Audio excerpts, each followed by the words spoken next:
One day, the world was engulfed in a catastrophe of terrifying proportions, leading to its end. Horrible monsters, who wanted to devour humanity, burst out of oblivion and began to destroy everything around them.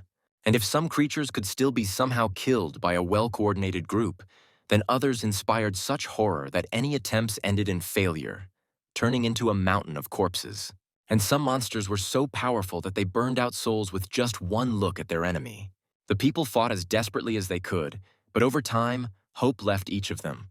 However, in contrast to the horror brought about by the monsters, a stargate appeared from oblivion, returning hope to humanity.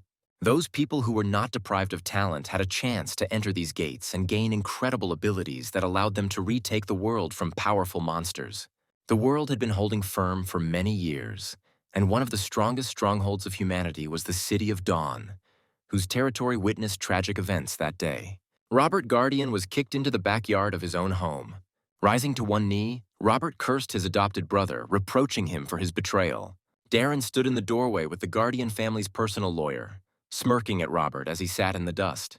A man dressed in a classic suit stepped forward, casting a haughty glance at Robert and explaining that because Robert had not awakened his abilities by the age of 18, he was legally no longer allowed to live in the awakened community. Robert was shocked to hear that Darren, as a child adopted by the Guardian family, had the right to take Robert's home for his own use. And although Robert tried to prove his case by mentioning those who, despite being of legal age, did not have abilities, he was again hit for his insolence. Robert fell backwards to the ground, barely hearing himself being condemned for not believing in the city laws. Having collected his papers, the lawyer prepared to leave, leaving the right to deal with Robert to Darren. Robert looked up and noticed the man's sly gaze directed at Darren and barely heard him mention a certain promise Darren had made. Smiling warmly at the lawyer, the guy said goodbye to him, guaranteeing that he would fulfill his promise. However, as soon as the man stepped out of the gate, at that very moment, a kick knocked Robert to the ground again. Having brazenly knocked the guy down, Darren put his foot on his head, pressing him to the ground and preparing to reveal the biggest surprises to him. Laughing at his defeated brother, the fair-haired man admitted that he had been poisoning Robert since he was 10 years old, which is why he was unable to awaken. It turned out that Darren had planned to deal with Robert in order to take complete and utter possession of all his property, which would ensure his prosperity and security for the rest of his life. Furious at his brother, Robert tried to get up and deal with the villain. However, Darren hit the guy with another terrible piece of news, which he planned to completely knock him off his feet. It turned out that Darren lied to the boy's parents about their last expedition, saying that it was there that they would find a way to help Robert wake up. But desperately wanting to carry it out, the parents died. Realizing that it was his brother who was responsible for the death of his parents, Robert fell into despair, kneeling right in front of the evilly grinning Darren. Having finally decided to put an end to this matter, the fair-haired man again sent the guy to the ground with a kick and ordered him to get lost. Without looking up in sadness, Robert stood up and walked out the gate. When the guy took a few steps away from the house, he turned around and looked at Darren with a withering gaze, threatening in a breaking voice that he would return and definitely take revenge for himself and his family. However, as soon as he turned away, his brother created a poisonous dart in his hands and quietly threw it at Robert's neck. Looking at the latter with contempt, Darren was sure that he would never see his loser brother again. After leaving home, Robert wandered around the city for several hours without any plans, but with each step the strength left his body. The poison spread throughout the boy's body, poisoning his body and killing his mind, causing the boy to stumble in an instant. Breathing heavily and trying to crawl along the ground, Robert swore in a hoarse whisper that he would definitely take revenge. But in the end, he closed his eyes and lost consciousness, regretfully realizing that he would not wake up again. At that moment, the clouds above the head of the guy lying on the ground thickened, and a light lit up in the very center of them. A second later, a column of flame shot through the sky at incredible speed, rushing towards the ground. And when it reached the ground, the flame hit right on the head of the lying Robert. Surprisingly, the flames did not burn the body, but enveloped it like a blanket, shimmering on the skin and clothes until they went out. At that very moment, the boy opened his eyes, returning to life. When he rose to his knee, the first thing that came out of his mouth was the statement that the reincarnation technique had worked. It turns out that at the same time that Robert was learning about Darren's betrayal, somewhere in heaven, the god warrior Adrian himself became a victim of betrayal. The thief goddess. Milia struck him in the back with a mighty sword, causing the mighty warrior to fall to his knees in confusion as to why his comrades were doing this to him. Amazed at his ignorance, his former comrades condemned God for wanting to oppose the demon god, considering the latter to be so powerful that it was impossible to imagine. Enraged by his comrades' disbelief, shouting that they had forgotten their own oath to protect humanity, Adrian grabbed the blade protruding from his chest with his hand. The power of his anger was so great that with one sharp movement, Adrian broke the blade into pieces, while screaming about the greed and selfishness of the other gods. In shock, they all froze, looking at the unwavering will of the one they had just accused of ignorance. Turning around, Adrian glared at his former friends, full of rage and condemnation. If they hadn't been stunned, they might have been able to finish off the god warrior, but Adrian, taking advantage of their confusion, created a rune circle on the ground beneath him, embodying the legendary reincarnation technique. The soul of Hadrian, having left the body of the great god, turned out to be that very pillar of flame that pierced the heavens and struck the body of poor Robert. Standing on both feet, Adrian analyzed the situation and realized one very unpleasant fact about his new body. Using his experience as a god warrior, Adrian quickly realized that his new body was poisoned to the point that every organ was irreversibly damaged. Stunned that his powerful spirit had been transferred to such a weak body, Adrian began to study Robert's memories to figure out what to do next. Images of all the tragic events that had happened to Robert, and in particular the fact of betrayal by his own brother, surfaced in his head. Adrian realized that his soul chose this particular body precisely because of the similarity of the tragic circumstances of death. Realizing that Robert's will before his death was incredibly strong, Adrian, feeling respect, vowed to fulfill this will at all costs. And as soon as he said this, Robert's soul appeared before his eyes in a golden flame, and having learned that his last wish was in safe hands, melted into thin air. And although Adrian made such a strong promise, he understood that because of the poison, Robert's body was too weak. But the great Hadrian would not have been a great god warrior in his past life if he had been afraid to take risks when there was almost no chance. Having reached into his own memories, Adrian began to search for what could help him cleanse his body and restore his former divine power. The answer was found almost instantly in the form of a secret technique that continues the path of the reincarnation technique, the 6 paths of reincarnation. Adrian understood that this technique would allow him to regain all the power he needed for his goals. But he also knew that before that, he needed to enter the Stargate in order to awaken. Gathering his strength, Adrian headed straight to the Stargate, wanting to become stronger as quickly as possible.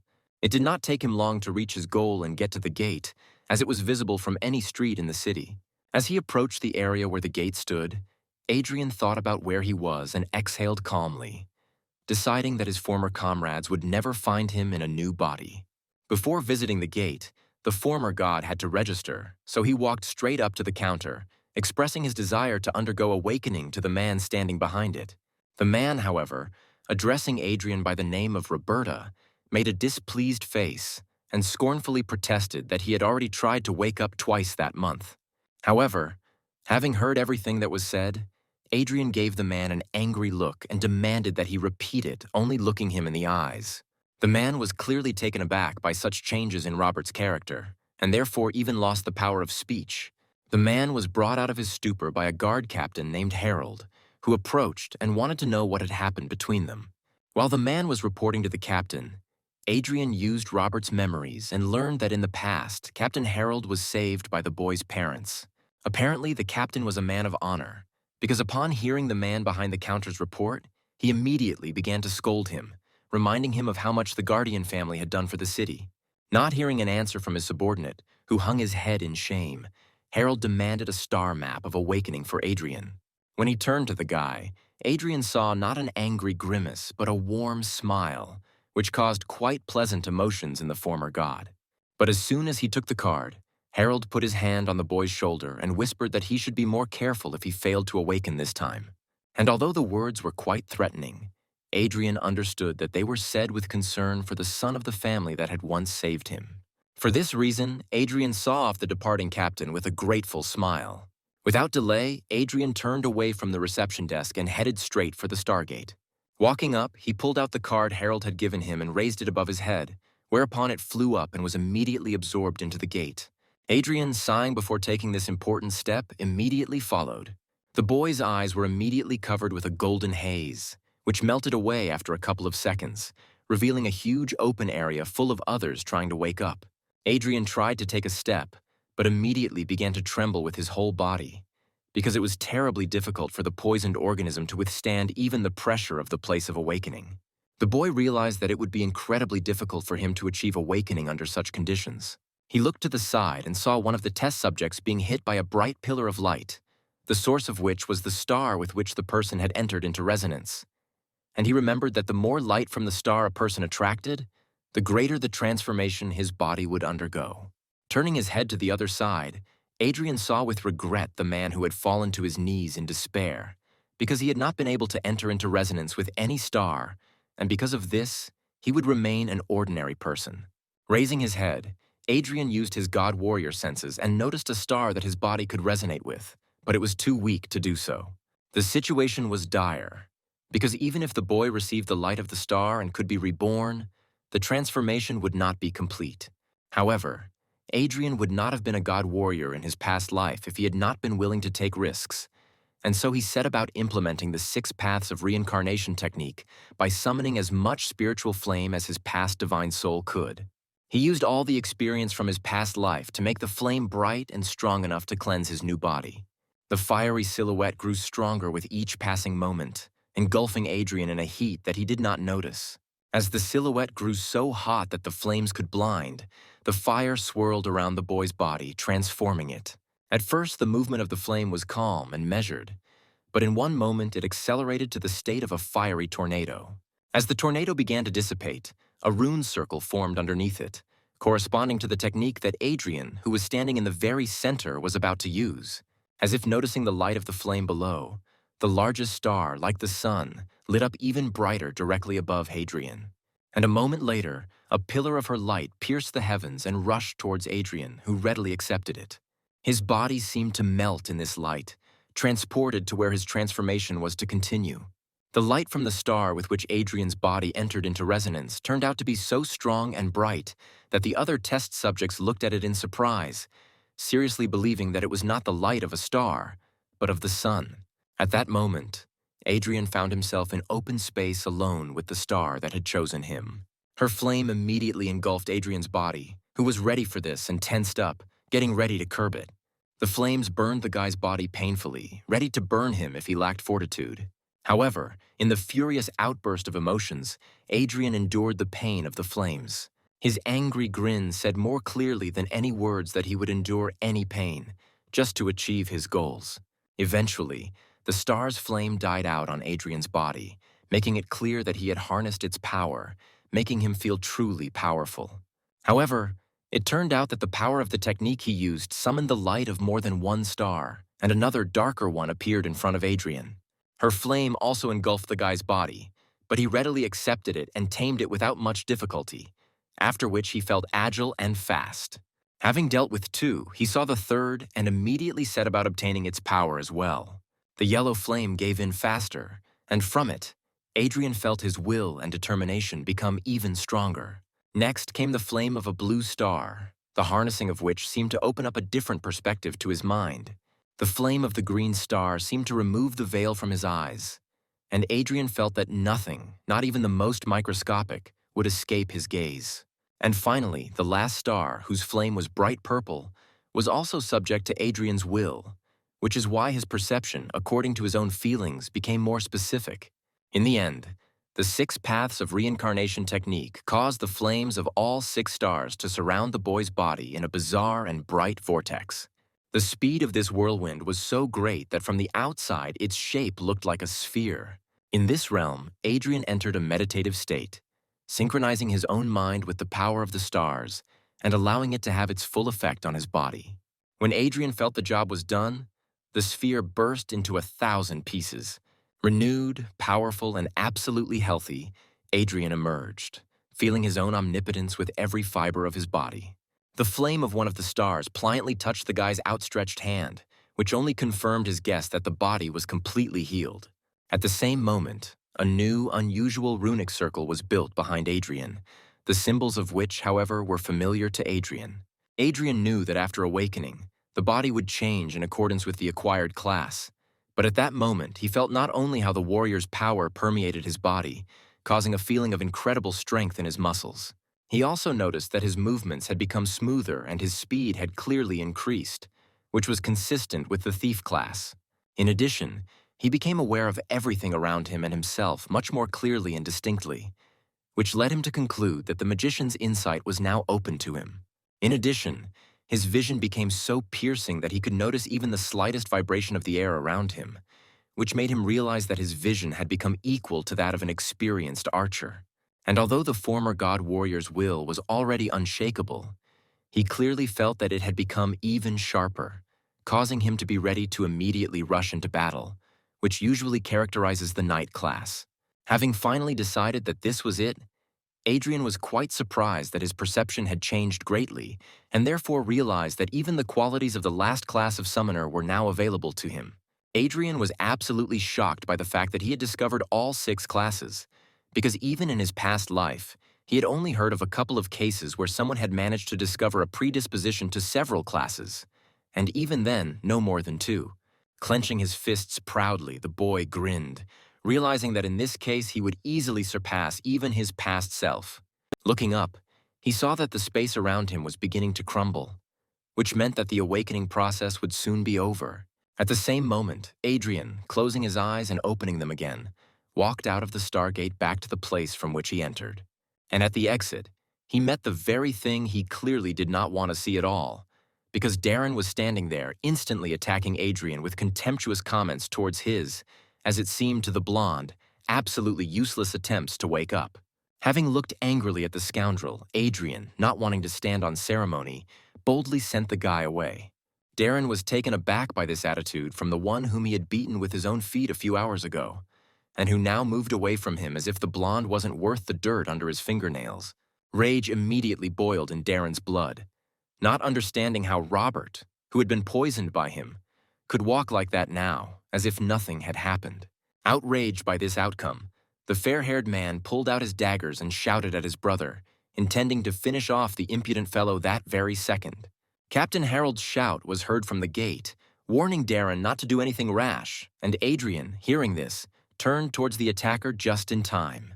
Using his thief-class skills, Darren quickly found himself right in front of Adrian, ready to plunge his blades into him. However, he was no match for the former god warrior with his vast combat experience, who saw through a ton of holes in the enemy's attack in the blink of an eye. Dodging the clumsy attack, Adrian lunged forward, thrusting his fist straight towards his opponent. As soon as he got close enough to Darren, his fist instantly hit the latter right in the jaw. Adrian's blow was so powerful that Darren was thrown back several meters. As Darren approached the wall, the people around him watched in shock as the two awakened fought, surprised that Adrian was able to knock his brother down.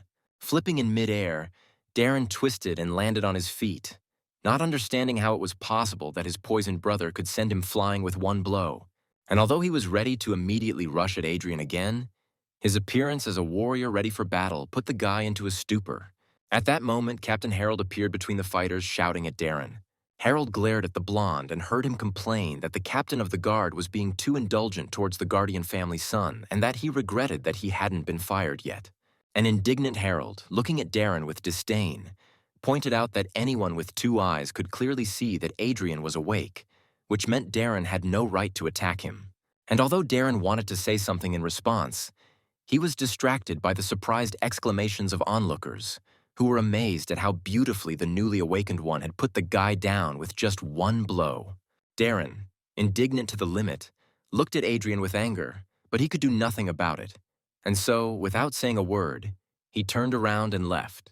Grinning as he left, Harold walked up to Adrian and used his portable analyzer to find out what grade the boy had received. Looking at the screen, Harold saw the warrior's symbol and hastened to congratulate Adrian on this with all his heart. He noted that it now became clear how Adrian managed to send Darren flying with one blow. People who previously saw Adrian as a loser who couldn't wake up suddenly started smiling in front of him, admiring how coolly he had punched his stupid brother who decided to go for a frontal attack on the warrior. Adrian smiled at them, But in his mind, he was glad that he was able to hide the fact that he had unlocked more than one class by only showing the warrior class, because he was afraid that this feature might cause him difficulties. Harold put his hand on the boy's shoulder and, smiling warmly, congratulated Adrian again with all his heart. Taking the card out of the analyzer, Harold handed it to the guy, recommending that he quickly go to the Warrior Academy for training. Taking the card, Adrian looked at it and sighed with relief, promising to definitely try. However, to Harold's surprise, after putting the card away, Adrian asked the captain when the monthly talent evaluation would take place, to which the man replied that it would be today. And although Harold answered, he raised his shoulders in surprise, asking the boy if he was going to go to the assessment, having just woken up. Having received an affirmative answer, Harold again put his hand on the guy's shoulder and looked seriously into his eyes, speaking with the desire to keep him from doing anything rash. He said that immediately after awakening, people receive the status of a student and must go to the academy to participate in the talent assessment after 1 or 3 years. Usually only after training, an awakened can get a lifetime chance to obtain a class-related talent. Harold cautioned that this was indeed the only chance, and if a mistake was made during the test, the talent could turn out to be bad and ruin the person's entire subsequent life. Adrian, to the captain's surprise, only smiled relaxedly, convincing the man that everything would be fine and that he was absolutely confident in his plan. Turning to the side, Adrian said goodbye to the captain and headed straight for the trucks that would take him to the test site. And even though he thought Darren had left, he peered out from the shadows and gave the boy a dark look, thinking that his decision to go for an assessment right after waking up seemed incredibly arrogant to him. Turning his head, Adrian noticed the villain, and therefore thought that he should keep an eye on him because Darren would certainly not give up trying to kill his brother.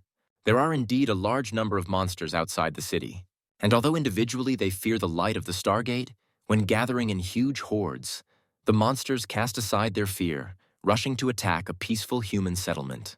And although the awakened ones go out against the monsters in large detachments, not a single sortie goes without losses. The soul of each person who fought for humanity against the monsters gains immortality under the light of the stars, and their tombstones emit a huge amount of stellar energy, distorting space and forming a special dimension known as the Lands of Gifts of Starlight. It is there that each newly awakened one takes part in the assessment of talent to continue the glory of the ancestors and to receive accompanying talent from the predecessors. While on his way to the territory where the talent assessment was being organized, Adrian used the magician's insight to easily read a fairly thick book that told about Adrian's upcoming test. He read that the undead were mostly found around the city, which meant that these were the monsters he needed to focus on when preparing. Adrian recalled that in his past life, without any support from his elders, he was able to obtain a gold-ranked accompanying talent only through his own labor. He read that the gold rank is received by 1 in 10,000 people, and the majority in turn receive the white lowest rank. A curious piece of information for Adrian was the fact that only 1 in millions could obtain the epic rank talent he was aiming for. Adrian had to look up from his book when the trucks finally reached their destination, and the boy was able to walk straight out into the hero's graveyard. Opening the book again, Adrian walked to his seat, trying not to be distracted by the whispers of the young men around him, surprised by his presence. Casting a sad glance at the pile of graves, Adrian was surprised that the boys studying at the academy treated the test so ignorantly. The guy's attention was suddenly drawn to a girl armed with a bow, about whom everyone around him immediately began to whisper. Hearing that her name was Rebecca and that she had awakened at only 11 years old, Adrian cast an appraising glance at her and was not at all surprised to see that her aura was no stronger than usual, although the concentration of the soul was quite dense. At this time, a group of 6 Starlight Gift Landgrave Guardians lined up in front of the crowd of awakened disciples. The stocky warrior and the long-haired archer stood out among them. The warrior called his comrade and whispered congratulations to him that his archer guild would soon be replenished with such a gifted warrior as Rebecca. And although the archer waved off these congratulations, his appearance literally screamed how happy he was. Seeing this, the warrior didn't miss the chance to joke about how disappointing it would be if she suddenly didn't get higher than iron rank. The comrades immediately began to argue, but the other guardians tried to calm them down and finally suggested starting the test. The guardian knight stepped forward to give a speech, calling on all present to pay their respects to their ancestors before the trial. All those who came to the test did not hesitate to kneel before the tombstones. When they stood up again, the knight continued his speech, telling them that these lands were indeed dangerous and that they must be careful not to die.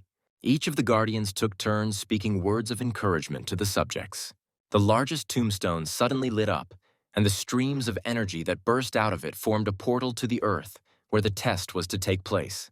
The guardians parted and opened a passage for the students to the portal, where all of them, including Adrian, moved. Adrian had a clear plan, and therefore he consulted the book to implement it as successfully as possible, although those around him clearly saw his reading as more stupidity than ingenuity. At one point, a fat guy blocked Adrian's path and directly called him an idiot, with a sly grin recommending that he go back to where the guy came from. Adrian didn't respond to the attacks, only throwing a contemptuous glance at the scoundrel, which caused even more aggression from the fat man. Finally taking a step to the side, Adrian walked around the boy, advising him to take better care of himself. At that same moment, the silhouette of the ancestor spirit shone above the fat man's head, causing him to turn around. It turned out that the guy accidentally stepped right into the territory of one of the spirit appraisers, starting his spirit test. A whole horde of spiders with malicious, ghostly faces suddenly appeared in front of the guy, the sight of which alone made the fat man scream in fear. The guy began to wave his arms chaotically, trying to protect himself from the scary monsters. However, a moment later, he was already lying on the floor, defeated. A white ring sparkled above his head, symbolizing that the arrogant boy had received a low-ranking talent. Adrian moved slowly along the testing grounds, passing each of the ancestral spirits, knowing that the most difficult and therefore valuable tests were in the very depths. The guy was not distracted by the students screaming with joy, whose strength of spirit allowed them to receive bronze and iron talents. All around him were the sounds of battles and tests of strength of spirit, where some achieved success and some tragically lost, thereby ruining their entire lives. Adrian, in turn, did not pay any attention to the events surrounding him, consulting the book and plotting his route to the most distant lands. On the way, he was called out by the same girl who had caused such a stir when she arrived for the test. She tried to warn Adrian that further along the way, the tests would be much more terrible and therefore more dangerous, for which Adrian thanked her and warned her that external forces would not help her pass the assessment. Not understanding what the guy was talking about, Rebecca looked back at the mechanical guards walking next to her, surprised that some student could so easily recognize that they were not real. And when she turned back to the guy, he had already left. Looking back at the book, Adrian began to think out loud, wondering why he hadn't yet met the silver-ranked warrior who should have been here according to the map. At the same moment, a beam of spiritual flame rushed towards Adrian, forcing the latter to dodge. In front of the boy stood the warrior spirit, looking puzzled, because he probably didn't expect to see here just a student who, judging by the first impression, hadn't even been to the academy. Noticing that the spirit was confused, Adrian released his own spiritual energy, which took the form of a mighty warrior several times taller than the appraiser's spirit, which greatly surprised the latter. Seeing this, the spirit instantly disappeared, not wanting to get involved with such power, causing Adrian to conclude that his soul energy would attract a lot of attention from the spirits of fallen heroes. And although around, in addition to the faint glow of the stars, there was a smoky darkness swirling, Adrian was perfectly oriented around, thanks to the book, which indicated in the form of coordinates how to get to the desired ancestor spirit. After checking it, the guy turned his head and, using the grave of the disappeared spirit as a landmark, moved to the right in search of more powerful spirits. As soon as he found himself near the star tombstones again, two spirits instantly incarnated and their spiritual light rushed towards Adrian. The boy dodged and turned to face the two puzzled spirits, who, seeing how bright his spirit's energy was, turned to face each other. To Adrian's surprise, the spirits began to fight with each other, from which the guy concluded that his soul was so attractive to them that they were ready to fight with each other for it. Smiling awkwardly, the guy ran away, throwing out a final apology for not being able to choose them for his test. Adrian went deeper and deeper, meeting more and more spirits who wanted to test the boy and grant him their talent. Passing by the mighty warrior, Adrian met the spirit of a dexterous and nimble girl who tried to stay in his field of vision as long as possible. But he rejected her too. Seeing the golden spirit of the curvy sorceress, Adrian even became embarrassed and for a long second could not take his eyes off her attractive forms. But turning away, he moved towards the designated goal. For many hours, the boy traveled through the talent evaluation lands in search of epic rank spirits, but he never came across any, although the fact was that even the golden spirits paid attention to him. Passing by one of the trees, Adrian heard the noise of a battle and, deciding to take a break from the monotonous search for a while, went towards the sound to see what was making them. Coming out into an open clearing in the middle of the forest, the boy saw the golden light of the test, where his friend Rebecca was fighting, trying to find her talent. And although Adrian warned her, the picture that opened up to him made it clear to him that the girl did not listen to the warnings, because even she did not understand why the spirit of her ancestor was attacking her so fiercely. In anger, the golden archer attacked the girl with a hail of arrows, not wanting to give her his talent. As the golden arrows landed in the ground, they were engulfed in turquoise flames from tip to fletching until they were completely transformed. The arrows turned into monsters, which immediately rushed at the girl, covered by doll guards. The girl decided that the ancestor was seriously going to kill his descendant, although she really could not understand how she had angered the golden spirit. Expecting to have to fight only with spirit, Rebecca was taken aback when she saw monsters strong enough for a simple student to cope with. Not wanting to give up, the girl used well-aimed shots to destroy every monster that rushed forward to bite her. Even if she was unable to defend herself from blows from behind, the doll guards bravely covered her, throwing themselves under the jaws of the creatures, just so that their mistress would remain unharmed. Looking up from the corpse of one of the monsters, the girl saw the furious grin of her ancestor, who was already aiming a new arrow in her direction and shouting that Rebecca was not worthy. Another arrow flew towards the girl with incredible speed, ready to pierce her body, but Rebecca did not intend to, and therefore jumped out of the trajectory of the shot. In turn, the arrow, right in flight, turned into another monster, whose jaws were ready to immediately bite through her throat. With a shot that was accurate and so fast that it was difficult to notice with the eye, the girl dealt with the creature and, exhaling heavily, began to talk about how her grandfather always called her the most talented in their family. Looking up in despair, she saw that one of her mechanical guards had been almost completely destroyed. Tears began to well up in her eyes from not understanding why her ancestor considered her unworthy and wanted to finish off his descendant. The spirit, however, paid no attention to the girl's tears and aimed a new arrow at her, screaming in a voice full of rage that she was unworthy of his power. Standing proudly before her ancestor, the girl looked boldly into the spirit's eyes, burning with anger, and cried out, asking what she had done to deserve his wrath. Peeking out from behind the tree, Adrian calmly asked the girl if she really didn't understand what exactly she had done wrong. Distracted from his original goal, the golden spirit looked at Adrian and was immediately dumbfounded by how strong the aura was in this guy. Seeing her ancestor's surprise, the girl instantly felt angry and again threw a defiant glance at him, screaming about how hard she had honed her skills and strengthened her soul. Using all her willpower, Rebecca looked firmly at the spirit, never ceasing to be convinced that she would never be left without the talent inherent in every member of her family. Pulling back the string of her bow, the girl cried out that she would release her arrow even if she had to die. At that moment, her body was engulfed in a harmless golden flame, inherent in the spirit she was fighting, causing Rebecca to realize that she had been able to resonate with her ancestor.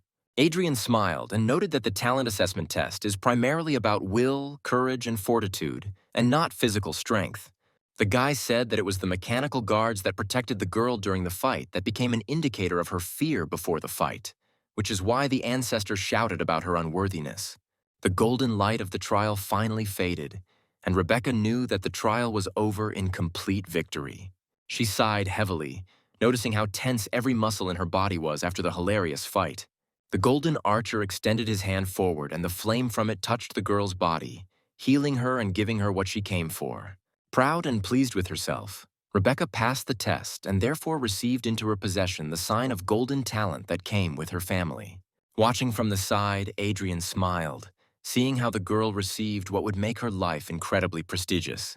As the spirit melted into thin air, Rebecca turned to him and awkwardly thanked him for the advice he had given her. And although the girl asked how he himself, being only a student, awakened only recently, ended up so far away in the lands where the golden talents are, Adrian only answered that his goal was the best possible talent, and, turning away, moved away.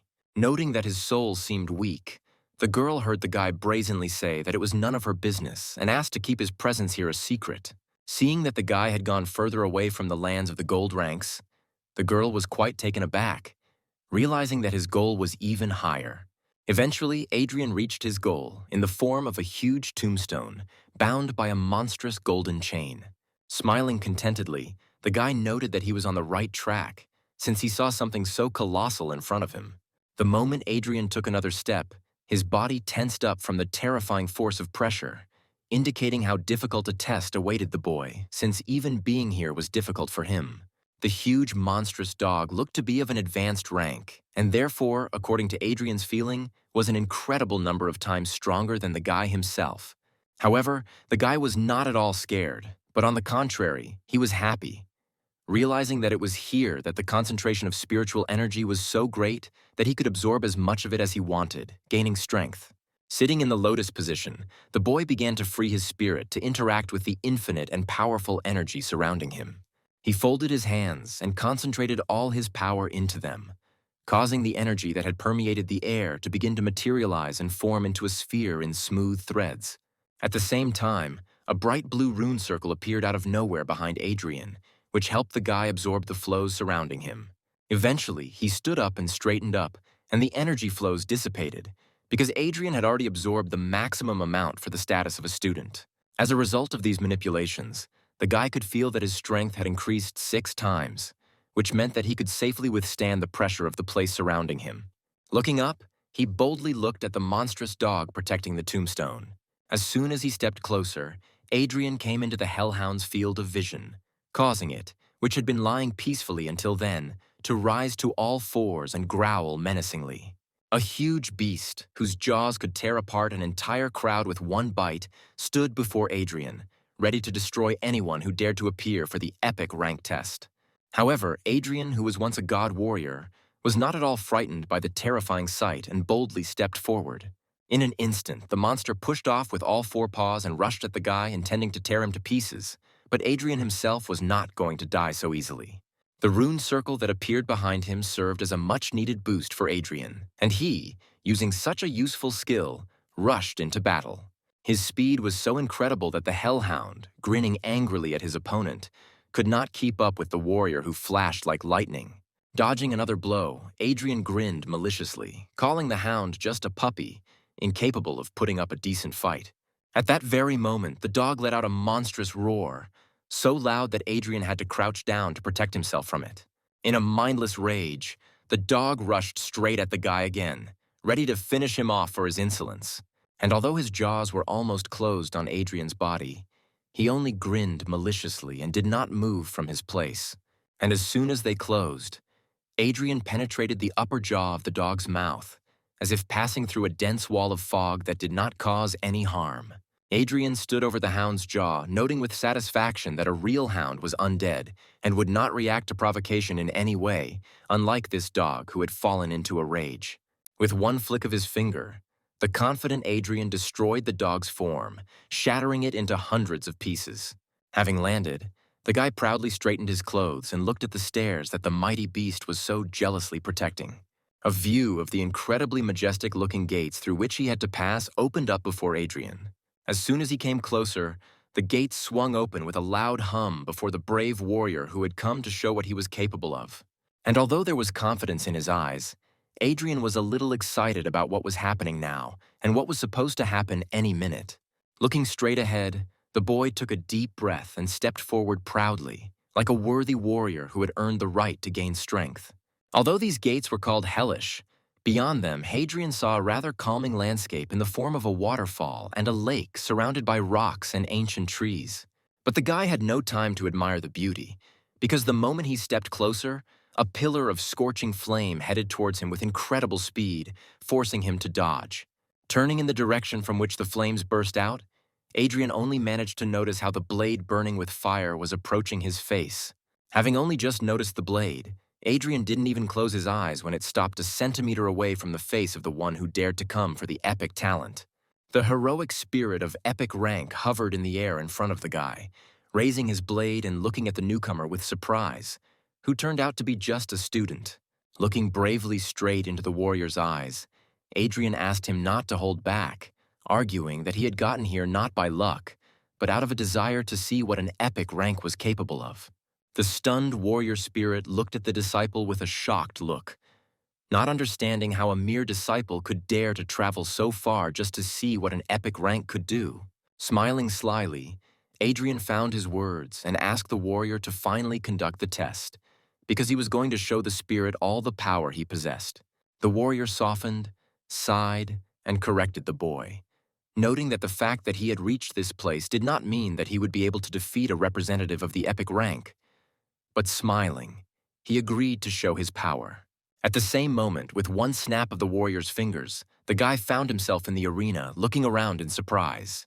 After analyzing the situation, he realized that his spiritual energy had increased fourfold, overcoming the limitations imposed by the status of a disciple.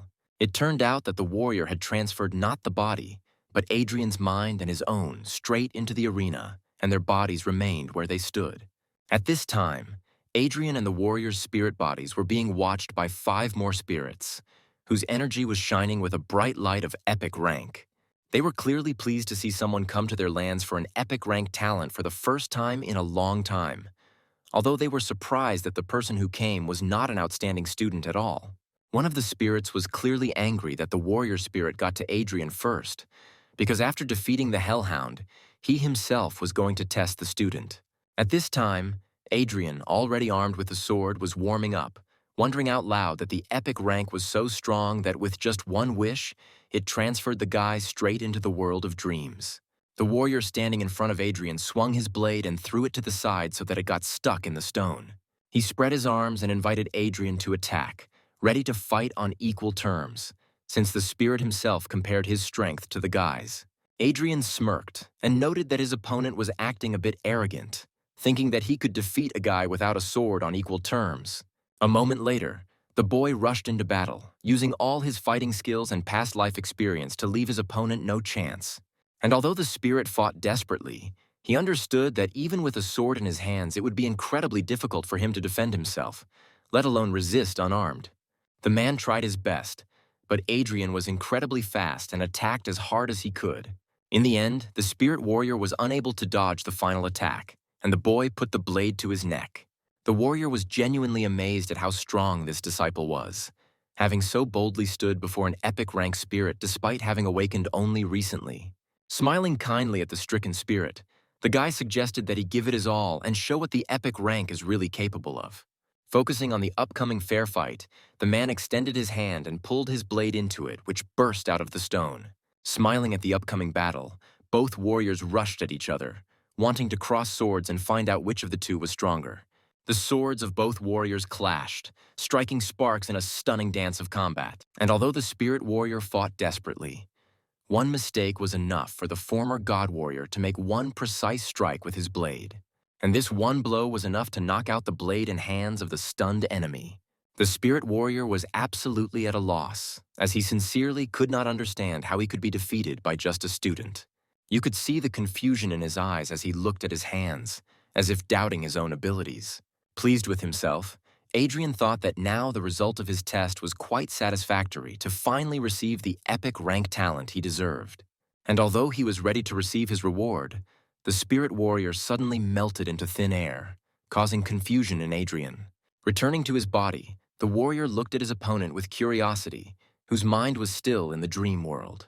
The other epic spirits, seeing their comrade return to his body, were surprised, deciding that the test ended so quickly, and besides, there was no ritual of transferring talent, and they concluded that the guy lost. However, they were puzzled when they saw that Adrian himself had not yet returned from the dream world, and so they asked their comrade what had happened to them there. Raising his head proudly and not looking away, the warrior honestly admitted that he had lost the fight. The other spirits were shocked to hear that their comrade, whose strength reached epic levels, lost to an ordinary student, even though they were equal in the dream world. They assumed that the warrior had simply given in, but he shook his head and replied that the fight had been fair and that he had been rightly defeated, and for that reason he had an idea. After listening to their comrade, the epic spirits were divided in their opinions, trying to decide whether to follow his plan or not. However, after some discussion, they decided to agree, and at the same moment all 6 of them were transported into the world of dreams and appeared before Adrian's eyes. Adrian, who had already thought that his rival had abandoned him in this world, relaxed when he discovered that he had returned with reinforcements in the form of 5 spirits of epic heroes. As soon as they appeared in this world, each of the 6 spirits first looked with an appraising glance at the one they were about to test. Smiling kindly, the spirit mage noticed that the guy didn't even blink an eye when he saw 6 epic spirits in front of him. Scratching his beard, the old man opened his eyes and spoke with the hoarseness in his voice characteristic of his appearance. With one hand behind his back and a proud nod towards his comrades, the mage offered Adrian to fight all 6 epic spirits at once. Looking at those who had arrived with confusion, Adrian heard that if he won, he would receive 1 epic talent from each of them, which made his eyes sparkle with realization of the situation. Behind the backs of the spirits of men stood the archer and the summoner, who, having looked at the guy sarcastically, suggested that he leave with the talent of the warrior, because judging by his appearance, he would not have enough strength. In response, the former god warrior laughed like a madman, taking genuine pleasure in the entire situation. Proudly raising his gaze and raising his sword, the boy expressed his desire to accept the challenge and his unwavering readiness to fight. The mage frowned, calling the guy self-confident, and the knight called him arrogant, although it seemed he only liked it more. Taking a stance, Adrian kept his eyes on his opponents, ready for any attack from them. The spirits had already pulled out their weapons and were also preparing for battle, warning the guy that the following events could be damn dangerous for him. The moment the mage finished speaking, the spirit thief disappeared from sight, launching an attack that was astounding in its speed. In a second, the thief was right behind Adrian, ready to deliver a fatal wound to his back with his blade. However, he did not expect that. Using the reflexes of an archer, he instantly turned around and swung his sword towards his opponent. One powerful blow to the defending enemy was enough to send the thief's spirit flying. And although he defended himself, the force of the blow was so great that, having crashed into the wall, the spirit immediately lost consciousness, leaving the battle. Realizing that they couldn't win alone, the epic heroes rushed into battle together in order to wipe the smug smile off their opponent's face. The mage's fireballs were clearly of extraordinary power, but using the thief's speed and the archer's reaction, the boy easily dodged each of them. Thanks to the mage's insight, he was able to calculate every swing of the blade to protect himself from the archer's shots. The spirit mage attempted to use a paralyzing discharge to stop the boy and allow his fellow knight to strike, but Adrian somehow ignored the spell's effect, rushing straight towards the old man. Finding himself close to the spirit mage, the boy swung to strike, noting with pleasure that the knight's physique and willpower were excellent protection against magic. Once again, with one blow, Adrian was able to knock out the mage, ensuring that magic would no longer hinder him from fighting. Turning around, the boy used all his reaction time to block the arrows of the spirit archer flying at him and direct them all back at the attacker. And although the girl dodged the arrows, Adrian, who had instantly approached her, swung his blade, knocking out the archer, leaving only 3 rivals in front of him. Cursing, the spirit knight complained to the spirit summoner that he could not keep track of her, and she, in turn, asked him to delay the enemy so that she could call on the huge bear for help.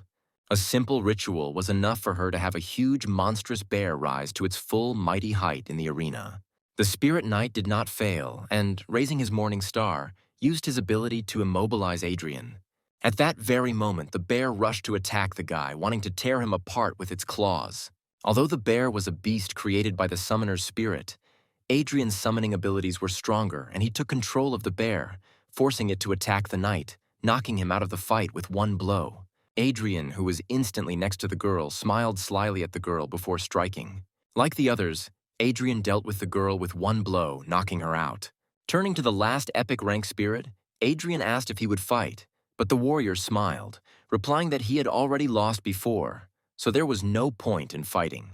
Turning around, Adrian saw that all the epic rank spirits had already stood up and were cheering for his victory.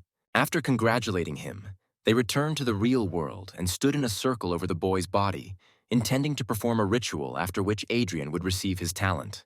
As they promised, the spirits gave him not 1 talent, but 1 talent from each, although no one knew whether they could exist in one body. The energy released by each of the spirits flowed into Adrian's body and began to mix with the other 5. The aura emanating from the mixing of talents was so bright that even the mighty epic spirits were amazed by the strength of its light. The stricken spirit mage whispered reverently that the resulting rank would be much higher than epic. Concentrating the energy of the spirits inside himself, Adrian strained himself greatly, trying to hold it inside himself and realizing that the last stage of fusion was much more difficult. Releasing all the power of his fighting spirit, Adrian used it to cope with such a difficult task. The boy's spirit was eventually able to contain all this powerful energy that permeated the body, and it transformed into a crystal heart in the boy's hands. Upon receiving this new power, Adrian assessed it sensibly, thinking about the well-known scale of talent levels. Knowing that it was incredibly difficult to obtain the gold rank and almost impossible to obtain the epic rank, no one could have imagined that there could be a talent level higher than the epic rank. The heart transformed back into streams of energy of incredible power, which were instantly absorbed into Adrian's body, who immediately realized that his new talent was mythical. An understanding of a new talent arose in the boy's mind, and in particular, why the spirit energy had taken the shape of a heart.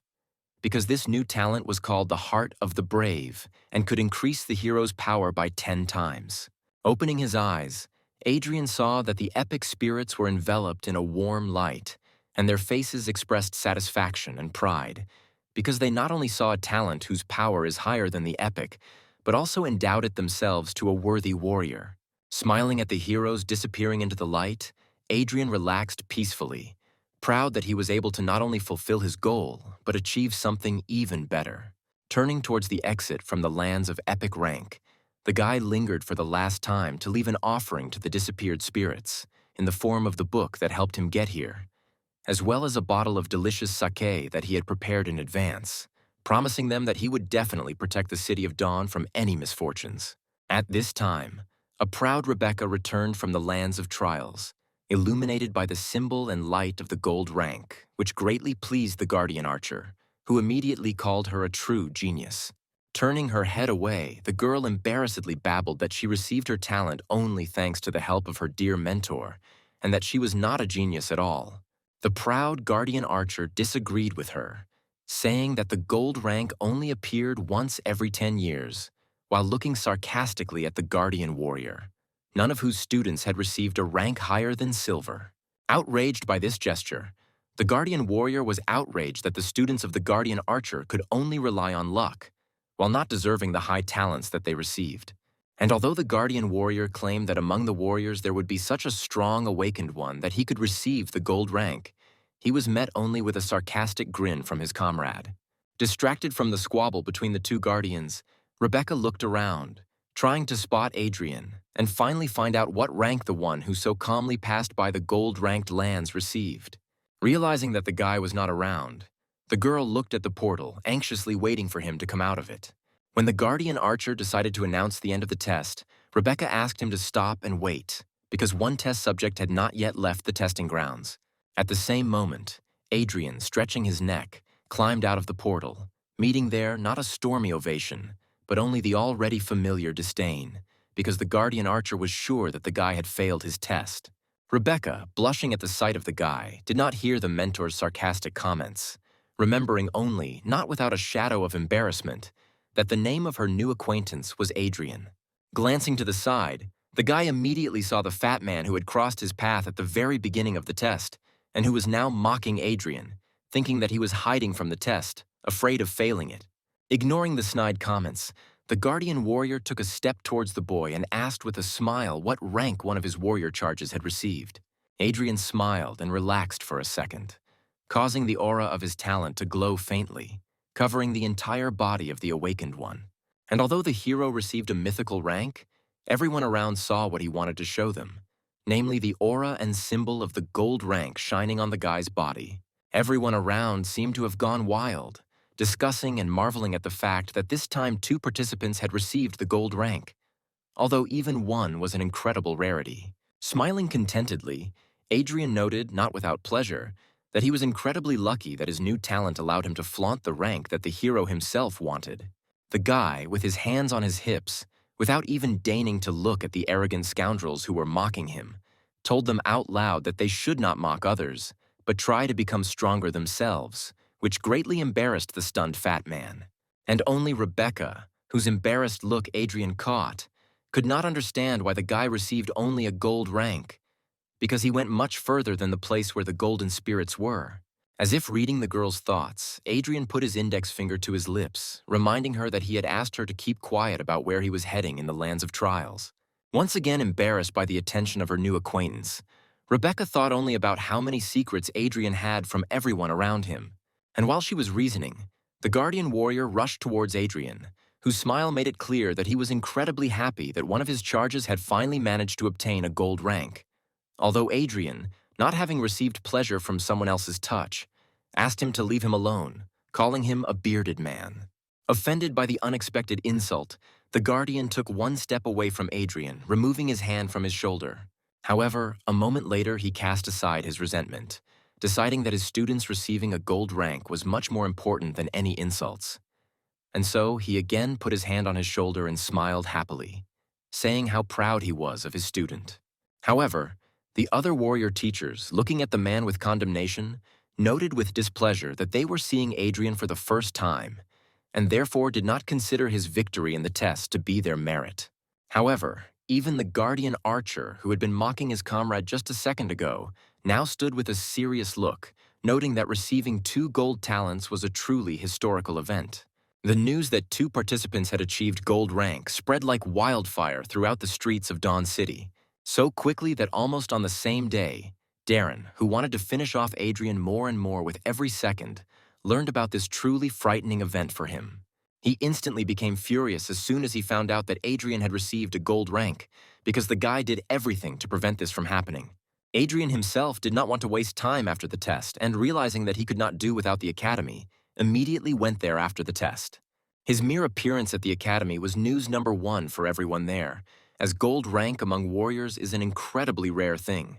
Standing near the counter with the guardian warrior, whose name turned out to be Frank, Adrian heard with slight displeasure all these comments addressed to him, which from sarcastic and arrogant became interested and flirtatious. Frowning, Adrian even began to regret showing people his gold rank, because he was getting much more extra attention than he wanted. Finally, the man standing behind the counter, smiling welcomingly, handed Adrian an envelope, a badge with a warrior symbol and a card indicating his status. Still proud of his protégé, Frank put his hands on his hips and congratulated Adrian wholeheartedly on his official entry into the Warriors Guild. Adrian was about to unpack the envelope, but Frank, who had stepped aside, waved his hand at him and called him to follow, because he was going to help the guy get a well-deserved reward for his efforts. For the first time since the test, Adrian smiled at Frank and followed him, noting to himself that he was surprised that the guild treated its members well enough. After walking through the long corridors of the academy, the men arrived at a training room filled with mannequins and exercise machines, in the middle of which stood a stocky man whose hair, with its bright green color, resembled a fresh apple. After greeting Adrian and Frank, the man introduced himself as Roosevelt Walter and added that he was the treasurer of the Warriors Guild, and therefore it was he who would offer Adrian a reward corresponding to the gold rank. Looking into the box that Roosevelt, bowing his head, handed to the guy, Adrian saw a book there, the inscription on the cover of which read the name of the special skill of the warrior class. Taking the box from Adrian's hands, Frank himself looked inside and smiled, looking up at Roosevelt and noting that the treasurer was very generous, because this skill was really powerful, to which Roosevelt said with some pleasure that they were obliged to put all their efforts into developing a gold rank hero. In addition to the skill, Adrian also received a total of 10 initial rank starstones, which is a significant reward, since Frank himself only received 1 at the time. Opening the book, Adrian read a couple of lines, but almost immediately became perplexed by their content. Roosevelt smiled again when he saw the boy's reaction and said that learning skills was an incredibly important activity for every awakened one, and therefore Adrian was advised to start training as soon as possible. Smiling happily, the boy agreed with the treasurer, promising to start training as soon as possible, and thought to himself that things were going very, very interestingly. As soon as Adrian and Frank left, Roosevelt wiped the smile from his face and headed to his office, where Darren was already waiting for him, immediately beginning to ask the treasurer whether he had completed his task. Calmly closing the door behind him, Roosevelt looked at Darren with a slightly displeased expression, and just as calmly noted that he could handle any task much better than Darren. It turned out that Roosevelt had specially altered Adrian's skill book, and because of it, the guy could soon become insane. Enjoying the thought of how sinisterly brilliant his plan was, Roosevelt finished his thought by telling Darren that he should send a request for a duel as soon as Adrian went crazy, thanks to which the guy would be able to get rid of his competitor without any unnecessary problems.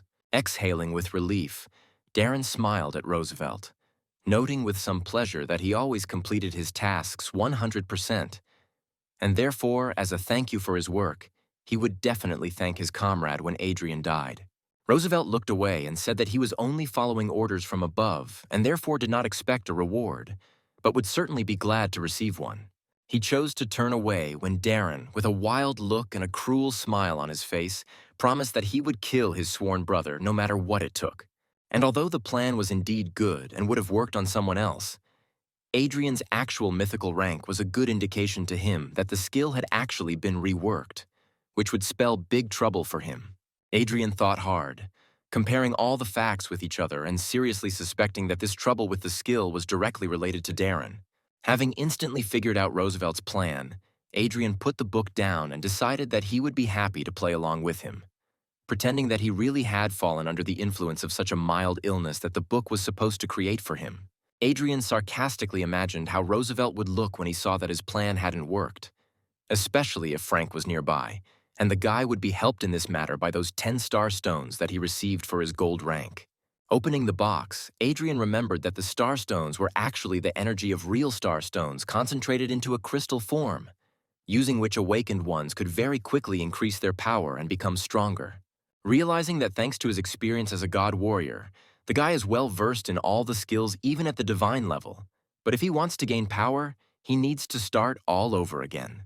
Sitting in the lotus position in the room allocated to him personally, Adrian closed his eyes and used his spirit to begin absorbing energy, while simultaneously thinking about how the skill of the unpredictable fist blade is a rare skill, and it is absolutely necessary to learn it.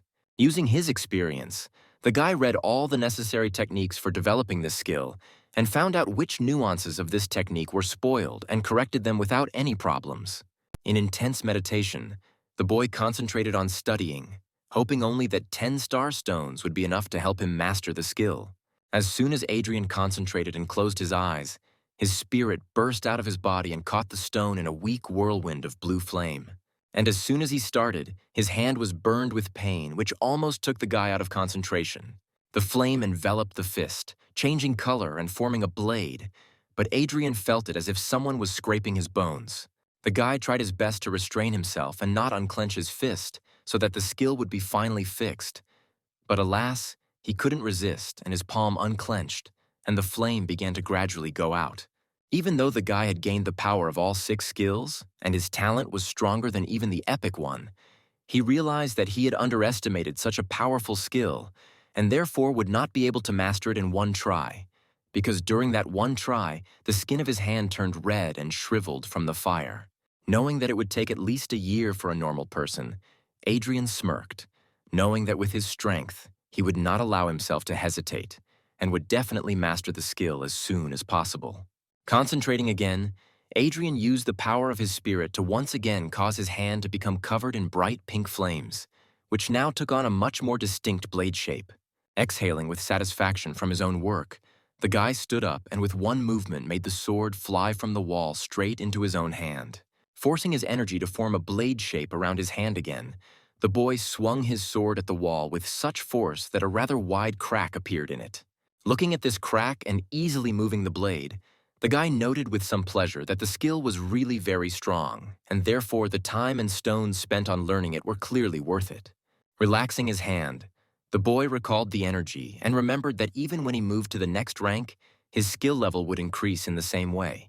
As soon as he left the training hall, Darren appeared in full height before his eyes, his predatory gaze saying more clearly than any words that he would not leave without bloodshed today. Looking slyly at his brother, Darren took out a special document and without much fear walked towards Adrian, challenging him to a duel to find out who would become the heir of the Guardian family. Pulling out the duel document in front of Adrian, Darren loudly asked Adrian if he would accept the challenge, causing everyone around to turn their attention to the boys. With his hands proudly on his hips, Adrian looked at Darren with interest, clearly pleased that he had predicted all the upcoming events and noting how much attention they had attracted. With a smile, The guy noted that now he himself had become awakened, which meant that all his inheritance went to him and only him. Not expecting such words, Darren looked around warily, hearing how everyone around him began to discuss him with condemnation for trying to take Adrian's rightful inheritance. Hearing someone calling for him to be expelled from the academy, Darren panicked and held up the paper in front of him, indicating that this duel was coordinated with the awakened community. The warriors around looked at the paper in bewilderment, not understanding how the community could have allowed such a conflict to happen. Realizing that no one would touch him now, Darren believed in himself and turned to Adrian again, pointing out that refusal would mean that he renounced any claims to the Guardian family inheritance. And although Adrian himself felt anger, he understood that this anger was caused by the memories of the guy in whose body he was reborn, and Darren was not worth even a drop of his hatred. Smiling slyly, Darren asked if Adrian would agree to a duel to the death, clearly remembering that Adrian himself must be in a state of insanity right now. Something suddenly flashed in front of the guy, and when he reacted, Adrian was already standing a few steps away from him, relaxedly reading the paper that his brother had just been holding in his hands.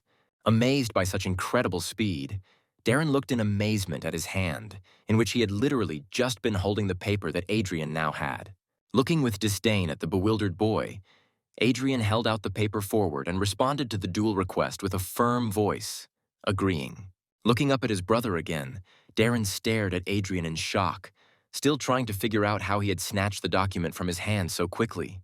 However, Darren was not afraid, glad that they had ruined the skill of the unpredictable fist blade, which meant that Adrian was about to lose control of himself. Darren stood in a stance, prepared for an attack, and was 100% sure that today he would finally finish off his brother, who had become so annoying to him.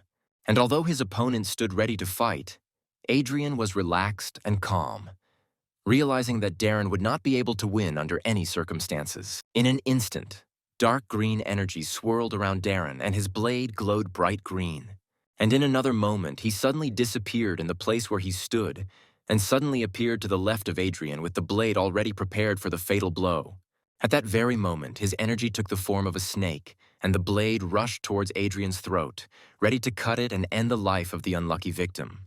With a slight movement of his hand, the hero intercepted his opponent's attack and deflected it to the side, smiling as he noted that Darren was repeating his techniques. Panicked by such a difficult situation, Darren simply could not believe that his opponent was so clever that he read all his skills enough to intercept his attack. Seizing the moment when Darren was defenseless, Adrian used his new blade fist skill.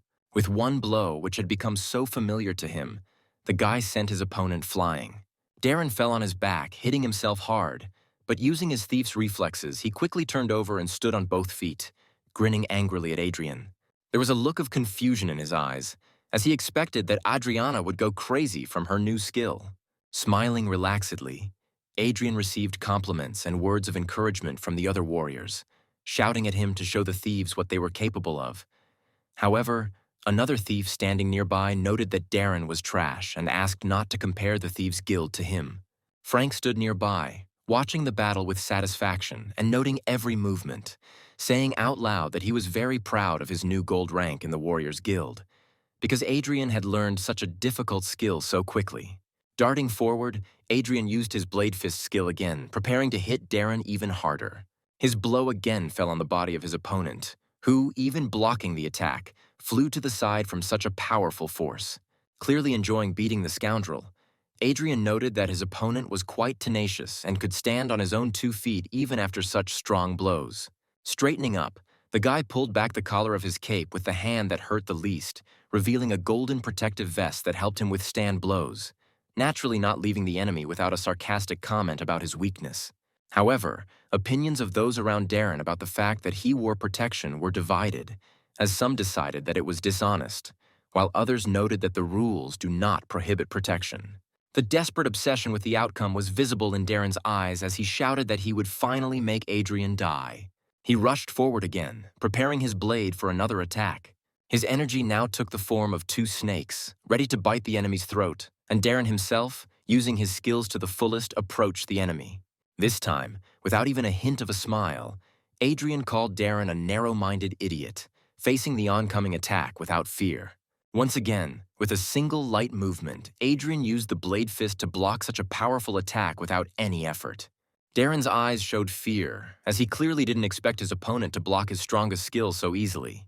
Looking at the enemy with disdain, the boy noted with pleasure that he was only playing along with Darren, who thought that his armor would provide him with good protection. With these words, Adrian used the blade fist on his other hand, which he directed straight towards the enemy's face. Darren, who had failed to block the attack, was forced to feel the full power of such a strong skill. In turn, Adrian, realizing that the enemy had lost the ability to defend himself, unleashed several blows of the fist blade on him at once. In the end, with another powerful blow, the guy sent Darren flying again.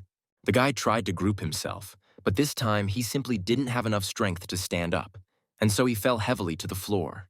Looking up, the beaten Darren looked at his opponent in bewilderment, not understanding why nothing was happening to him. Casting a contemptuous glance at his opponent, Adrian said that he knew all about his vile plan to drive him crazy, which shocked Darren. Knowing that their duel was to be to the death, Adrian crouched over the weakened Darren and said that he would spare him, but only on one condition. Lost in excitement and panic, Darren heard his opponent demanding to tell the whole truth about who is behind all the intrigues against the Guardian family, as well as what happened to Adrian's parents. Having lost all hope, Darren clenched his jaws hard, causing a sound like something bursting. Adrian took a step back, stunned to realize that there was poison in the guy's mouth, and he chose to die rather than answer the guy's questions.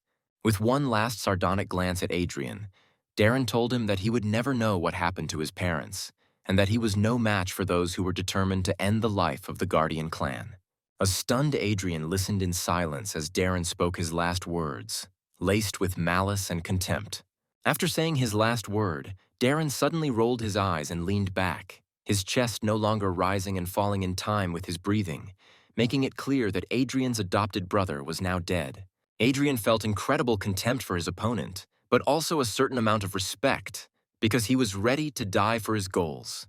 Regretfully turning away from the deceased, the guy thought that those who were behind all this apparently had great power in this city. And although he knew that Darren's death would bring even more trouble upon him, he was filled with excitement and a desire to find out how strong his enemies were.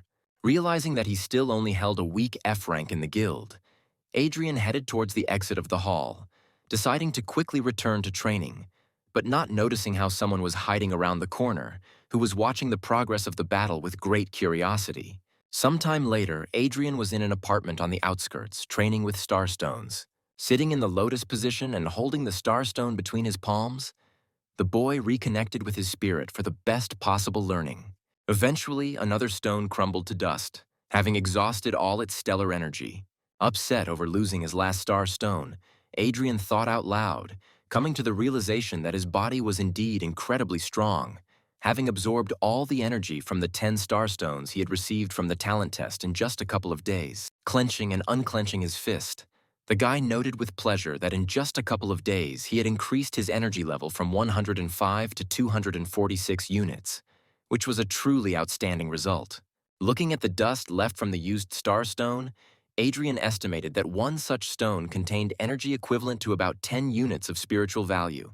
However, in reality, this was only a theory and an extremely erroneous one, since the average awakened one can only absorb a smaller part of the energy stored in the stone. For such an awakened one, a result of 10% of the total volume of energy of the stone is quite good. If a gifted person can use 30% or more of energy, then he can safely be considered gifted. However, without expecting it, Adrian managed to absorb a full 70% of the stone's energy, which was a truly impressive result. Absolutely pleased with himself, the guy remembered that in his past life he had achieved only 40% of the result, which meant that his current body was indeed several times more powerful.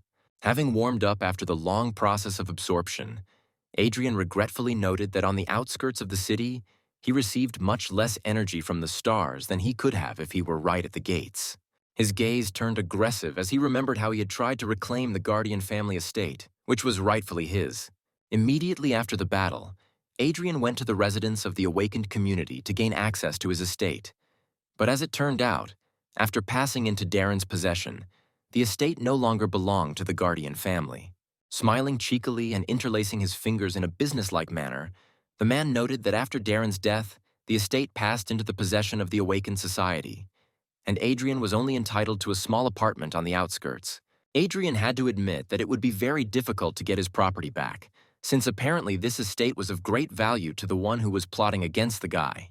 Hanging his head sadly, Adrian also admitted that, alas, he could not resist anyone significant, since his rank in the guild was only the initial one. And another sad thought visited the guy's mind when he realized that he had miscalculated again. He learned that although he had no right to the estate, he would still receive an inheritance, although it turned out to be much less than what the guy had expected, and it would only be enough for 20 stones of stellar energy. Pressing his fingers to his head, Adrian winced at the pain in his head, noting that he never thought he would one day be stressed so much over money problems. After searching through his pockets thoroughly, the guy pulled out the warrior token that had been given to him at the guild. With one flick of his finger across the surface of the token, Adrian caused a reaction that resulted in a holographic light projecting an image directly into the air. Without a shadow of a smile, the guy looked at the numbers indicating his level and amount of energy, and noted with dismay that he needed a lot more starstones. With a slight movement of his finger on the token, the guy changed the picture and saw several tasks in front of him that the guild had provided him with, and he gloomily noted that the rewards for them were not bad, but there were very few merits, and he needed as many of them as possible, because 100 merits were exchanged for 1 starstone. Looking at the result of his research, Adrian began to doubt whether he should try tasks more difficult for his rank. And although he himself understood that he could easily cope with a task of a higher level, he doubted it only because its successful completion immediately after awakening would attract too much unnecessary attention. While he was under the wing of the Warriors Guild, no one could even lay a finger on him. But if he overdid it, ill-wishers would come from everywhere and still be able to get him. While flipping through the various tasks, Adrian suddenly came across something that caught his attention. Touching the hologram, the guy read about a task that was 2 ranks more difficult, but it only required exploring the surroundings of the forest nearby, and the reward promised as many as 20 merits. Taking a closer look at the picture that came with the assignment, Adrian noticed something interesting, deciding that the assignment seemed quite curious to him. After some time, Adrian arrived in the suburbs where some of the awakened lived and worked. After wandering around the area for a long time, the guy finally noticed a fork in the road and realized in which direction the moss forest was located, which became his new goal. At the moment when he was about to leave, the guy heard a loud voice from behind calling him by name. Turning around, he saw Rebecca in full battle gear, who, clearly delighted to meet a new acquaintance, asked him if he had accepted the same task with the moss forest as she had. At first, Adrian didn't even immediately remember the girl, but remembering how he helped her during the test, he awkwardly confirmed her guess. Clearly even more delighted, Rebecca immediately approached the guy almost point blank, asking if he would like to join her squad since they had come for the same mission, embarrassing Adrian himself quite a bit. A silhouette of a man suddenly appeared behind her, immediately bringing the girl down to earth with the statement that she should have first asked the squad leader before inviting someone to join the squad. Stepping into the light, the stocky man noted that for the E-rank squad, an EF rank hero would be a burden.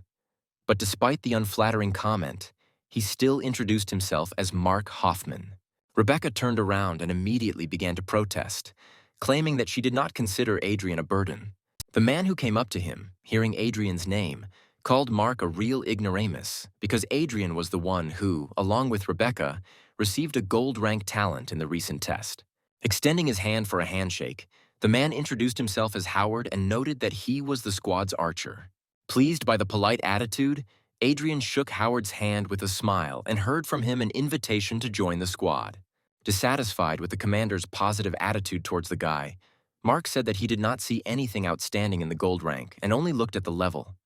And for their squad, Adrian's level made him a burden.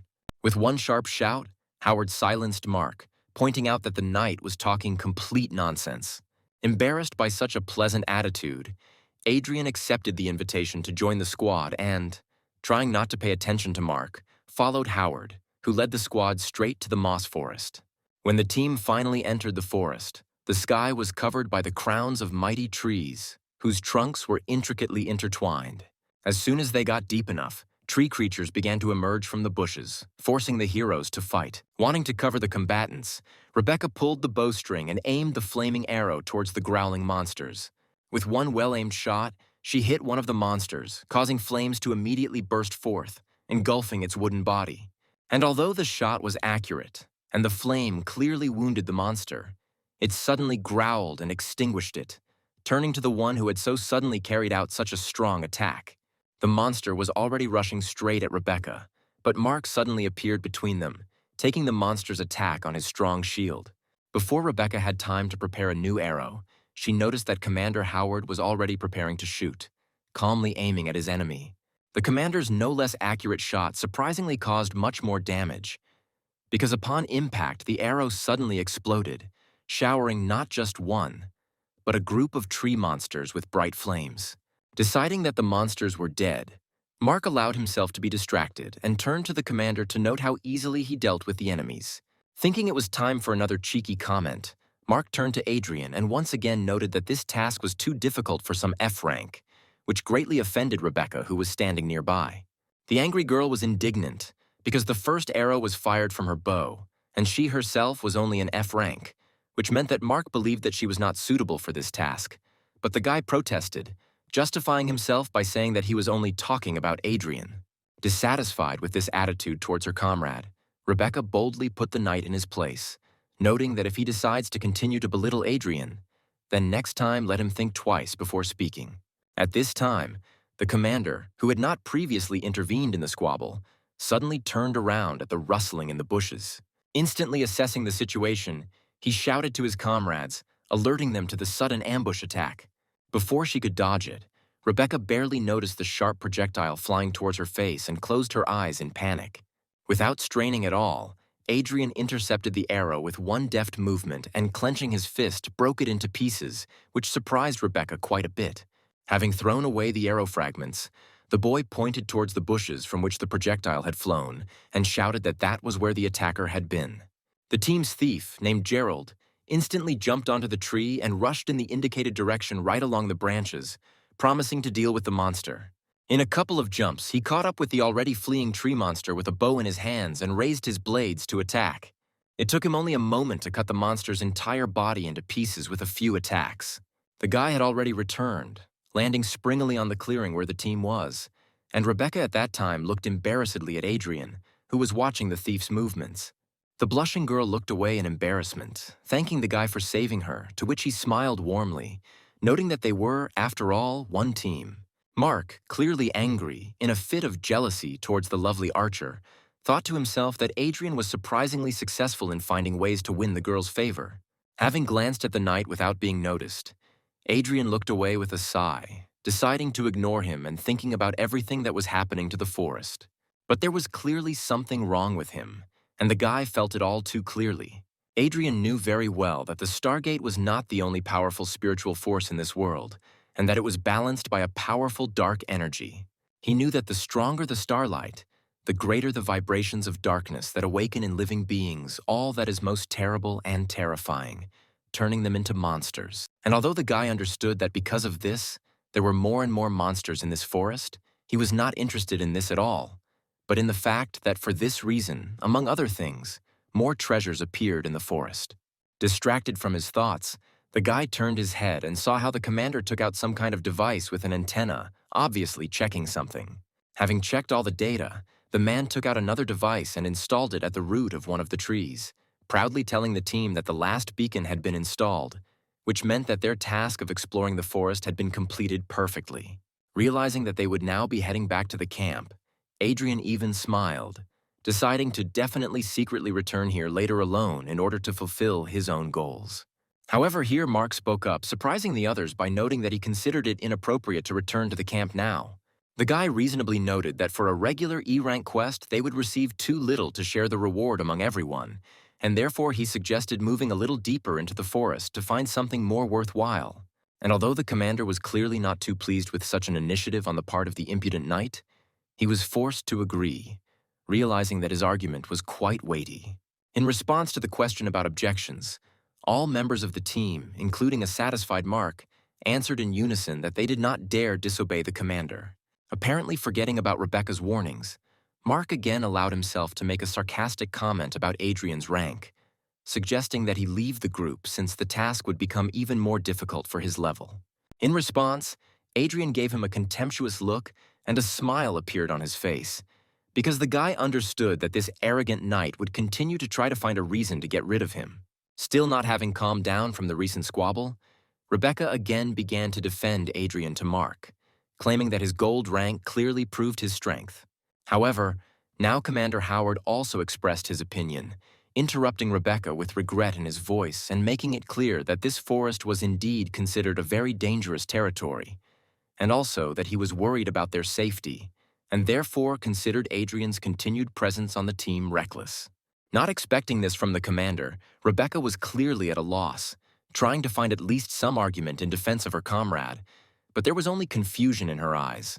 And although she still didn't want to let Adrian leave the team, the guy himself suddenly said that he agreed with Howard, and therefore wanted to leave the squad, although in fact, he just wanted to quickly complete his own goals. Feeling guilty about the decision he was making, the commander approached Adrian and put his hand on his shoulder, asking for forgiveness for the fact that they were forced to part, and promising to share the reward for the mission already completed for the boy. At this time, Mark, who was observing the situation, smiled contentedly because he had achieved his goal and now no one would stop him from winning the heart of the beautiful archer. As the team moved forward, Adrian frowned, feeling the dark aura growing stronger and therefore worried that nothing would happen to his new comrades. There were 2 more members in the team, whose strength Adrian determined for sure, realizing that they were even stronger than Commander Howard, and therefore concluded that they were secret bodyguards, whose main task was to protect Rebecca. And although he was abandoned, Adrian smiled contentedly, glad that he was finally alone, which meant he could finally begin to carry out his own tasks. With one deft leap, the boy jumped over the tree root that blocked his path further into the forest. Having landed and looked around, he noticed that he felt a strong concentration of dark aura, which was felt here much more clearly than on the outskirts. As he was thinking to himself that monsters were drawn to an aura that echoed their nature, Adrian suddenly caught movement overhead and turned around to see a huge tree monster falling on him to finish him off.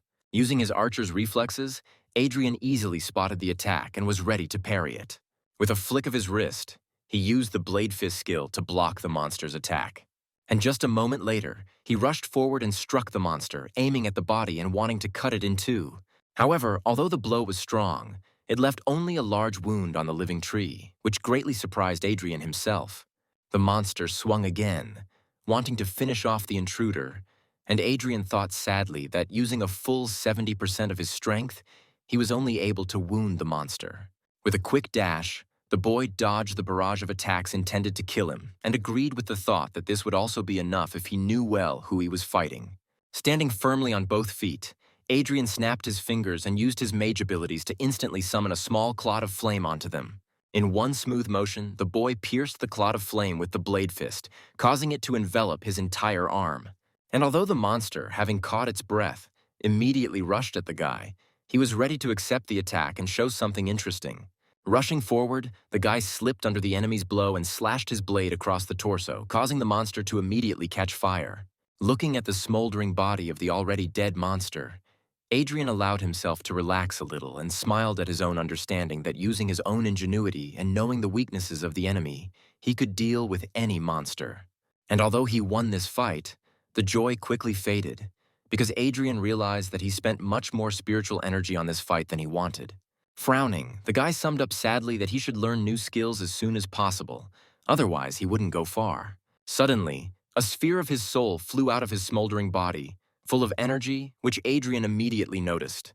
At the same moment, this sphere flew up to his mouth and Adrian, opening it, swallowed it, feeling how his whole body was once again saturated with energy.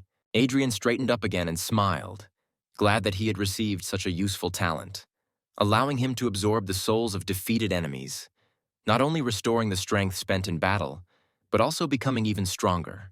Approaching the ashes of the defeated enemy, Adrian noticed something unusual and knelt down next to the curious object. Picking up a stone full of dark energy from the ground, Adrian noted with some interest that the further he moved into the forest, the more often he found similar stones in the corpses of defeated monsters. Having examined the next stone from all sides, the guy remembered that he had read that such stones contain the energy of stars, although 10 times less than in starstones, And in addition to this energy, they are filled with a dark aura, which makes them dangerous for ordinary people. Smiling at the unexpected discovery, the guy thought that for any awakened person, the stones would be absolutely useless. But for him, this was far from the case.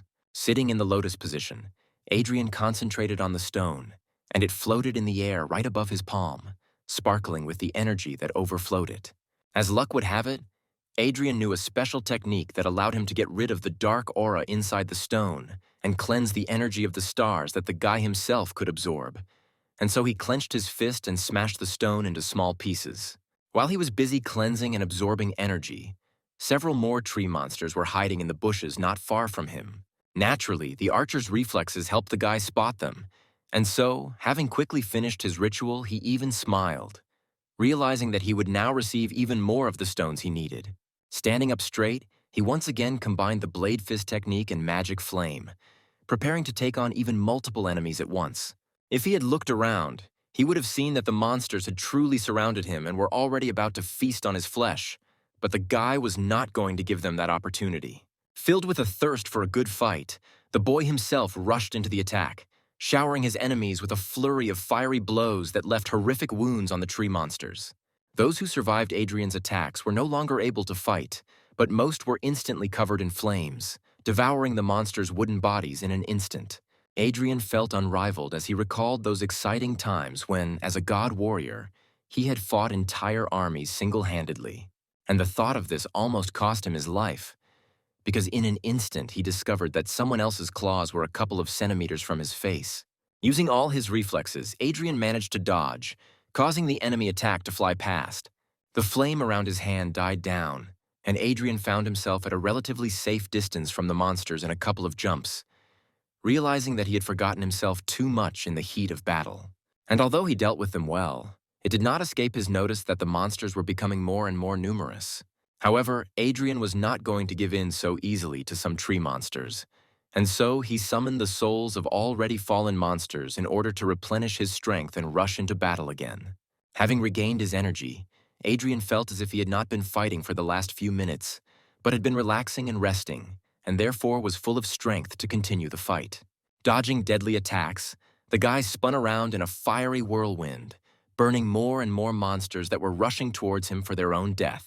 After a few minutes of fierce fighting, Adrian was finally able to breathe, looking with a smile at the smoldering corpses surrounding him, from which dark stones were pouring out, which the guy picked up and cleaned with pleasure, intending to absorb. Suddenly, the archer's reflexes kicked in again, drawing the boy's attention to the unnatural phenomenon. Turning around, he saw how the corpses of the defeated enemies suddenly rose into the air and flew away somewhere into the thicket of the forest.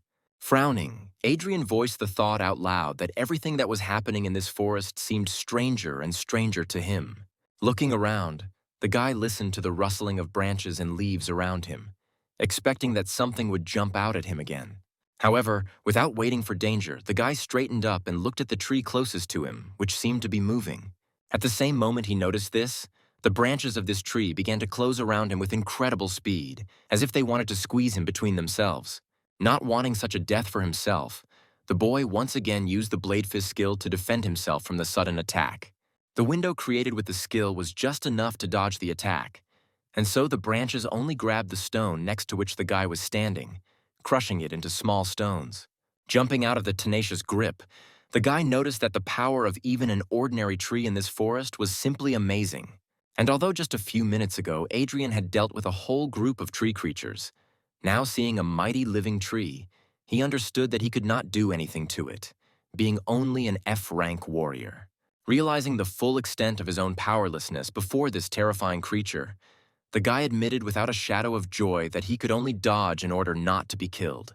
Standing up straight, ready to defend himself, Adrian used one of the techniques he learned in his past life to gain an advantage. The technique slowed down all the processes inside the guy's body, which made the movements almost invisible to the eye, and therefore the guy now seemed like a statue, which could have helped greatly if the tree had been guided by the movements.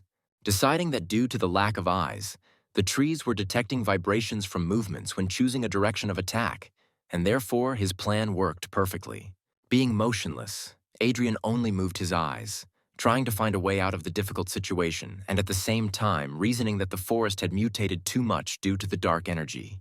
Realizing that only the destruction of the source of this dark energy could save the forest, the guy estimated the size of its territory and sighed sadly, realizing that the search would take a very long time.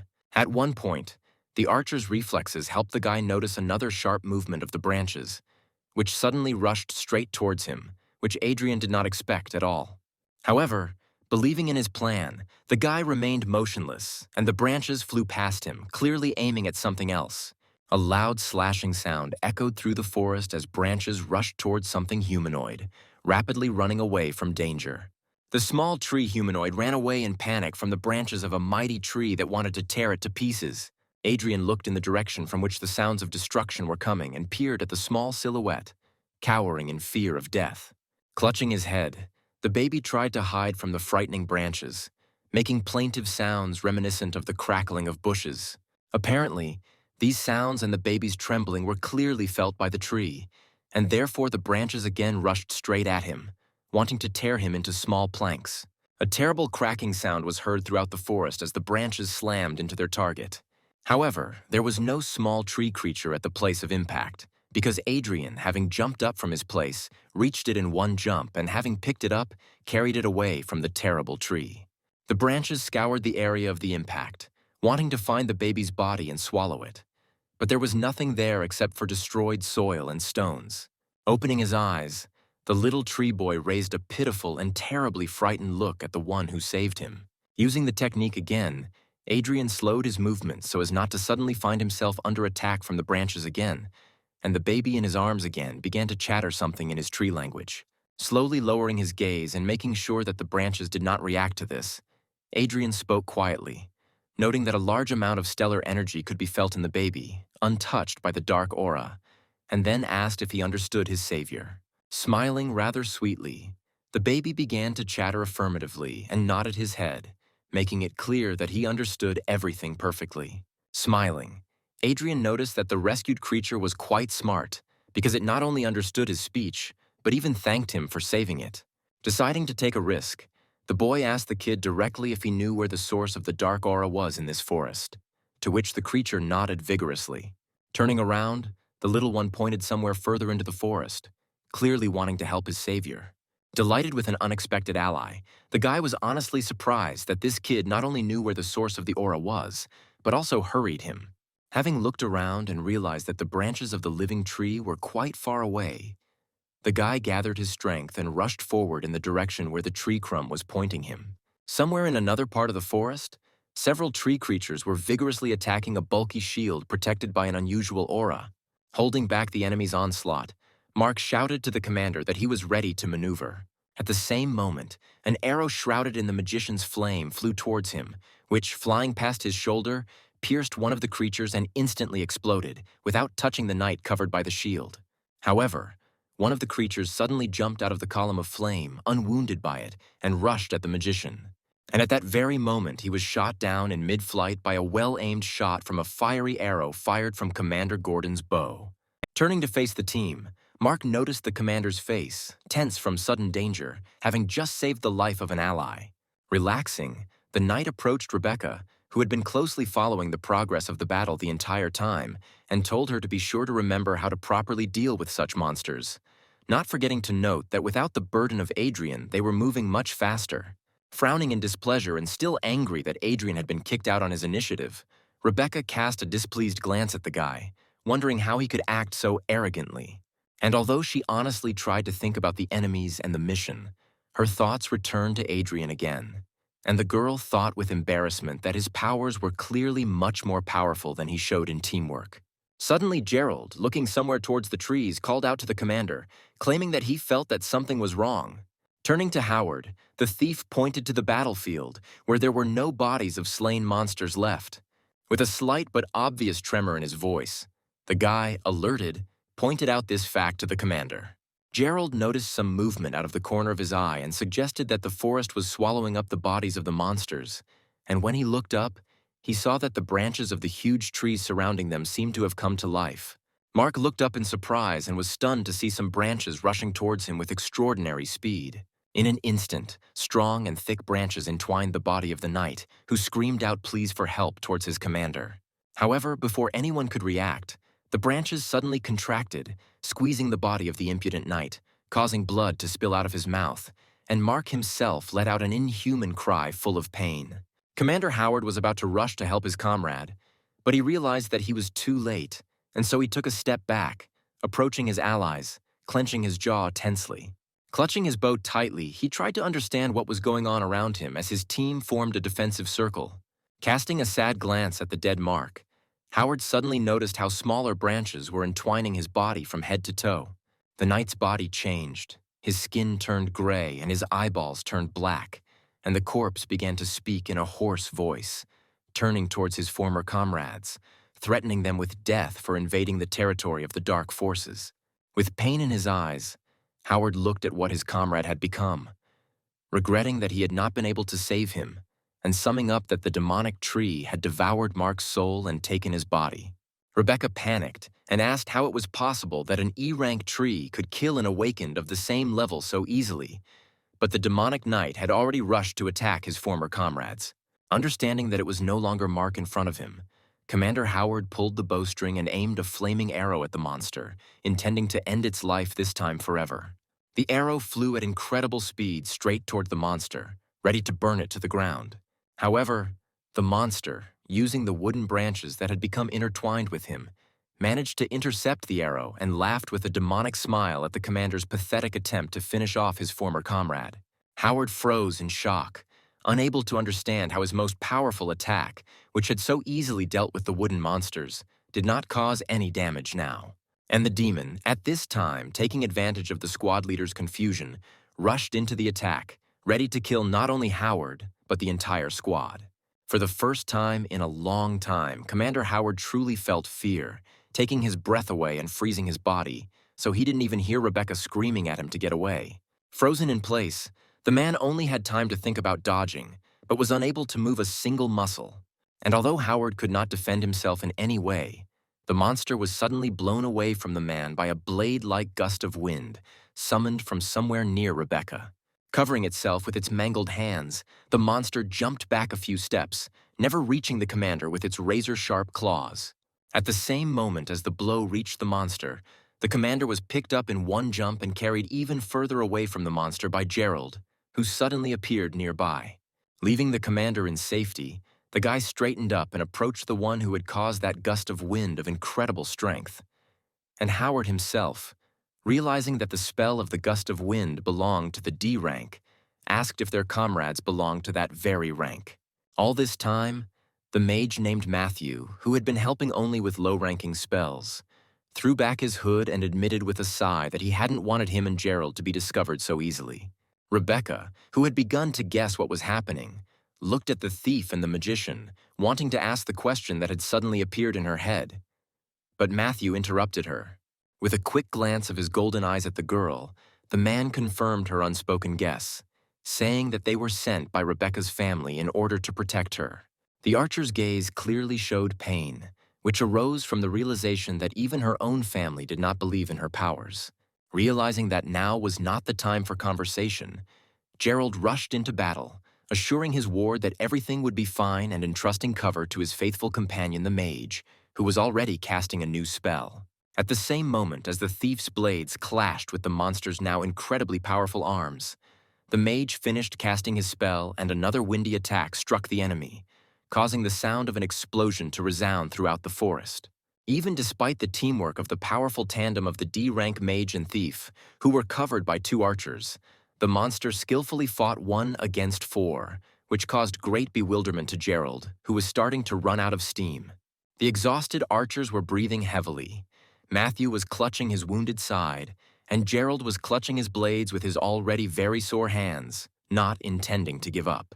It turned out that the tree that killed Mark and merged with his body changed his body worse and worse with each passing second, turning him into not just a monster, but a real tree demon, whose thirst for blood was evident in every movement and even look.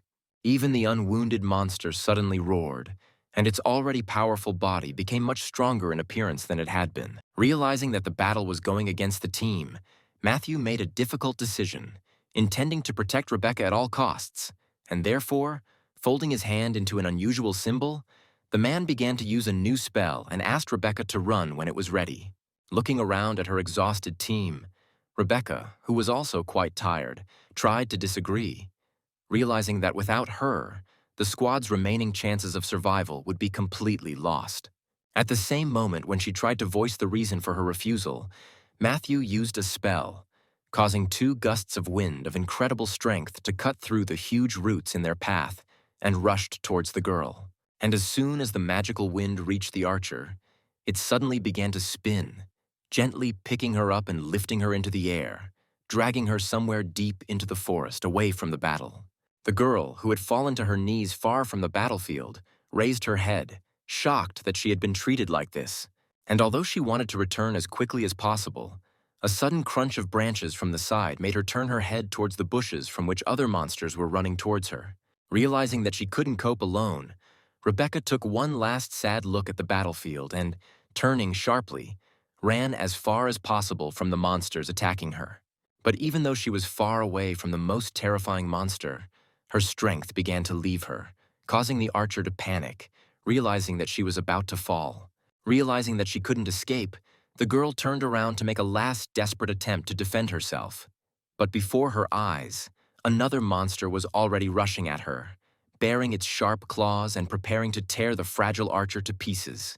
Tears began to flow down the girl's cheeks from the fear that paralyzed her mind, and she muttered in a trembling voice, apologizing to those who had given their last strength to save her. Trying to cover herself with her hands from the attacking monster, the girl closed her eyes, realizing that she was about to die. But at that very moment, something suddenly attacked the monsters, dousing each of them with uncontrollable flames, causing the creatures to scream loudly. Hearing the screams, the girl opened her eyes and looked to see what had happened. But when she saw the one who had protected her, she widened her eyes in shock. Standing at his full height, Adrian turned his head towards Rebecca, wanting to assess whether she was injured, although the girl herself was looking at him with much more curiosity, because his hand was blazing with both flame and unusual pink energy. Turning his head back towards the enemies, Adrian concentrated and asked the girl what had happened to them, since she found herself alone against 3 monsters.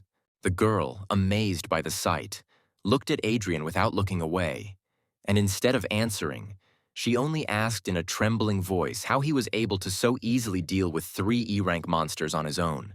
Sighing, the boy glanced at the new creatures that had come closer, growling towards the couple and wanting to kill both of them. Realizing that it would be much more difficult for him to fight and protect Rebecca at the same time, Adrian decided that it would be much better to use a different strategy. And so, with a smooth movement, he placed his hand on the archer's waist, pulling her towards him, which caused incredible embarrassment on the part of the girl. The girl tried to object to such an unexpected close contact, but Adrian interrupted her, giving her a hard look and threatening that if she did not shut up, he himself would throw her to be eaten. Looking around, Rebecca panicked again, whispering that the monsters were heading straight for them, to which Adrian suddenly released the blue aura that was already familiar to this forest, which slowed down their movements. Immediately after this, the monsters, who had been running straight towards the couple, for some reason ran past and then stopped altogether, looking around in confusion in search of the prey that had suddenly disappeared, which greatly surprised Rebecca, who realized that the monsters did not see them at all. Rebecca, embarrassed again, looked at the guy again, thinking that this was the skill he received for passing the gold rank test.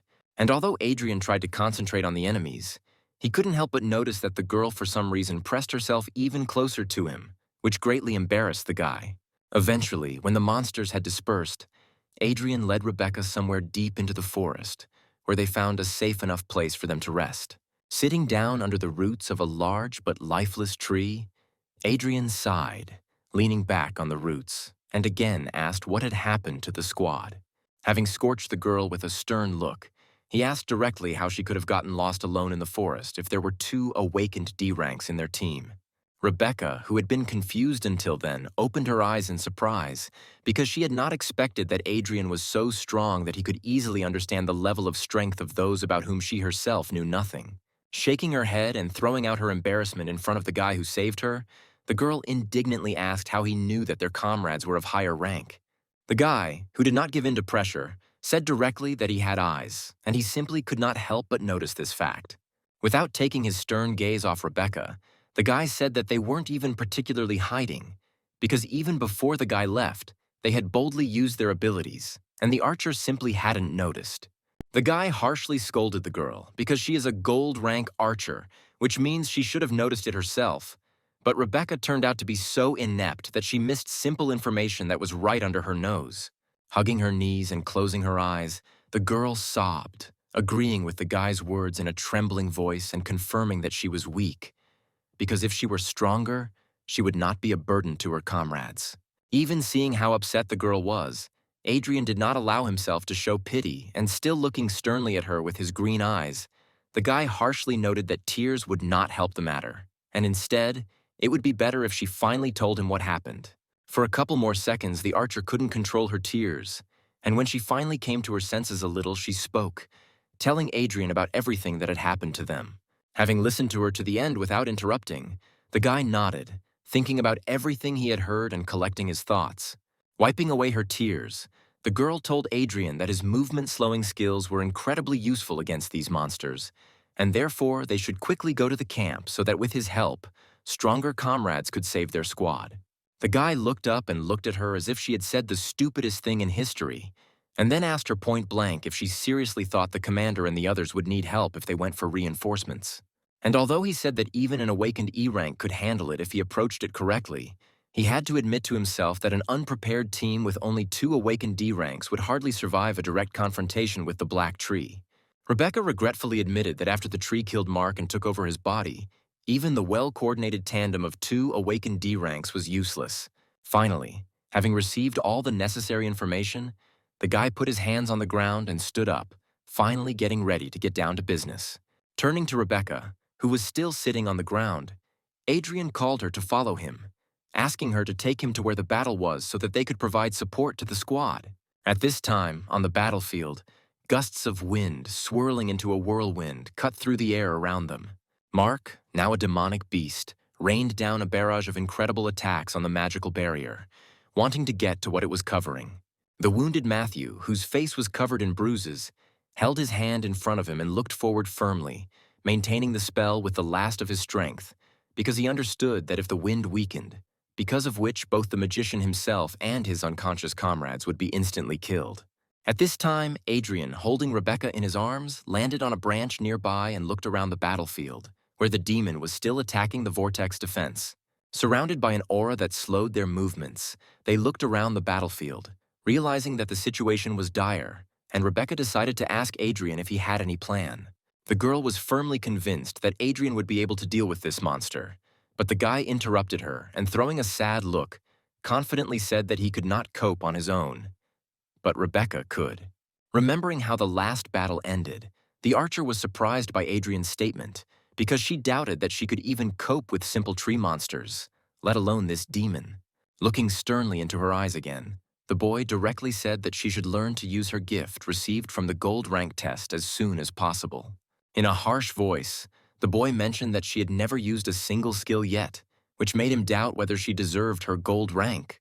Turning to the monster, the boy summed up that she needed to learn to use her skill right now if she wanted to save the commander and those who were ready to give their own lives for her. And although the girl received her skill on the same day as Adrian, she guiltily looked away and then looked at him again and asked him to teach her. Sighing, the boy softened his voice and said that she should use her heart, and that was where she would find the answer to this question. Closing her eyes, the girl tried to concentrate, and after a couple of seconds, her eyes, from which a golden glow emanated, opened wide, and a golden mark lit up on her forehead. Looking into the archer's eyes, the guy immediately realized that she had received the Eagle's Eye skill, which is considered very strong among all gold-ranked skills. Having looked at the girl, in whom there was no trace of embarrassment or awkwardness left, the guy even thought with some pride that she was strong enough to reach S rank under his mentorship faster than in 10 years. But just a second after thinking about the idea of mentoring, the guy looked away and frowned, not understanding why he was thinking about it again, because the student from his past life betrayed him. Rebecca, at this time, not noticing the expression on the guy's face and not hearing a word from him in response to the awakening of her skill, turned her gaze to the monster below and said with enthusiasm that she had finally seen what she wanted. The eagle eye skill allowed her to clearly see the monstrous aura of the entire 10 black trees that had engulfed Mark's body. Adrian gently guided and pointed out that she needed to give it her all and see much more than she was seeing at the moment. The girl tensed up and her eyes shone even brighter when she said that she would definitely try for the sake of her commander and comrades. The mark also shone brighter, and the girl was able to catch all the streams of aura, not only emanating from the monster's body, but also flowing directly into it. She was able to clearly see not only the terrifying red aura around the monster, but even a dark aura of incredible volume concentrated in one point. Having heard enough, Adrian noted that it was this dark aura that was the cause of all the terrible things that were happening to the forest. The boy himself examined the monster, telling the girl that the power of 10 black trees in one knight's body was too colossal to fight with it fairly, but it could be attacked in its weak spot. Reacting instantly to the guy's words, Rebecca immediately pulled out her bow and pulled a flaming arrow, aiming at the weak spot and claiming that she would now complete the task. However, Adrian managed to prevent the girl's thoughtless act, ordering her not to act smart and flicking her on the forehead. The guy scolded her with displeasure, saying that she was only an F-rank archer and her arrow would never penetrate the defense of such a strong creature, but would only attract his attention. Rubbing her bruised forehead, the girl guiltily lowered her gaze and asked for forgiveness for her recklessness, asking him to teach her how to act correctly. The guy sighed and closed his eyes in disappointment, claiming that it was precisely because of this recklessness and inattention that their squad got into such trouble, after which he asked her if she saw another way to solve the problem. Finally, Rebecca smiled, saying that she understood what Adrian meant. Snatching an ice arrow from her quiver, the girl activated the skill again to aim more accurately and pointed the tip at the monster. A moment later, realizing that Adrian was not stopping her, she relaxed her fingers on the bowstring, and the arrow immediately flew off, flying at great speed straight into the monster. The monster, unable to react, let out a loud cry of pain as the ice arrow hit its weak spot, where the ice immediately enveloped its body, making the wooden shell brittle. Following one arrow, a second one flew in, causing even more damage and not allowing the monster to recover. Finally, the last third arrow hit the target, causing almost the entire body of the demon to become covered in an icy crust, and incredible pain was clearly visible in his eyes. As soon as the last arrow hit the target, Adrian immediately tensed up and covered the hand holding the blade in flames, not forgetting to use the fist blade skill. The happy girl exclaimed in delight that she had managed to carry out a successful attack on the demon, and Adrian smiled proudly, supporting her enthusiasm. Turning to the guy and seeing his smile, Rebecca instantly blushed, after which she thanked Adrian, calling him brother for the first time. And although she was glad that she had succeeded, she understood that the ice arrow would not hold the monster for long, which she immediately told her comrade. Having prepared for the attack, Adrian suddenly jumped from the branch and rushed straight at the monster with the aim of destroying both it and all the dark aura that had accumulated in its body. Watching the guy rush into the attack, Rebecca voiced her thoughts that the guy, although he was trying to look stern and indifferent, was actually very kind. In an instant, Adrian found himself right on the battlefield. But to the archer's surprise, instead of saving his wounded comrades, he rushed straight at the monster, clearly intending to engage in battle with it. Rebecca screamed in panic, trying to stop the guy from doing what she thought was a stupid thing, because his defense was incredibly strong and F-rank would never be able to break through it. She knew that if he couldn't break through the monster's thick wooden armor, he would be the one to take the hit. But Adrian's gaze said more clearly than any words that he wouldn't stop. The guy understood perfectly well that the archer was right, and that Mark, who had become a monster, might not be very strong on his own, but his wooden armor, supported by a dark aura, made him almost invulnerable.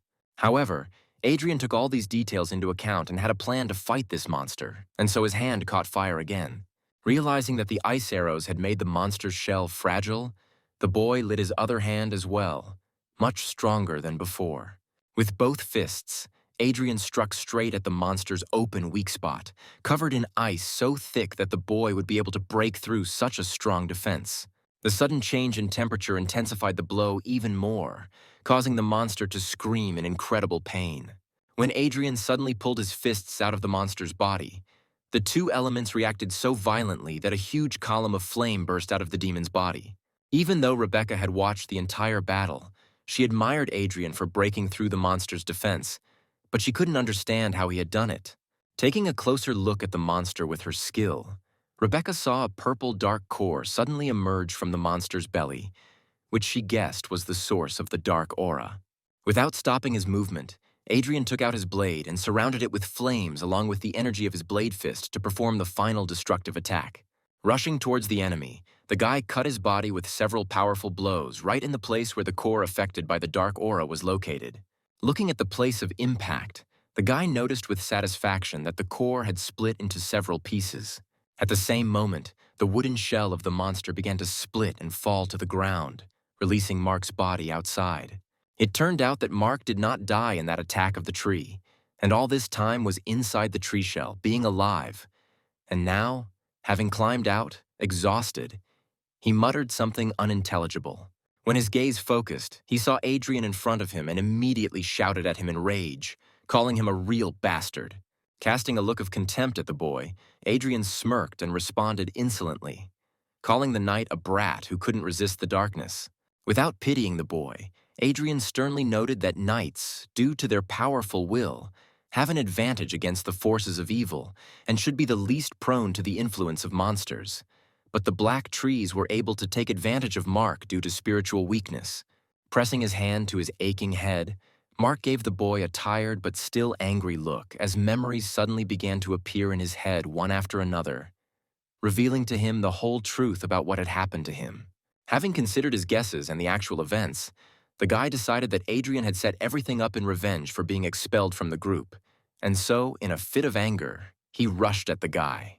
Adrian sighed heavily and once again called Mark an idiot, because his actions and thoughts were very contrary to common sense. With one deft movement of his hands, Adrian easily knocked the useless knight off his feet and flipped him over in the air, deciding to finally neutralize him. As soon as Mark lost consciousness, a dark crystal suddenly materialized in the air next to him. With a heavy sigh, Adrian spat on the ground next to the unconscious knight, noting that his soul was terribly envious and ignorant, and therefore it was not surprising that his body was taken by darkness. Looking down, the guy saw the crystal that had appeared when the monster that had enslaved Mark died, and picked it up, glad to see at least one positive in such an unpleasant situation. Holding it in his hand, Adrian assessed the stone and realized that it was much better than all the ones he had gotten from killing ordinary tree monsters. Having concentrated his aura, the guy noted, not without irony, that the dark aura without a master was trying to subjugate him, and then relaxedly clenched his fist, grinding the crystal and releasing its energy for subsequent purification and use. As Adrian absorbed the energy, he looked around and noticed that the branches and leaves of the black trees around him began to dry out and the aura began to weaken. Rebecca, who had been at a safe distance all this time, realizing that she was now in no danger, jumped from the branch and rushed to her comrades as soon as the magical wind weakened and released 3 almost lifeless bodies. The girl felt the pulse of the magician, who had completely lost all his strength, but who had so steadfastly defended his comrades until he lost consciousness, and summed up with a sigh that everyone was alive, but absolutely exhausted. Turning to Adrian, Rebecca thanked him from the bottom of her heart, admitting that without him and his help, they would all be dead here. Coming close to the archer, Adrian looked into her eyes and said with a smile that simple gratitude would not be enough for him, which again caused a blush to appear on the girl's cheeks. Rebecca, taken aback by the guy's pressure, even trembled with embarrassment, as did her voice when she tried to find out what he was talking about, although she herself had already thought of something extremely indecent. Noticing the changes in the girl's behavior, but not understanding what caused them, the guy looked at the archer more sternly now and asked if he remembered what he told her during the talent test. Dumbfounded by the realization that she had misunderstood everything, Rebecca, upset, remembered that then Adrian had asked her to keep everything a secret, and this time, it turned out, he asked the same thing. Having praised her for her intelligence, the guy put his hands in his pockets and casually walked away from the clearing, telling the girl that it was now safe here, and she had better not go anywhere while he was busy. The archer asked what business he might have now, to which the guy calmly and relaxedly said that he was going further into the forest to destroy the dark filth to the end. A shocked Rebecca, who thought that the core in Mark's body was the source of the dark aura around him, wanted to ask again, but Adrian had already left. Just in case, using the slow motion technique again, Adrian moved through the forest, guided by his own feelings. Looking at the trees around, the guy noticed that all the trees affected by the darkness began to dry up, which only confirmed his guess that with the destruction of that core, there was much less darkness in the forest. Suddenly, from under Adrian's suit, the same little boy he had recently saved from the black trees appeared. Before this, Adrian had been walking straight where this very little boy had pointed until he heard the sounds of carnage, which forced him to turn away. But now, after stroking the little one on the top of his head, the boy asked him to show him again where to go. Pleased that he was safe and being petted, the baby happily helped the boy again, pointing him to where the main source of the dark aura was. Having covered a great distance in the direction the tree child had pointed, the boy finally reached a truly colossal tree, whose top was without a single leaf and whose branches were blacker than night. Looking around, Adrian noted out loud that there was a terrible stench of rot around, and the dark aura was felt much stronger. But the guy also felt something unusual. Stretching his paw towards the tree, the baby summoned a stream of green energy, which was immediately picked up by several leaves from the ground. Smoothly, as if on waves, the energy flowed to the tree and touched it and was absorbed into the mighty trunk, and all the leaves weakly fell to the ground. As if alive, the tree's roots suddenly began to move, but without the threat of other trees, opening a passage to the awakened one's heart of the tree.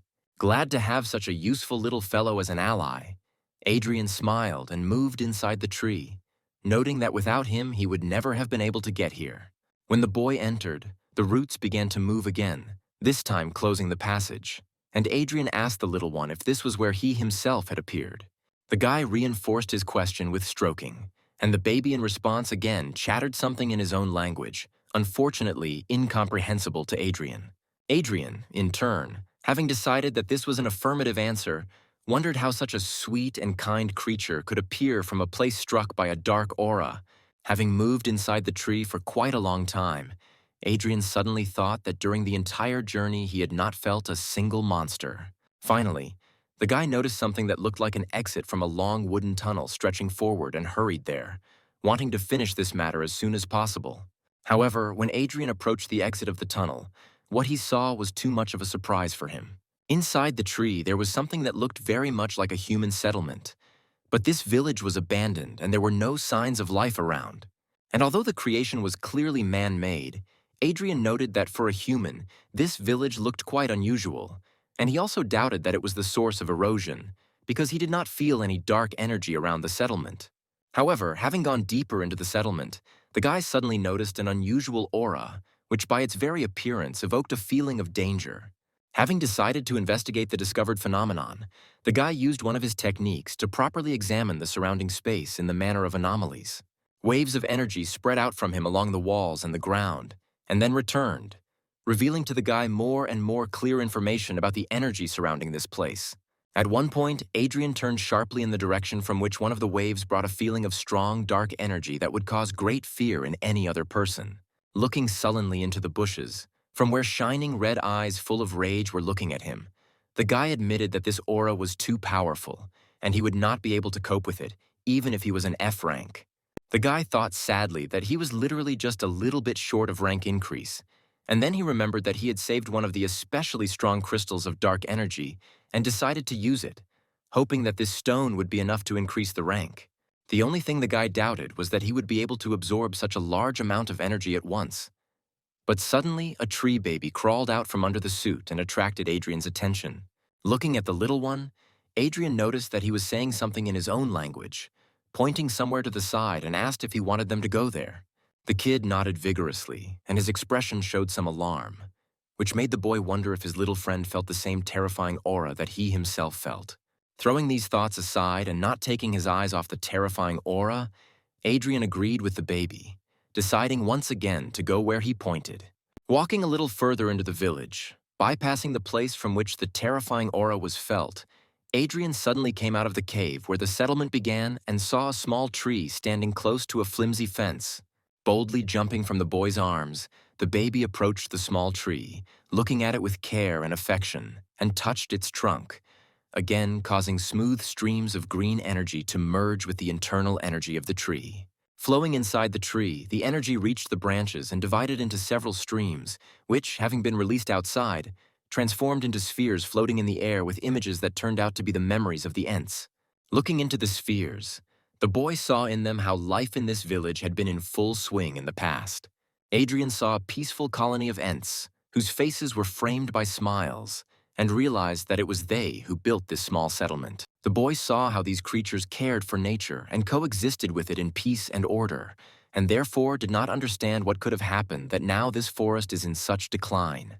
Looking from one sphere to another, the guy searched for an answer but did not find one, and at one point, they began to tear apart, which is why Adrian lost the ability to understand what had happened.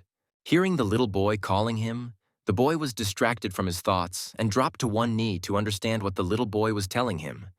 And the little boy, in turn, was actively moving his hands, making it clear that he wanted Adrian to find out what happened to the villagers. When the little boy noticed that his big friend understood the request, he folded his arms and made a pitiful expression on his face, showing with his whole appearance how much he needed Adrian's help. Naturally, after such invaluable help from the little one himself, Adrian could not help but agree, but immediately added that there had been no living people here for a long time, and therefore there was nothing to count on. The baby looked very upset and desperate, and Adrian picked up the baby and pressed him to his shoulder, hugging him tightly to calm him down.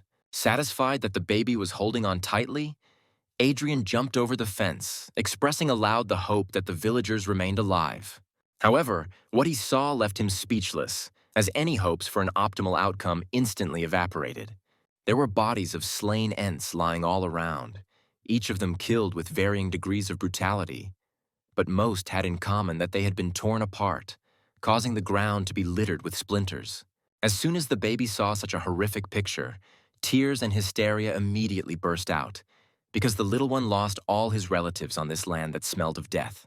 Adrian covered the baby's eyes to block the view of his family's corpses, regretfully asking him not to look.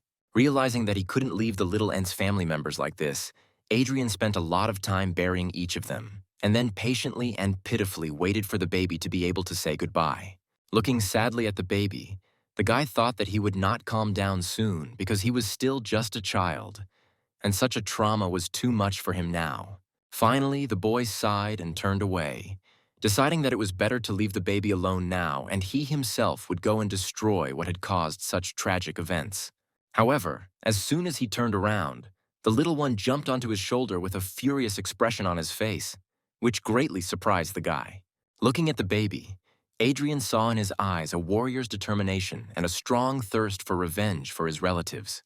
And although Adrian understood that this lesson was too harsh for the kid, the boy stroked him on the top of the head, noting out loud that now he understood that good must be repaid with good, and evil with evil.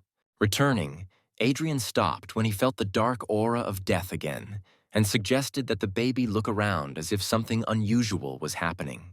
Looking in the direction where he saw the terrifying cruel gaze, the guy did not find anyone there and moved on, reaching the place where the dark aura was felt so clearly that it was powerfully felt by the skin. Having concentrated an aura of slowing down the flow of energy around himself for less visibility, the guy rushed forward, and a dark fog instantly surrounded him, but did not cause any harm. Noting with satisfaction that the camouflage was working since they hadn't been attacked yet, the guy looked around with special attention. Feeling such a thick fog around him, consisting of a dark aura, the guy thought that this fog could be the very reason why the forest suddenly began to mutate. Having looked around, but not having sensed anything higher than E or D rank, the guy decided to move deeper into the dark territory. Walking further, Adrian saw wandering monsters behind one of the trees and carefully moved around so as not to attract their attention. And having gone even deeper, Adrian understood why the monsters were here, because something unusual appeared before his eyes. It turned out that the trunks of several black trees were intertwined together, forming something very similar to a dark altar. Looking inside, Adrian saw the body of a huge black tree at the core of the altar and branches coming from its body, turning into the trunk and, apparently, transmitting dark energy throughout the forest. Next to the huge black tree, A smaller monster was actively moving, dressed in unusual robes and covered in ritual tattoos, which, in the guy's opinion, was a priest.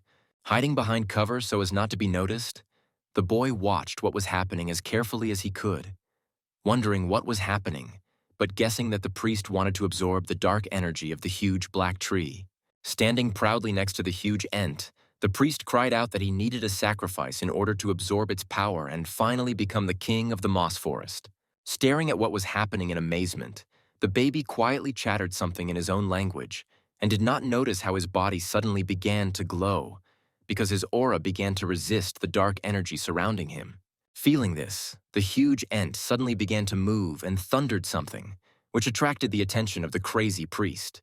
Realizing what this meant, the priest raised his staff and cried out about the presence of an outsider, after which he summoned streams of dark energy moving at deadly speed, which began to scour the area in search of the intruder.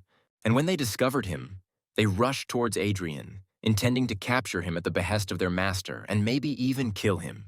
Realizing that he had been discovered, Adrian dispelled his camouflage aura, which immediately neutralized the priest's magic, and the guy himself gloomily noted that he could no longer count on the element of surprise.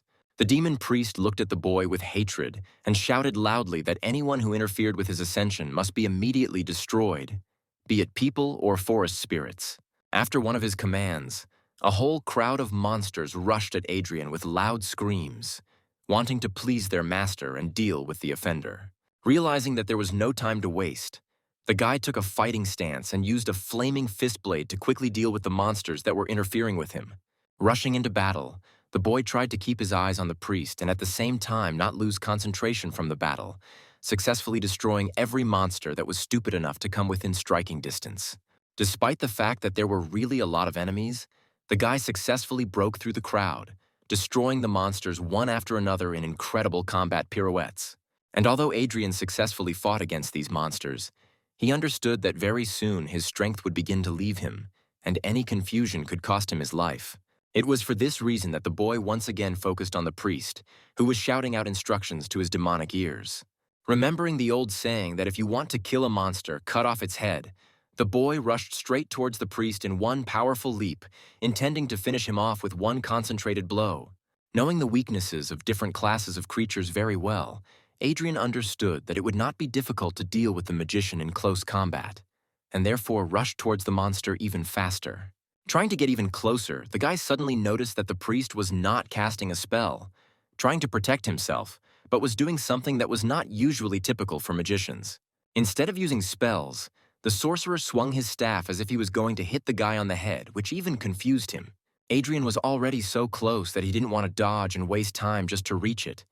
But the magician's blow touched the ground, and in a powerful stream of energy shattered the stone right in the place where Adrian had just been. Landing irritably, the boy angrily noted that the strength of this magician was equal to that of a mid-ranking warrior, and therefore Adrian was forced to dodge in order to save his own life from the blow. Straightening up and taking a fighting stance, Adrian watched as the monster gestured to pull some plates that looked very much like metal towards itself. Frowning, the boy realized that the fight would be much more difficult than he had expected. Fused together with the metal plates that took the form of armor, the monster, who turned out to be both a magician and a warrior, cried out, ready to accept the fight. Hearing the priest call himself the king of the moss forest, the boy chuckled, calling his enemy's words out loud pure nonsense. Enraged by such a dismissive attitude, the magician rushed at his enemy, wanting to finish him off for the insult. And although the guy acted confidently, he knew that he would hardly be able to handle this fight, and so he took that very powerful crystal out of his pocket, intending to use it now. Realizing that he had no choice, Adrian smashed the crystal into small pieces in one motion, hoping only that he had not made a mistake in his calculations. Absorbing the released energy, Adrian met the monster that had already rushed at him, whose staff was approaching the guy's head, ready to crush him forever. The boy's eyes lit up, and he felt his spiritual energy grow even more until it finally crossed the threshold for rank promotion. And at the same moment as the guy felt his own strengthening, the sound of a powerful explosion was heard above the altar. The explosion was so powerful that solid rock formations were shattered and fragments flew away from the source of destruction. The magician, confident that his blow had reached its target, felt the full force of this explosion, was stunned by it and thrown aside by it. In turn, Adrian stood confidently on both feet, feeling how much stronger he had become and how colossal the difference was between the E and F ranks. During his rank up, Adrian had summoned a flaming blade fist in the blink of an eye and counterattacked the enemy, causing such a powerful explosion. But now, looking at his opponent sullenly, he realized that he had not killed him. Slightly hunched over and leaning on his staff, the monster coughed heavily, trying to endure the pain from the blow, but it was clear from his appearance that he was not going to die. Roaring in anger, the monster released powerful clots of dark flame from its body, wanting to finally finish off the annoying enemy. Seeing his enemy overcome with rage, Adrian stood up, ready to fight again, and smirked, noting that it would be easier for him to kill the enemy if he lost control of himself. Before the self-confident hero could blink, however, the monster appeared in the air 1 meter in front of the guy, already swinging for another powerful blow. Surprised by the speed of the monster, Adrian slipped out of the way of the attack with a smooth movement, instantly destroying the stone surface it hit. Having landed and not taking his eyes off the enemy, Adrian noted out loud that his speed had become several times greater, which meant he needed to be even more careful. Before he had time to come to his senses, he was already in the air, successfully dodging another powerful blow from the staff. Flipping in mid-air, Adrian used his flaming blade fist to deliver 3 powerful attacks at once to the enemy, who had not yet regrouped to defend himself. And although the blow clearly reached its target, Adrian was forced to dodge powerful attacks again, because his own blow could not penetrate the monster's strong defense. As Adrian prepared for another melee attack, the monster suddenly created a sphere of dark energy in his hand and took proper aim. Adrian, accustomed to close combat, was clearly surprised when a projectile flew at him and tried to dodge, but the sphere changed the direction of its flight right in the air. Scorched by the searing and poisonous dark flames, Adrian fell to the ground, struck by the unexpected attack. Falling to his knees, Adrian gritted his teeth in incredible pain as the monster said with sinister arrogance that a normal person would never be able to withstand a direct hit from dark energy. However, seeing what was happening to his enemy, the monster exclaimed in shock, realizing that his attack had not finished off the guy. Getting down on one knee, Adrian began to glow, and the flame of dark energy began to fade, suppressed by the knight's protection, which came in handy right now. As the last of the dark energy evaporated from Adrian's body, he snapped his fingers and summoned a rune circle behind him, showing the defeated enemy that his opponent was a representative of all classes at once. The monster roared with hatred and rushed forward again, shouting at Adrian that he had to die and become a sacrifice for his ascension. Thanks to the thief's agility and the knight's fortitude, Adrian successfully defended himself from all the enemy's attacks. But because of his overly strong defense, the guy himself could not inflict any damage on his opponent. Adrian glanced at his blade, which had been given to the previous soul of this body by his parents when he was 12 years old, and which was too weak to do any significant damage. Landing after another dodge, Adrian thought about another idea in his head that could work. Using magic again, the boy used the freezing cold to make the blade stronger and more powerful. Satisfied with the result of a cold, hardened ice blade, Adrian stood up again, ready to take up the fight again.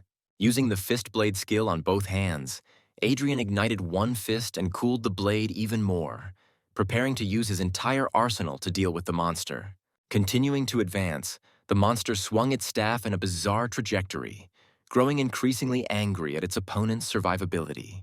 As the monster launched another powerful attack aimed at destroying its hated target, Adrian easily dodged it and flew past, cutting the monster's neck with his upgraded blade. At the same moment, the opened wound became covered with a strong, icy crust, causing the monster to roar in pain again. Using all the agility and speed of the thief class, Adrian flashed in the periphery of the enemy's vision, delivering slashing blows with his ice blade one after another. When Adrian was sure that a large enough area of the monster's body was covered in an icy crust, Adrian swung his fiery fist with a satisfied grin. Finding the right moment, the boy struck the back of the monster's head with one powerful attack from his flaming fist. Reacting to each other, the two elements caused a powerful explosion that tore through the monster's body, causing unbearable pain. And although the attack was not fatal, the monster was surprised to realize that its defense was broken and the wound was not healing.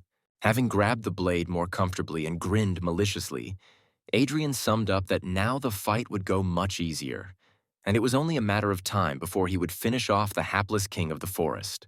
Taking a stand, he was ready not just to defend himself, but to destroy the one who, in the name of his base desires, had denigrated an entire forest and killed an entire settlement of peaceful forest spirits. In one quick dash, the boy attacked again, wounding the monster's side and preparing to carry out such an effective combination once again. Realizing that he was at a losing end, and that the battle could soon end in his own death, the monster felt real fear for the first time during the battle. Rather than attack back, the monster used its mighty strength to jump as far away from Adrian as possible, who at first thought that the enemy was running away, but it turned out that the jump had a specific purpose. The dark priest used his magic to cut through the branches that were holding the huge ent in place and unconscious, causing his eyes to suddenly glow. The awakened monster of colossal proportions roared, waking from sleep and feeling an unbearable thirst for blood. Realizing that the boy would not leave his enemy alive, the priest smirked as the huge monster strained to free itself from its bonds, and said confidently that if he was destined to die, they would die together. Adrian looked at the monster without much surprise, but he realized that the situation was desperate because the huge monster was clearly of D rank, if not stronger. Concentrating, Adrian felt how all the dark aura of the forest was concentrated in this one terrifying giant, leaving no chance for a successful fight. The enemy, in the battle with whom the guy had just had to sweat a lot, was now standing at the feet of a real colossus, whose monstrous aura alone was already terrifying, not to mention his appearance. And Adrian felt that he was really in trouble. It was a desperate situation, and although the guy was still trying to think of a way to get out of this truly tragic situation, in his heart he was ready to throw himself into a fair fight. It was at this moment that Adrian felt the previously unmanifested effect of his mythical skill, which made its owner 10 times stronger, but only on the condition that he was ready to boldly rush into battle even in the most hopeless situation. At the same time, in another part of the forest, Rebecca was sitting near a bed made for her wounded comrades, looking around to see if there was any attack and to protect them, when she felt her badge vibrate. Taking the token out of her pocket, the girl touched it with her finger, and a voice was heard from the token, announcing that a rescue team would reach them very soon. Relieved that help was close but still worried, Rebecca asked them to move faster as her comrades urgently needed medical attention. The voice from the token had already begun to respond, but it was interrupted by interference, after which the sound died down completely. Rebecca was seriously surprised because she had never heard of communication via tokens working intermittently. Hearing a sound so loud and resounding that it reminded her of thunder, the girl raised her head and saw a huge pillar of dark energy, so strong that it tore through the sky, coming from the depths of the forest. Shocked by what she saw, the girl thought in fear that this was where Adrian had gone, which meant he could be in great danger. At this time, Adrian stood in a fighting stance in front of a real titan, whose body was literally burning from the incredible amounts of dark energy permeating his body. The guy tried to keep his stance firm, but powerful gusts of wind and rock fragments forced him to move. Adrian tried to gauge its strength and understood that the monster was still a D rank, but all the dark aura of the forest flowed towards him endlessly, making him much more powerful than he was while he was inside the tree. And although Adrian knew that he would hardly survive a long battle of endurance, his spirit was captured by the anticipation of a great battle, and his heart, surrounded by a shell of mythical talent, beat faster. Adrian felt the flames of his mighty spirit engulf his body, causing no damage but amplifying all his senses tenfold. Finally, the giant moved, and, spreading his legs, swung both fists for his most powerful blow. In turn, the flame of the spirit that scorched Adrian's body had already engulfed the guy entirely, leaving him with one last hope for victory. While the demon priest laughed, standing to the side and watching the mighty titan attack the awakened one, Adrian concentrated all the power of his spirit into his body, preparing to finish off the monster with one blow. Adrian put everything on the line, because if he failed this attack, he would never leave this forest. However, everything turned out completely differently than the guy expected, which is why his face reflected an unusual surprise. The huge root attacked the demon priest with incredible speed, breaking bones with a powerful blow. The blow was so powerful that the monster flew into the rock at great speed, causing fragments of rock to rain down around it. From where the demonic priest had fallen, a weak groan was heard, full of pain and disbelief in what was happening. Due to his broken back, the priest could not stand up and was forced to lean on his hands, trembling with pain and trying to ask in a voice full of suffering how the giant could attack his kinsman. However, instead of answering, the priest, raising his gaze, saw several colossal roots falling on him at once with a speed unnatural for such sizes, which upon landing, showered the monster with a series of blows so powerful that no living creature could survive them. Adrian was honestly amazed that the situation, which seemed absolutely hopeless to him just a second ago, had changed to incredibly optimistic. When the roots stopped hitting the demon priest, his crushed body was driven a full meter into the rock. The huge giant let out a cry of rage and pain when he saw that the very monster that had enslaved him was finally dead. The colossal roots did not stop moving, because the enormous rage of the monster did not fade, and, throwing an angry glance at the crowd of black trees, the monster ordered the roots to destroy them. Just recently, Adrian himself had been saved from living roots, and now he watched with interest as they destroyed the filth that had struck this great forest. Looking at the massacre perpetrated on the monsters, the guy was amazed, realizing that he had seriously underestimated the one with whom he was going to fight to the death just a couple of minutes ago.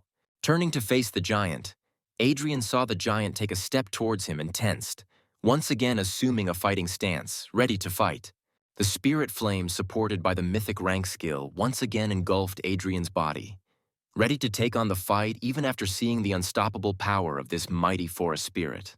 Having prepared his blade, Adrian looked up and saw how the giant took another step forward, which meant that a fight was inevitable, and he wouldn't even be able to escape, because the roots covered almost the entire clearing.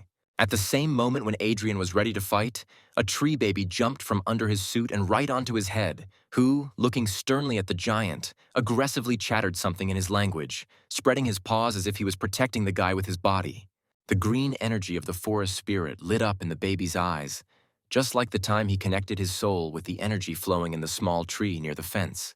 Reaching out his hand to the two friends so different from each other, the giant once again revived the roots, which, like snakes, surrounded both him and Adrian with the baby. Seeing how the roots cut off any escape route, Adrian doubtfully wondered if the skill that increased his strength tenfold would help him deal with such a formidable enemy. However, the flame of the skill was extinguished in an instant as soon as Adrian saw something he didn't expect even more than an attack on the demonic priest.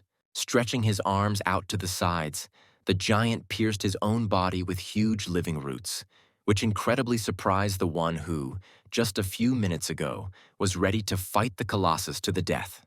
As the roots crawled out of the titanic body, huge streams of dark energy began to leave his body, and small fragments of life-giving green power began to appear around him. The giant, stricken by his own attack, still stood on his strong legs, but eventually his strength left him just like the dark aura, causing the Colossus to stagger and, rolling his eyes, fall on his back, causing a sound similar in volume to a thunderclap.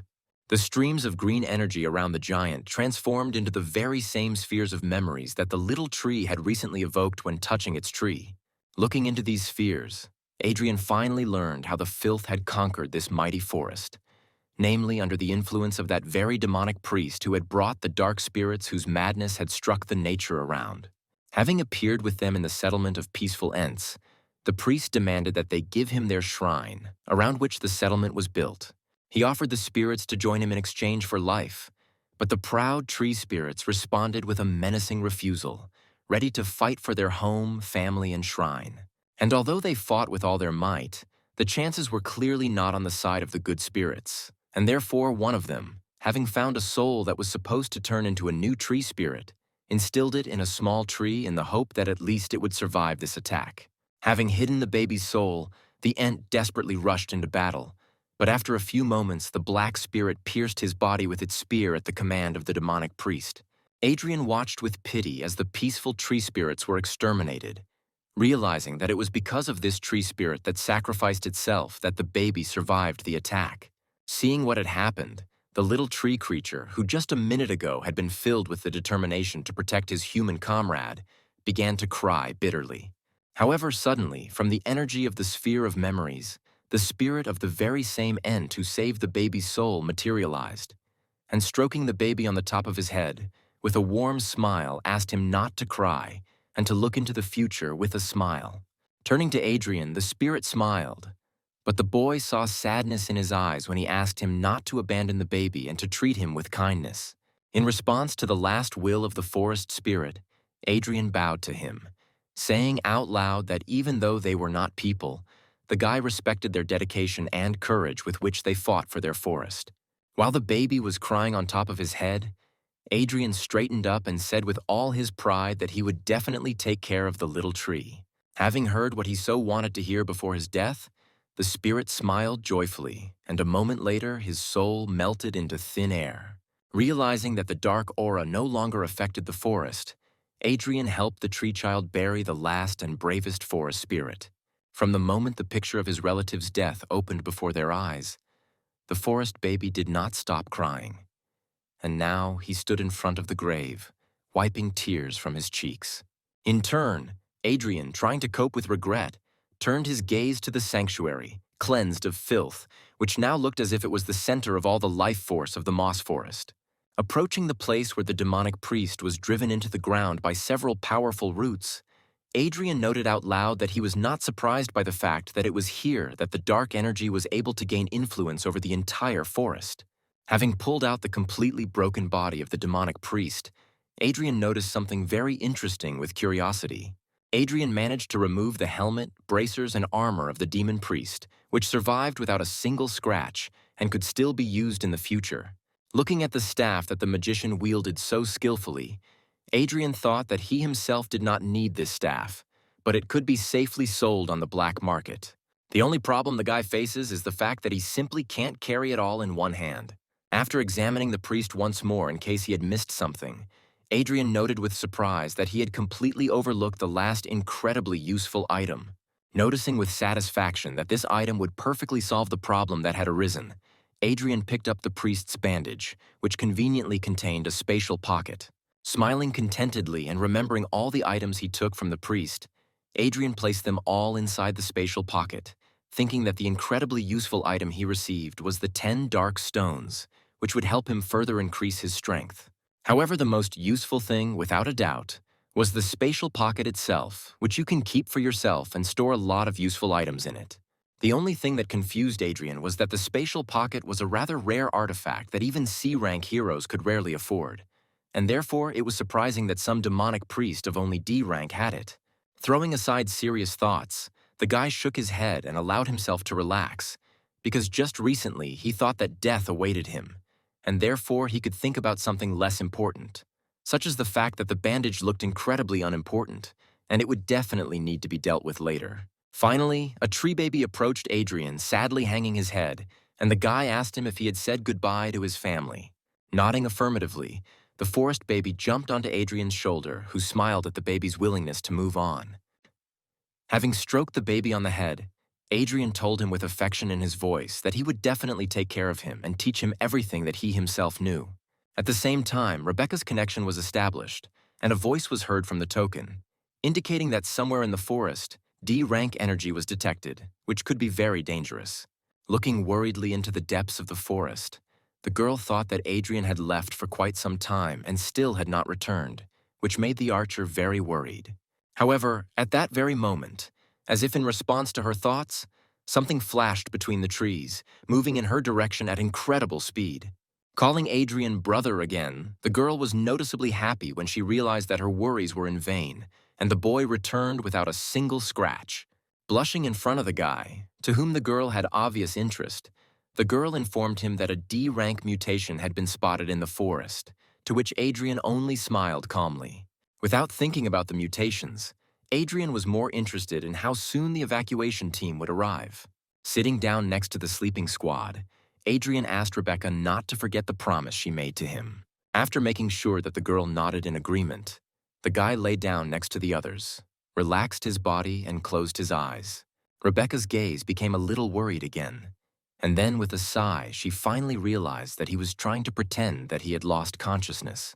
At the same moment, turning towards the forest, Rebecca noticed the approach of silhouettes that turned out to be familiar to her. In front of Rebecca stood her mentor in person, in full growth, accompanied by several other awakened ones. For some reason unknown to Rebecca, the mentor, even after seeing 4 unconscious bodies, said that the most important thing was Rebecca's safety. Having ordered several people from the rescue squad to help the wounded and Rebecca get out of the forest, the guardian archer himself called those who remained behind him to find out what caused the mutation. Rebecca managed to cast a worried glance at them when the squad moved quickly between the trees and disappeared into the thicket. After some time, the rescue team and the victims reached the camp of the awakened on the outskirts of the city. As soon as the rescuers left the medical ward, leaving the wounded alone with Rebecca, Adrian opened his eyes and stood up, stretching and getting ready to leave. Rebecca tried to stop the guy and talk to him since they were alone, but she was met with an uninterested look. The boy turned around sullenly and interrupted her, telling her commander to send him the reward for exploring the forest personally. Before Rebecca could say a word in response, Adrian left, slamming the door behind him, causing the girl to grumble in displeasure, crossing her arms over her chest in an offended manner. At this time, her token suddenly vibrated, and then the mentor's voice was heard from it, asking if the archer had met other awakened ones in the forest. Embarrassed by the realization that she had to keep the guy's secret, the girl said directly that she hadn't seen anyone. In response, there was surprise in the man's voice, because the team reached the altar and saw that it had already been cleaned, and only a squad of at least D rank could do this. Rebecca frowned as she looked from the token to the door, and in her head she only wondered how Adrian had managed to cope alone, since he had only recently become awakened. Adrian himself finally reached his area, arguing that although he had quite a lot of dark crystals, he was in dire need of other resources. Warming up on the way and looking around with a smile, Adrian was pleased to note that he was able not only to successfully complete the assigned tasks, but also to better understand his abilities. Realizing how much he could do now and how powerful he had become, the guy firmly decided that he needed to learn new skills as soon as possible. Suddenly, a tree baby crawled out from under the guy's suit and started chattering something in his own language, although the guy began to understand it a little and therefore clearly understood that the baby wanted to eat. Stroking the baby's head with his finger, Adrian thought about what he was eating. However, at one point the guy saw something that could change his plans for the coming day. The familiar face of the same man who helped Darren throw the guy, in whose body Adrian now lived, out of his own house. At the administration, Adrian learned that this scoundrel was not just a lawyer, but the manager of the Awakened Society, and also that it was he who took over the management of the guy's mansion after Darren's death. Noticing Adrian, the man, whose name turned out to be Michael, turned to him with a cheeky smile, saying that it was him that the man had been waiting for. Michael sarcastically remarked that the Guardian family home was truly wonderful, and how sorry he was that Adrian had lost it, to which the boy smiled, recommending that he enjoy it while he could. And although he looked friendly on the outside, in his heart the guy despised Michael, remembering that it had been a long time since anyone had behaved so arrogantly towards him. Not wanting to communicate with the scoundrel any further, the guy went to the black market where he had originally intended to go. The first thing the guy decided was that he needed to evaluate and sell what he had received on the mission, and only then could he go shopping. On the way, the guy grabbed some food for the tree baby, but now, for some reason, he again heard a disgruntled crackling sound from under the suit. The tree crumb grimaced and spat out the pieces of burger he had bitten off, still saddened by hunger. Just in case, Adrian clarified whether the reason for the dissatisfaction was really the food, to which the little boy nodded affirmatively. Realizing that human food was not at all suitable for the baby, the guy moved through the black market to a pavilion where something suitable could be found. This pavilion also housed an item evaluation point, which was exactly what the guy needed. Adrian sighed a little sadly, seeing several long lines that he really didn't want to stand in. But there was no one near one of the doors. Surprised by such a phenomenon, the guy shrugged his shoulders and, deciding that the methods of evaluating objects were the same anyway, moved there, which greatly surprised everyone around him. The people around were whispering and laughing, noting that the guy was a real masochist if he was going to enter that point. Already holding the handle, Adrian noticed a sign on the door, which said that he would have to solve the spiritual diagram. Otherwise, he would receive 3 blows from the guard. Without the slightest bit of fear, the boy calmly opened the door and walked inside, where a strong-looking man stood at full height, wearing a comfortable-looking wide cape. Adrian realized at first glance that the man was a true professional, no lower than C rank, and this fact surprised the guy very much. The man chuckled confidently, noticing that another guy had come for a triple hit and asked Adrian if he had read the rules before entering. The man extended his hand to the side and pointed to the wall where the boy could see the star pattern itself, after which he offered Adrian to solve the pattern in order to receive the appraiser's services for free. Noting that if the guy took on the solution, it would be better to finish the job, otherwise the guard would beat him up, the man demonstratively punched his palm. Adrian didn't pay any attention to the aggressive gesture, but instead looked at the rather curious spiritual diagram on the wall. The guard said that Adrian could get out of here if he chickened out, then he wouldn't have to get his hands dirty with the guy. Shifting his gaze from the diagram to the man, Adrian smiled sarcastically and noted that the owner of this point was apparently no slouch, since he hired a mutt to do all the dirty work. Instantly grabbing the guy by the collar, the guard shouted aggressively, ready to beat the guy right now for his insolent words, but Adrian looked calm. At this time, the fair-haired girl who was behind the wall and had been bored without work listened to the men's conversation with great surprise, noticing curious details with interest. Adrian calmly said that this scheme is quite rare, and with its help, gifted awakened ones can increase their rank much more easily, but there are some features in it that are difficult to understand. With one deft movement, the guy freed himself from the grip and pushed the man's hand away from himself, noting that the cost of solving the scheme was much higher than the cost of assessing his weapon. Noting that this was too easy to understand a scam, and that the owner of this place simply did not want to pay for deciphering the scheme, Adrian chuckled, which caused the guards furious indignation.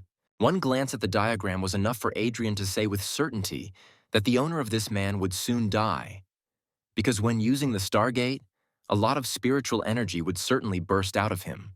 At that very moment, the man rushed forward with his hand raised, intending to deliver a powerful blow to the impudent man who dared to insult his master. However, a calm and clear female voice suddenly sounded from behind the partition, calling the guard to stop. The man, taken aback by the sudden order, turned to the girl who had come out, not understanding why she had stopped him. A rather attractive blonde girl appeared in front of Adrian and turned to the guy, saying that she would be very grateful to him if Adrian would help her. The man suddenly exclaimed in surprise, asking if this impudent boy was telling the truth about the state of her health. Grinning, Adrian had already turned around and headed towards the door, only throwing out that this work was too difficult to do it on a simple request. He said that the girl could safely die if she was so greedy. But suddenly a guard appeared in front of him, abruptly closing the door and exclaiming that he was obliged to help. Realizing that he couldn't let the guy who had the power to save his mistress go, the man tensed up, ready to stop Adrian by force. Seeing the aggression, Adrian released his aura and gave the guy a hard look, asking if he really wanted to fight. Sensing such a powerful aura, the guard was clearly at a loss, not understanding how this skinny guy could be so strong. Realizing that he would never be able to cope with someone so powerful, the man bowed his head in resignation, apologizing and asking the boy with all his heart to help his mistress. Looking down at the man, Adrian took a step towards the door, saying that in this world, not everything could be solved with an apology. Holding his head proudly, the boy opened the door and walked out of the assessment point without turning around.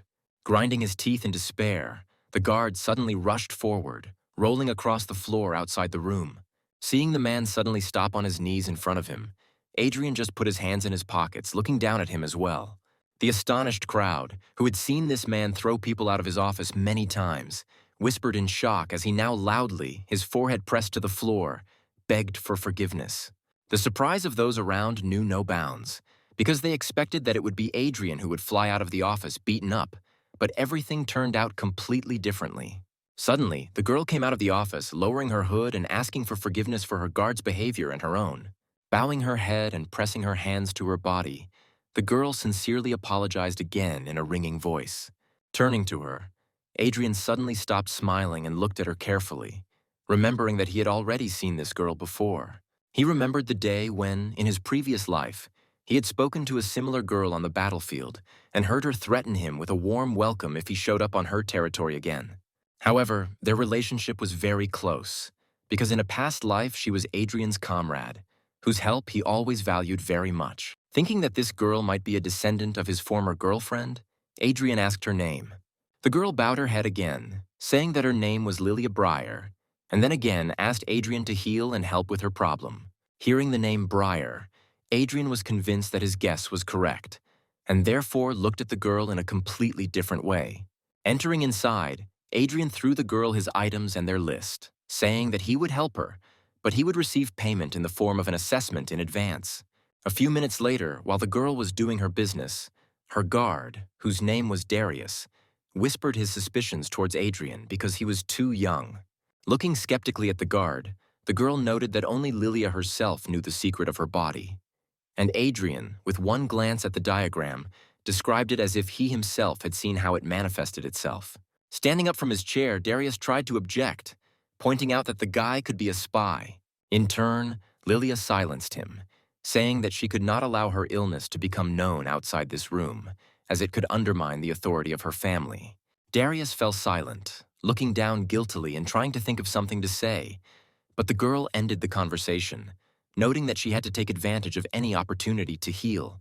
Bowing his head in dismay, the man walked out into the corridor and stood by the door to prevent anyone from disturbing his mistress. At this time, Adrian, who did not want to delay especially, sat down on the floor opposite the girl who was also sitting and extended his hand to her, urging her to begin the process. Sighing, the girl pulled down the top of her cape, revealing her shoulders and collarbones. Embarrassed, Lily looked away, timidly asking if he could see everything, when an unusual seal lit up on her chest, which Adrian immediately began to examine. His eyes also lit up, and the magician's insight worked at 100%, allowing him to study this seal in every detail.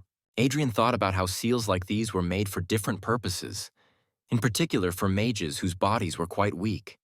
They often used seals to stabilize their spiritual energy so that it wouldn't escape. The seal on the girl's body looked special, and the guy, looking at Lilia gloomily for a long time, suddenly spoke. He asked if he thought the girl had the spiritual pattern inscription body, which puzzled Lilia greatly. Worried, the girl asked the guy in confusion if this was some kind of dangerous disease. The guy said that the spiritual pattern inscription body is a gold-rank talent that, unlike many others, has a small chance of appearing in mages upon reaching rank D. The amazed girl even pressed her hand to her mouth, realizing that her illness was not caused by disease or poison, but by a very powerful talent. Adrian noted that this talent is quite rare and is most often inherited from ancestors, and therefore among her relatives there must be a very powerful magician. The guy narrowed his eyes in displeasure and wondered how the girl could have never heard of this skill, since it, although rare, is truly powerful. Lily said that her grandmother and aunt were truly powerful magicians, but they died in battle with monsters and much was not made public. Hearing the girl's words, the guy suddenly became noticeably upset and looked away, sadly realizing that his good friend was dead. Squeezing his eyes in pain, the guy ordered himself not to think about those who had left and, opening his eyes, said that he would now teach Lilia one of his techniques, thanks to which she would be able to heal. In his head, the guy sadly noted that this technique was owned by her relative, which meant that he would be able to leave Lilia something very valuable that was connected to her. Bowing her head to the floor, the girl bowed again, thanking Adrian with all her heart for his generosity. Standing behind the door, Darius frowned with displeasure, trying not to listen to the women's sighs behind the wall. Sitting in the lotus position and trying her best to learn a new technique for her, Lilia had been tense for quite some time, causing her to sigh involuntarily. About an hour after she began learning the technique, a small amount of energy suddenly flowed out from Lilia's chest, forming a sphere. The tense girl didn't notice it, but the guy, surprised, recognized this sphere as the one similar to those that appear when he kills monsters. Having quickly absorbed this energy, the guy thought that her spiritual energy, due to studying the technique, began to overflow and therefore left the body. Using this energy, the boy took out one of the dark stones that he had with him and smashed it, intending to cleanse it. Usually, it takes Adrian about 5 minutes to cleanse the energy of a dark crystal, but the girl's absorbed power was so pure that it sped up the process tenfold. Adrian watched as the stone crumbled in his hand and thought that this activity could be useful not only for Lilia, but for him too. Taking all the crystals that he had with him, the guy decided to cleanse and absorb all the energy that was in them. Concentrating, the boy used one of his spirit's techniques to be able to absorb enough to raise his rank to D. Suddenly, streams of energy scratched the guy's cheek, causing him to be confused. Adrian's eyes widened in fear as he remembered that his body was still too weak to handle such an amount of energy. The guy tensely and angrily tried to withstand the streams of this powerful one, while his body was covered with more and more new wounds, which could lead to very dangerous consequences. Adrian's strength began to leave him, and it was becoming more and more difficult to withstand such pressure when he looked up. Lilia, who had been straining herself so much before, was now able to concentrate on the goal without any particular difficulty. Blushing from the tension, Adrian decided that there was no other way out, which meant he would have to take extreme measures. With his hands in a seal, the boy released his spirit to use the desired technique to its fullest. Adrian's face was already covered in small scratches, and his expression reflected his pain as he began to shape his energy for the subsequent manipulations. Realizing the difficulty of the entire upcoming operation, the guy used another technique to separate the energy flows into thin threads that could be transformed into new forms. From these threads of energy, the guy formed a new formation of an empty array, ready to absorb new properties. This array suddenly formed right in the air when Adrian used the last technique to store all the excess energy directly into the array.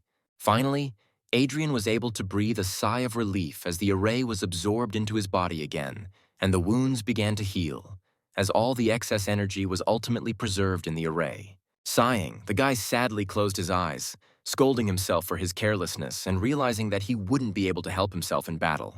Finally, Lily opened her eyes and exhaled, releasing all the tension from her body. Looking at her hands, the girl concentrated on her feelings and realized that she no longer felt any illness in them, which is why a joyful smile appeared on her face. Unable to contain her emotions, the girl rushed towards Adrian and even accidentally knocked him down, squeezing him in a tight embrace and shouting gratitude in a joyful, ringing voice. Darius, who ran in at the exclamations, was the first to shout, calling on the girl to get dressed. After some time, having heard from Lily about everything that happened in the office, Darius fell to his knees in front of Adrian. In a fit of emotion, the man pressed his forehead to the floor, shouting gratitude towards Adrian for healing his mistress and also apologizing for his own suspicion. Adrian even noted with a little surprise that Darius was even too loyal to Lilia, although the guy respected it. Sitting at the table, the guy raised his hand and firmly said that the treatment was not free, and therefore Darius had better bring him payment. The joyful man picked up the box with all the items that Adrian had asked to be appraised and placed it on the table, also indicating that his dagger had also been appraised. The guy, not without surprise, noted with approval that Darius, as a token of gratitude, even supplied him with separate tools for repairing the armor. Looking at the blade, Adrian realized that it was some kind of black branch fang, which was a bronze-ranked weapon, which wasn't very good, but in principle it suited him. Trying the blade on his hand, Adrian remembered with nostalgia how in his past life he had owned and wielded epic rank equipment. With one easy movement of his hand, Adrian collected everything else into his spatial bag. What they saw greatly surprised both Lilia and Darius, who was dumbfounded to think that even the awakened Brangus did not have such treasures. Not seeing anything unusual in his actions, Adrian asked what exactly surprised them so much. Darius immediately raised his hands, convincing the guy that they hadn't seen anything like that, and thought to himself that Adrian was truly a great man. When the guy left his new acquaintances, both Lilia and Darius bowed to him gratefully, which greatly surprised the other visitors to the appraisal bureau. As soon as Adrian left the building, everyone around him began to whisper loudly, noting with envy that the guy was being escorted by an incredible beauty. Walking through the black market, the guy smiled contentedly, realizing that he received even more for the service rendered than he planned. However, Adrian was haunted by the thought that he had forgotten something very important. And then he remembered that he wanted to look for food for the tree crumb. At that very moment, he felt something moving in his spatial pocket. Looking inside, Adrian saw the tree baby and asked in confusion why he had climbed inside. When the baby turned to face the boy, Adrian saw that the very hungry baby had drunk all the spiritual energy potions that the boy had just acquired. If Adrian could sink into the ground from disappointment, he would definitely do so, although he understood that he himself forgot to feed the baby. Arriving at the Warriors Guild, Adrian, with a gloomy face, reasoned that spiritual power potions were too expensive to buy constantly, and the baby still needed to be fed. And although the realization that the little one would ruin him in this way did not make the guy very happy, he enthusiastically found a positive in the situation, thinking that the little one would certainly grow up very strong.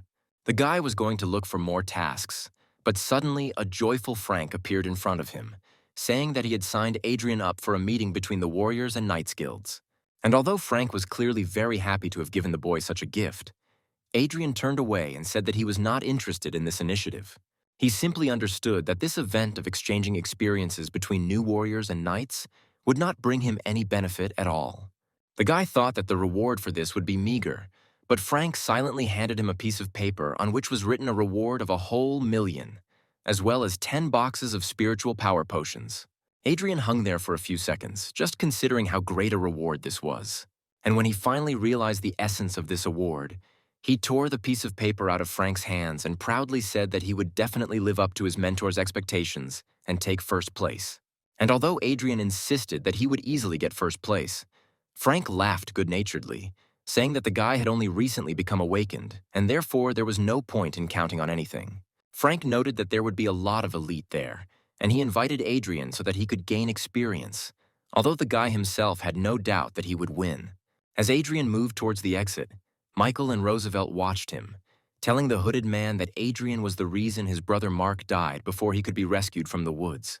They insisted to the man armed with a sword that the fatal wound was caused by the weapon, not the monster, and that Adrian, who had been in conflict with the knight, was the main suspect. Sighing sadly, the man stated that if Adrian really did kill Mark, then he himself was destined to die, which brought smiles to the faces of the two scoundrels. After spending a little time walking around the City of Dawn, Adrian reached the Arena of the Awakened, where the meeting between the warriors and the knights was to take place. Adrian read that this event is organized specifically between gifted awakened ones, which means that all participants there will be no lower than silver rank. Coming out to the arena, the guy looked at it and admitted that this place, built for meetings between guilds of different classes, looked truly majestic. Once again, Adrian attracted the attention of all the awakened who came to the event, who considered him a real arrogant person for his presence in the arena. After talking with the other organizers, the host announced the start of the event and said that the order of the fights was determined by the numbers on the bracelets given to the participants. To his own surprise, Adrian found himself among the first in line for the duel, and when he came out, stretching his arms, he found himself in the field of view of Rebecca and her mentor, who had come to watch the event. And although the archer's mentor said that Adrian was too arrogant for someone who had only recently awakened, Rebecca did not dare comment on his words, awkwardly looking away. Adrian bowed respectfully to his opponent, who, also bowing, sarcastically noted that the guy would be too easy a target. The slightly plump and fairly young E-rank knight stood in a stance, ready to deal with the enemy in a few seconds. However, before the knight could take a single step, Adrian's burning fist crashed into his jaw. Looking at his opponent with arrogance in his eyes, Adrian told him to shut up if he wanted to do anything in this fight. From such a powerful blow, the knight flew to the side, unable to stay on his feet. Having landed, the guy grouped himself and cleared his throat, rubbing his bruised jaw and noting that the blow was quite strong. The people around, including Roosevelt, Michael, and their comrade who had just arrived, were all greatly shocked that the newly awakened one was able to send an E-rank knight flying with one blow. Grinning in displeasure, the knight was indignant that Adrian had attacked him suddenly, and that was the only reason he had been able to hit him. Adrian, clicking his tongue and not taking his eyes off his opponent, thought that weaklings can only make excuses. Turning his head, the guy noticed that a very cruel, angry aura could be felt from the audience. Listening to his own feelings, the guy realized that one of those who radiated this aura was Michael, but Adrian did not know the second one at all.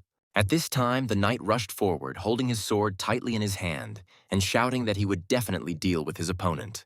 Swinging his sword, the knight intercepted it with both hands and infused the power of his spiritual light into the blade, attacking Adrian. Without much effort, Adrian ignited his blade and stood in a stance, ready to meet the enemy's attack. With one deft blow, the guy hit the blade and deflected it to the side. Turning sharply, the guy swung again and gave his opponent, who hadn't managed to block him, a good hit, sending him flying for the second time. This time the blow was stronger, and so the knight flew out of the arena completely, without even having the opportunity to group himself and land successfully on his feet. Even the host's voice, previously dispassionate, sounded amazed when he announced Adrian's victory. Looking at the boy, the members of the Knights Guild became worried, whispering to each other that he was a real genius if he could become so strong so quickly. Rebecca even blushed, looking at Adrian, who confidently left the arena and thinking that he was still as powerful as the day he saved her life. Thinking that Adrian had received a golden talent that strengthened the body, the girl's mentor sternly noted that she should try to catch up with him. However, Rebecca, smiling shyly, thought to herself that she would never be able to catch up with him, but she would be glad to see his back. Putting his glass down on the table, the man in the cape said sullenly that he was now sure that it was Adrian who killed his brother. But Roosevelt and Michael did not even smile. Adrian, in turn, won again and again, always ending each fight with one blow. One of the opponents allowed himself to rush into battle without a greeting bow, clearly wanting to be the first to strike the mighty Hadrian. Taking a step to the side, a grinning Adrian allowed the impudent opponent, who had been expecting resistance, to fly out of the arena himself. As he walked down from the arena, the boy smiled smugly, enjoying the disgruntled comments of the knights who thought that the whole point was in his golden talent. Turning to the speakers, the guy sarcastically remarked that they would do well to think about why they themselves did not go for the golden talents, since they considered them dishonest. Turning away from the embarrassed knights, Adrian noted with satisfaction that he was pleased with the fact that everyone around him thought that his talent lay in strengthening his body. The host once again announced the fight, inviting Adrian and a certain Joshua Rearguard to the arena. Hearing the name, the guy noted that the name Rearguard was familiar to him, but he couldn't remember where from. Enthusiastic whispers of knights could be heard all around, discussing Joshua's person and calling him a true genius. Throwing off his cloak, Joshua gave his opponent a hard but reserved look, while those around him remembered his brother Mark. Everyone around was clearly excited about the upcoming fight, in which Adrian could finally be brought down to earth. Bowing grimly, Adrian heard someone shout a supportive comment towards Joshua, suggesting that he count the warrior's teeth. Rebecca became worried when she heard who Adrian's opponent would be, and her mentor noted, not cheerfully, that Adrian's winning streak would end there. For the first time during the event, Adrian looked serious and focused, because he understood perfectly well that it was from Joshua that this murderous aura that he felt emanated. Joshua spoke calmly to his opponent, asking if he by any chance knew his older brother Mark, with whom he had recently been in the same squad. For a second, Adrian pretended to have absolutely no idea who his opponent was talking about, and then, smiling happily, he exclaimed that he remembered that idiot who allowed the monster to swallow him and kill him. The guy's words caused real hatred, physically felt by Adrian, and Joshua furiously said that he would destroy his opponent. The knight became so angry that he caused an incredibly bright nightly glow, letting everyone around know that Joshua was not joking. And although Rebecca was clearly worried, her mentor noted with a smile that Joshua was already at the peak of E rank and would soon move up to D rank. He said that Adrian didn't stand a chance, but Rebecca was 100% sure that her brother would never let himself be defeated. Watching the start of the fight, Michael adjusted his glasses with satisfaction, noting that he could be calm and that Joshua would easily deal with the hidden threat in the form of Adrian.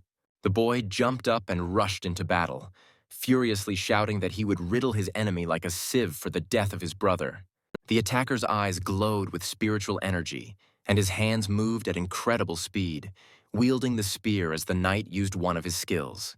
Everyone around looked at this incredibly powerful attack in amazement, because Joshua attacked with his spear at such a speed that it was difficult to follow. And although the attack was truly impressive, Adrian was ready to take it and show that he himself could show class. Having noticed the very first thrust of the spear, Hadrian raised his sword and attacked himself, aiming straight at the tip. With no less impressive speed, Adrian began to swing his sword in response to Joshua's attack, hitting the tip of the spear with the tip of his sword with each thrust. Standing firmly on his strong legs, Joshua rained down a hail of lunges on his opponent, while Adrian deftly moved from side to side, catching every blow of the spear. Having abandoned his first strategy, Joshua himself began to move, cutting the air with the tip of his spear and aiming at his opponent, while the spectators noted that Adrian was even stronger than they had previously thought. Rebecca blushed and even covered her mouth as she realized how much she admired Adrian. All this time, Adrian only blocked the attacks, but at one point, noticing the opening window, the guy made a lunge which Joshua had to block, interrupting the series of attacks. Joshua, who didn't expect that he would have to defend himself from the force of the blow, even recoiled, frowningly noting that the guy's sword was really strong. Moving lightly as if he were dancing, Adrian turned after a powerful attack and thrust his blade forward, sarcastically asking if his opponent wanted a break. Twisting the spear in his hand, Joshua straightened up and asked directly how Adrian had become so strong if he had only recently awakened. However, Joshua had no intention of losing and was therefore ready to use any means necessary to win. The boy fished something small out of his pocket and put it in his mouth, intending to chew it. As soon as he did this, his eyes again lit up with spiritual energy that suddenly filled his body.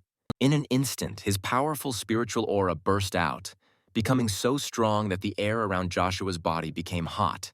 Adrian calmly watched the actions of his opponent, who suddenly became much stronger than he was at the beginning of the fight.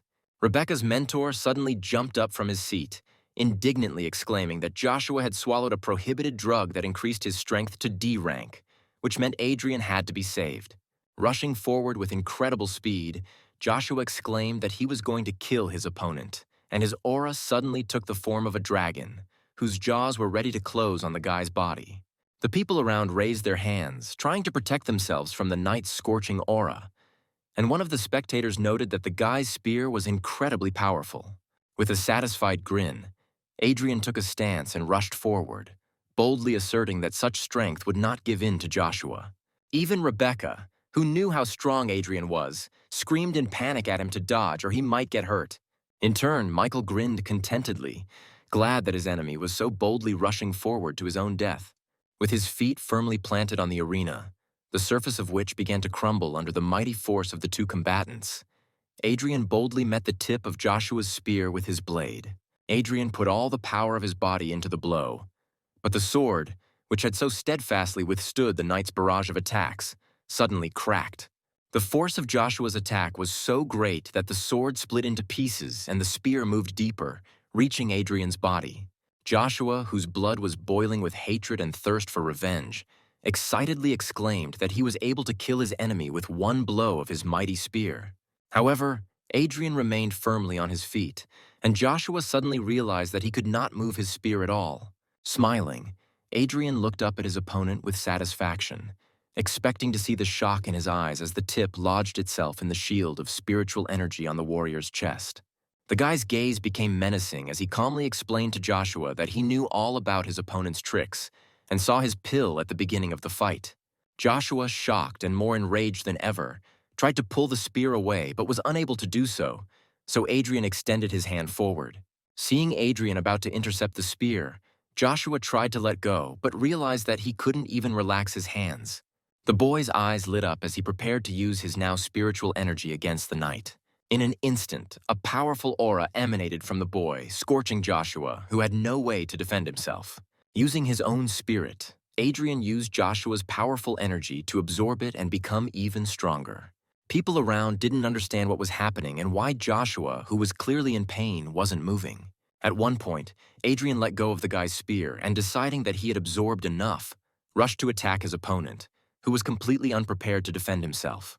Swinging, Adrian ignited his fists and rushed into battle at Joshua, who tried to somehow jump away but was completely unsuccessful.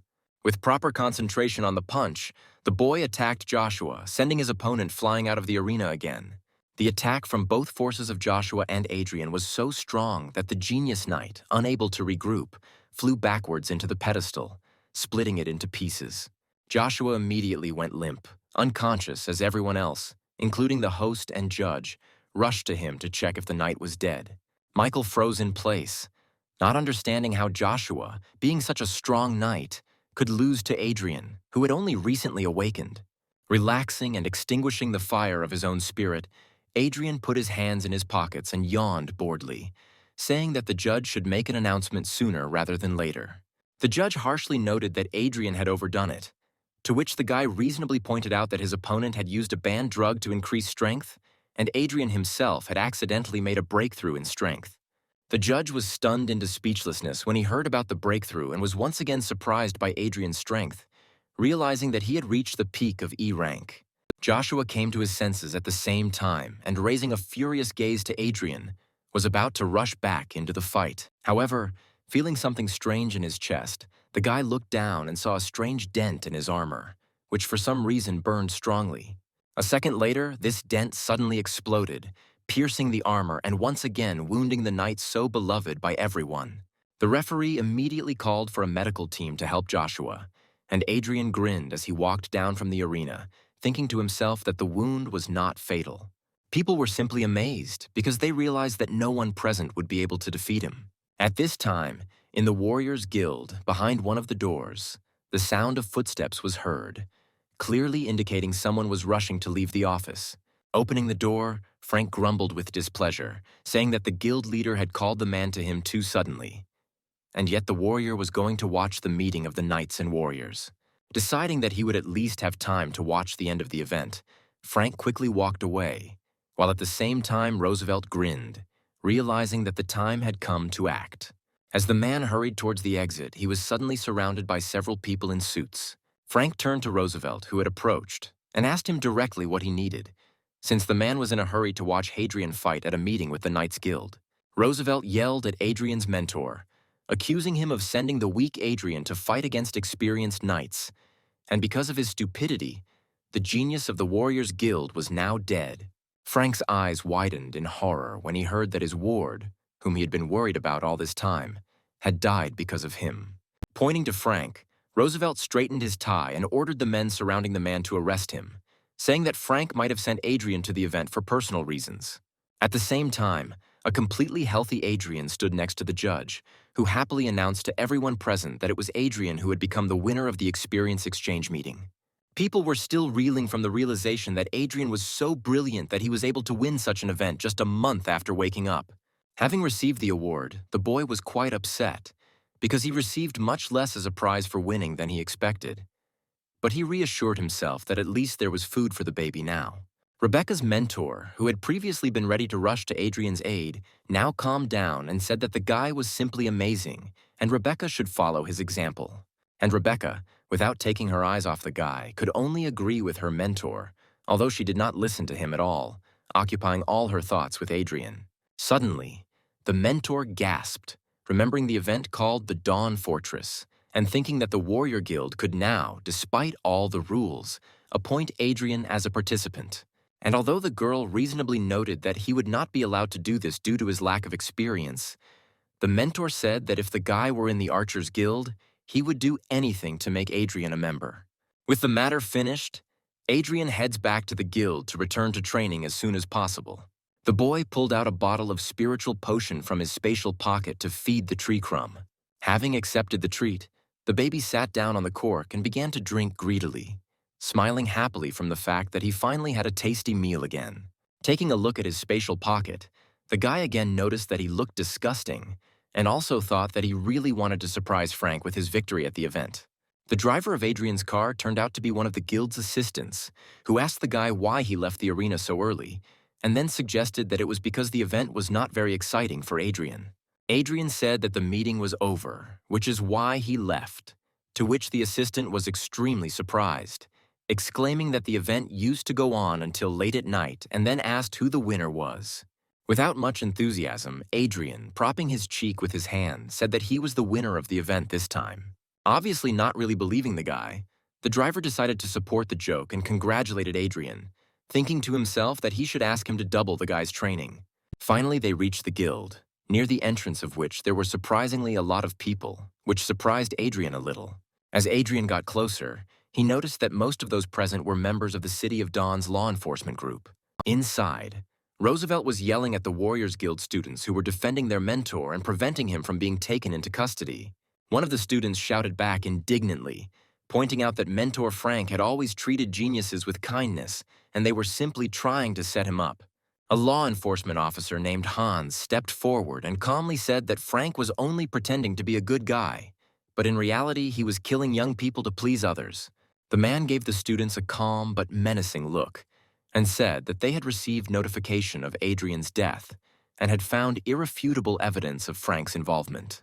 Frank looked at the people surrounding him, trying to take him into custody, dumbfounded, and tried to understand how his ordinary day had turned into something so incomprehensible. Turning to his students, he ordered them to leave, noting that his conscience was clear and he was ready to surrender if he received a fair decision from law enforcement officials. The warrior's disciples clenched their teeth in anger, but were forced to allow their mentor to be detained, who, looking gloomily ahead, folded his hands behind his back. Finally calming down, Roosevelt told Frank to his face that he had not set him up, and that there was indeed irrefutable evidence of Warrior's guilt. Roosevelt had already managed to relax and sigh with satisfaction, because his work for today was done. But suddenly warmth was felt from the outside. A fiery fist suddenly crashed into Roosevelt's jaw, confusing his thoughts and knocking him off his feet. The powerful blow was so strong that Roosevelt was sent flying and crashed head-on into a nearby wooden support. Falling down and spitting blood, Roosevelt cursed and, thinking it was one of Frank's students, ordered Captain Gans to arrest them all. Seeing who hit Roosevelt, Frank, like his students, opened his eyes wide in shock, not understanding how this was possible. Captain Hans, although he remained calm, was clearly no less surprised by the man who had struck than the others. Adrian, smiling cheekily and mentioning that he had not yet gotten even with Roosevelt for the last time, asked directly how he would suddenly end up dead. Frank exclaimed joyfully when he saw that his favorite student was alive and asked if he had left the event early. Captain Hans frowned a little, thinking to himself that Adrian should actually be dead by now, and Roosevelt was probably completely unreliable. Trembling with emotion, Roosevelt stood up, asking Adrian in a trembling voice how he could be alive, and then faltered mid-sentence when he began to say that Joshua must have killed him. Realizing that he had let it slip, the man covered his mouth, looking into space with a panicked look.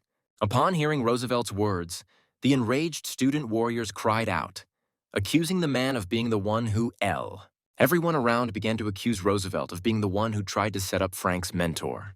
At the same time, Captain Hans, smiling, tried to cover for his wayward comrade, noting that Frank had sent Adrian to such a difficult event and therefore had hidden motives.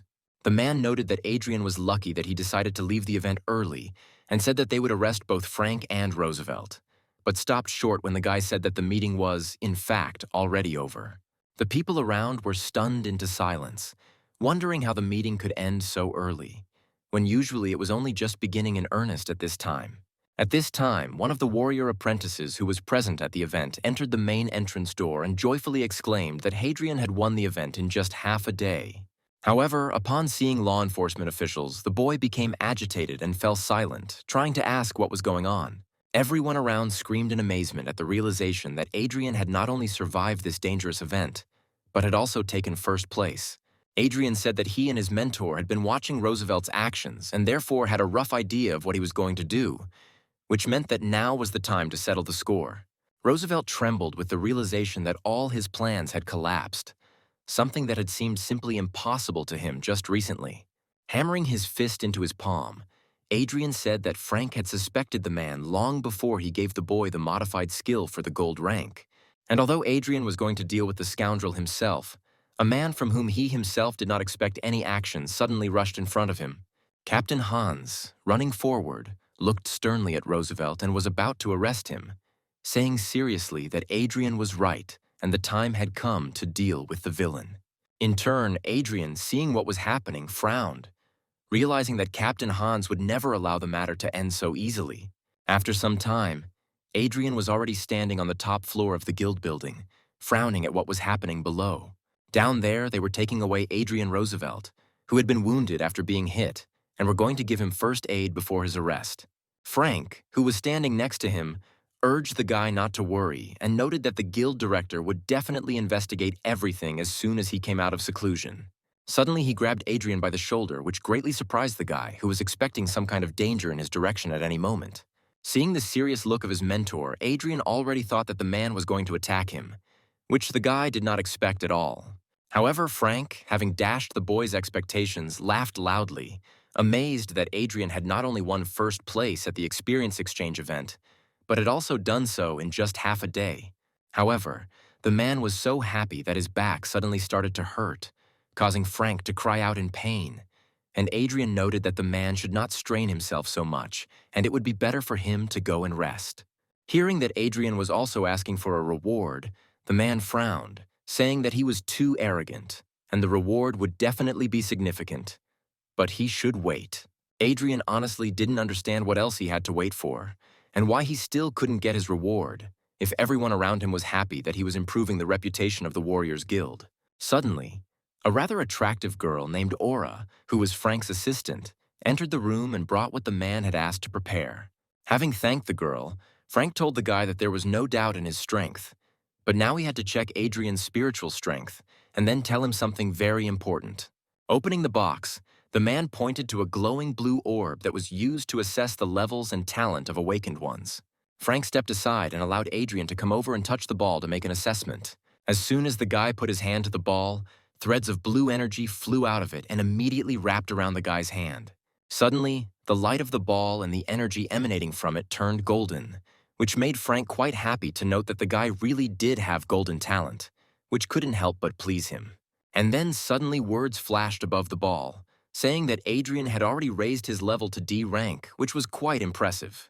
Frank smiled in surprise, happy that his student had reached such a high level of development in such a short time, and a stunned aura whispered that the guy was a real genius. Frank raised his head and noted with a smile that Adrian was a golden talent, and even received rank D in just a month. And such excellent representatives of the Warriors Guild had not been seen for a very long time. Adrian, not at all surprised, turned his gaze to Frank and asked him in a calm voice what was so important that he wanted to talk to his student about. The man gave the boy a sly look, chuckled, and spoke with a smile and excitement in his voice, asking if he knew about the Dawn Fortress test. Adrian heard from Frank that he was now 100% sure that the guy would be able to stand up for himself, and he himself remembered that the previous owner of this body dreamed of distinguishing himself in this test. The boy also remembered that the Fortress of Dawn was a temporary gathering place created in the wasteland by the ancestors of humanity, who had gone through many murders to build the city. After the city was built, the fortress was abandoned and overrun by monsters. Adrian recalled that every 3 years, the governors of the City of Dawn held an event there for the awakened under 30 years old to honor the memory of their ancestors. The man pointed out that under the fortress there was a source of spiritual water, where one could practice and significantly improve one's powers, but only if one won the test. Frank said that this test was very dangerous, and although Adrian met all the conditions, he would be taking a big risk if he tried, but it was clear from the guy's eyes that he was not going to back down. Placing his hand on the boy's shoulder again, Frank noted that he would be happy if Adrian achieved victory. But survival was still the most important thing. In turn, the guy thought about how much he could get from the spiritual source if he won, because with its help, he could even raise his rank to C. Having agreed that Adrian would try to win, but would still focus on his own survival, Frank asked Aura to give the guy his reward for the event. It turned out that in addition to the agreed-upon money and spiritual potions, the guy was also entitled to an apartment for awakened rank C, and Frank happily handed Adrian the key to it. Adrian, delighted with such a gift, said that it was not far off until the return of the Guardian family mansion, to which Frank replied that only the head of the guild could help with this matter. Hearing that Frank knew about Michael's treachery and would do everything to help Adrian, the boy smiled and thanked his mentor for such a kind attitude. However, turning away and getting ready to leave, the guy hid his smile, thinking to himself that he had to deal with all his problems himself. After some time, the guy returned to his apartment to continue training and improving. Sweating after absorbing the energy from the last starstone, Adrian frowned and noted that after reaching D rank, the difficulty of cultivation only increased. Looking with displeasure at his hand, from which sand was falling from the starstone, Adrian stated that even several 100,000 stones were not enough for improvement. The guy's attention was suddenly drawn to the tree crumble, who raised his glowing green index finger up and said something in his own language. The guy remembered how at the event, without anyone noticing, he asked the kid to perform some manipulations on the defeated knight. Approaching the tree tiny, Adrian stroked him and praised him, once again surprised that the tree spirit had such a useful ability. Armed with a new blade, the boy changed into stylish black clothes and noted out loud that the skills of a thief and these new items could be very useful. Opening the window and concentrating on the reflexes and agility of a thief, the guy jumped out of it, intending to get to his target as quickly as possible. Meanwhile, Joshua was lying in a hospital bed, still unconscious after his crushing defeat in the fight with Adrian. Michael suddenly entered his room, accompanying an unusually tall man and a surprisingly short guy. A man named Vincent was the deputy chief of the law enforcement department, and upon seeing Joshua's wounds, he easily understood what had caused his injury. Michael said that Adrian, although strong, was still too inexperienced, which meant he needed to be destroyed as soon as possible. The man noted that very soon he would take part in testing the Dawn Fortress, and Vincent, agreeing, turned his gaze to the small guy and said that this job was just right for him.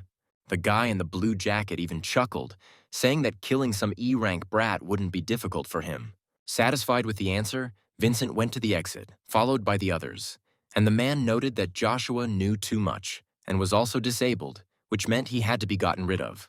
The guy in the jacket agreed, then slammed the door behind him, leaving Joshua alone. Suddenly, something hit his head, causing the guy to wince a little, even though he was unconscious. At that very moment, his body suddenly exploded with incredible pain. His eyes flew open and his veins bulged, causing the knight to scream. Blood began to flow from his mouth as he raised his hand, crying out for help through pain and clenched teeth. Joshua reached out a shaking hand towards the window where the silhouette was visible and prayed again, trying to control the pain. Adrian, sitting on the window, smiled as he watched his former enemy suffer and asked him directly if he wanted to live. Thinking that the silhouette was just his imagination, Joshua raised his pained gaze to the ceiling and thought with incomprehension how he, being a genius knight, could die like this. However, in his soul there shone a readiness to fight for his life, and therefore he was going to endure as much as he could. Turning his head, he saw Adrian standing next to his bed, directly asking the knight if he wanted to live, which greatly surprised the latter. Smiling sarcastically, Adrian suggested that Joshua tell him everything he knew, and only in that case would the guy take pity on him, although the knight himself thought that it was just a hallucination. Joshua thought that even if it was the real Adrian, as a warrior, he would not be able to handle the C-rank poison that was killing him, although Adrian himself noted that he could neutralize it without much effort. Turning his head towards the tree tiny, who was greedily drinking another bottle of spiritual potion, Adrian brought a rag towards him. The baby grumbled something as Adrian wiped his mouth with the rag, leaving a small stain on it. Turning his head back, the guy folded the rag on Joshua's forehead, which greatly surprised the latter, who looked at Adrian with an uncomprehending look. Adrian did not explain to him that the saliva of the tree spirits contained a large amount of life-giving energy that could neutralize poison, although Joshua did not believe in such a miracle.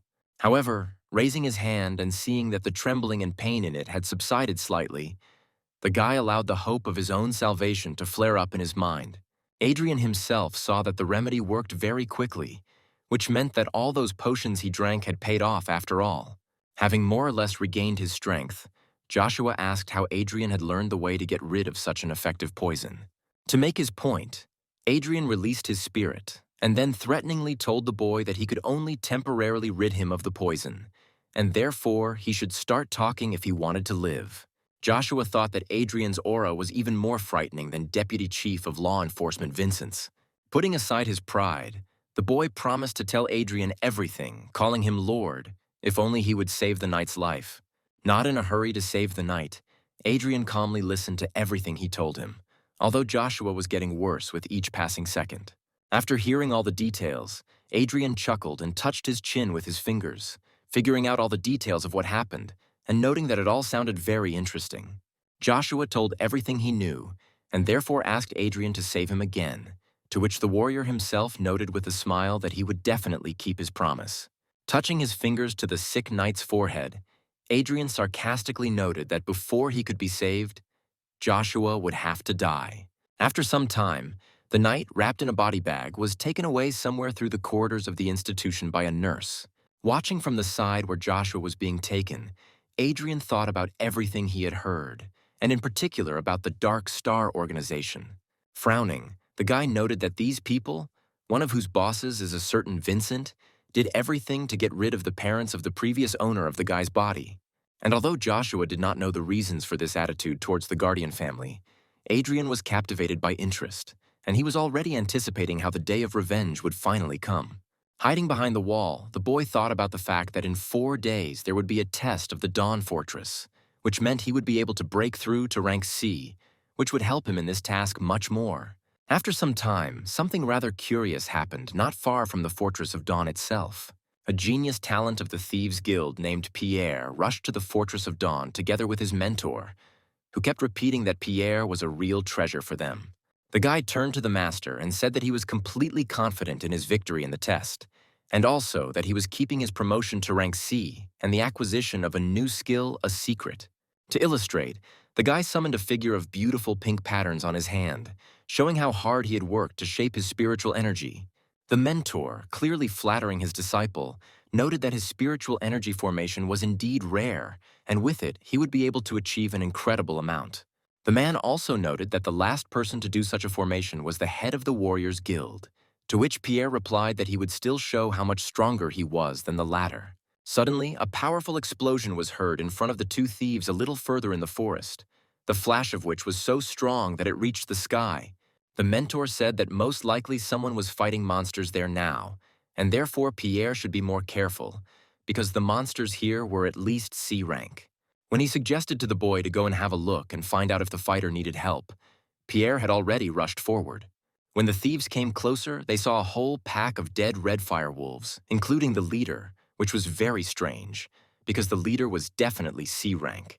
The guy suddenly saw a running silhouette to the side and called out to the master, attracting his attention. Having looked closely at the silhouette, the mentor said that it clearly belonged to a young guy, which meant that it was most likely another one of the participants in the test.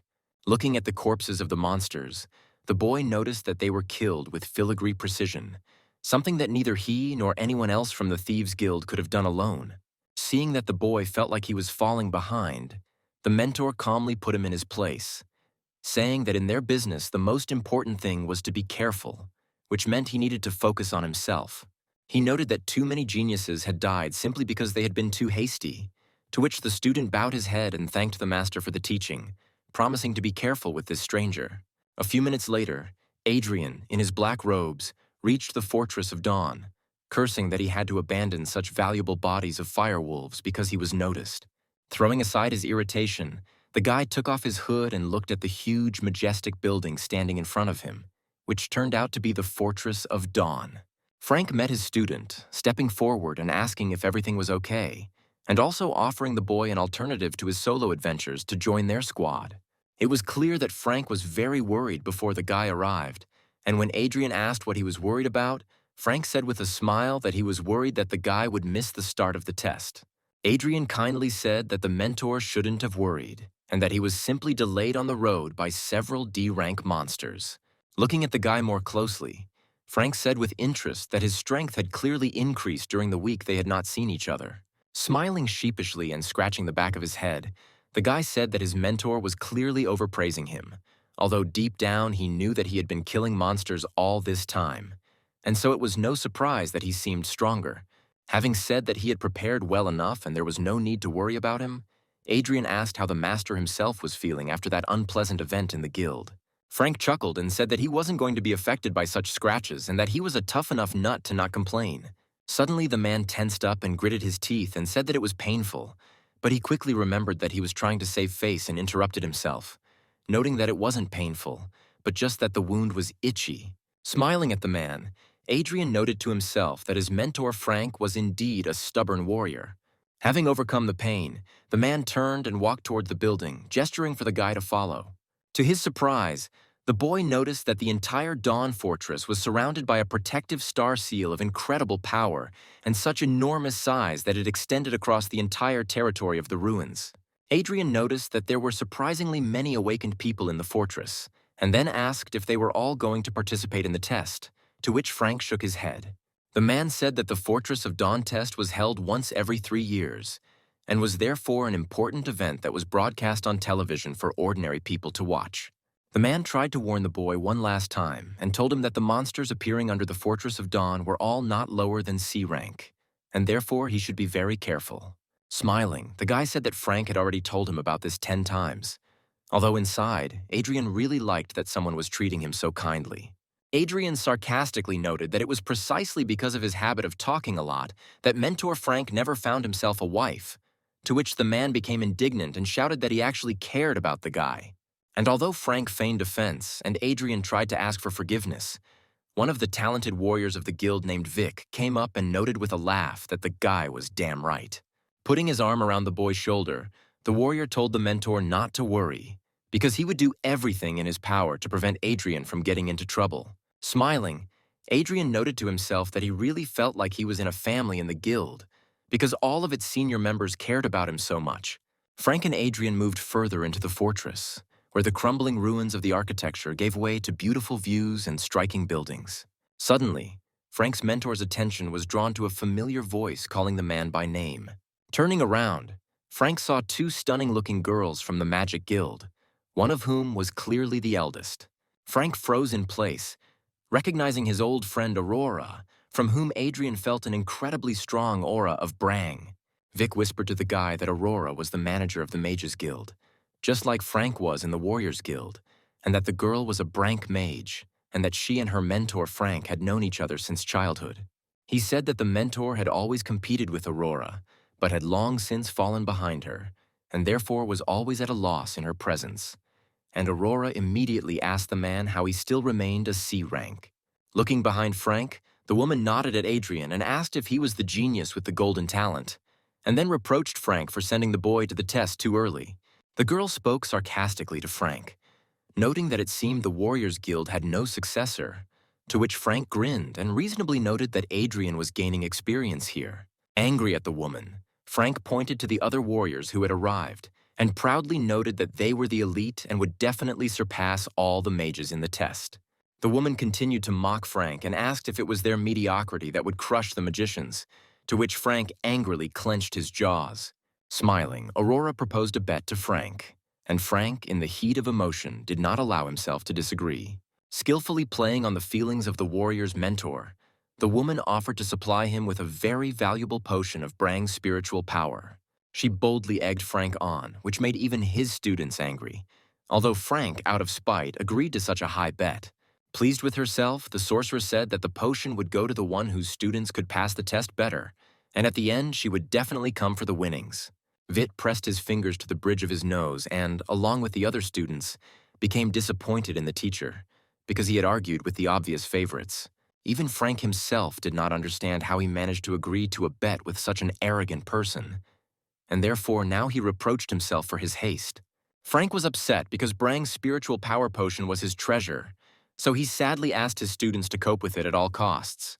Finally, the event organizer announced that the Fortress of Dawn challenge was beginning. Several magicians cast a spell and a huge portal opened in the middle of the fortress between the protected and dark parts of the building. The participants, gathering their strength, one after another began to enter the portal to begin the test in which they could die. Adrian also entered the portal and noticed that the rather intact and well-finished building here was in fact a ruin. He glanced around the huge space, inside which a powerful dark aura could be felt, and realized that it was this anomalous place that his mentor was talking about.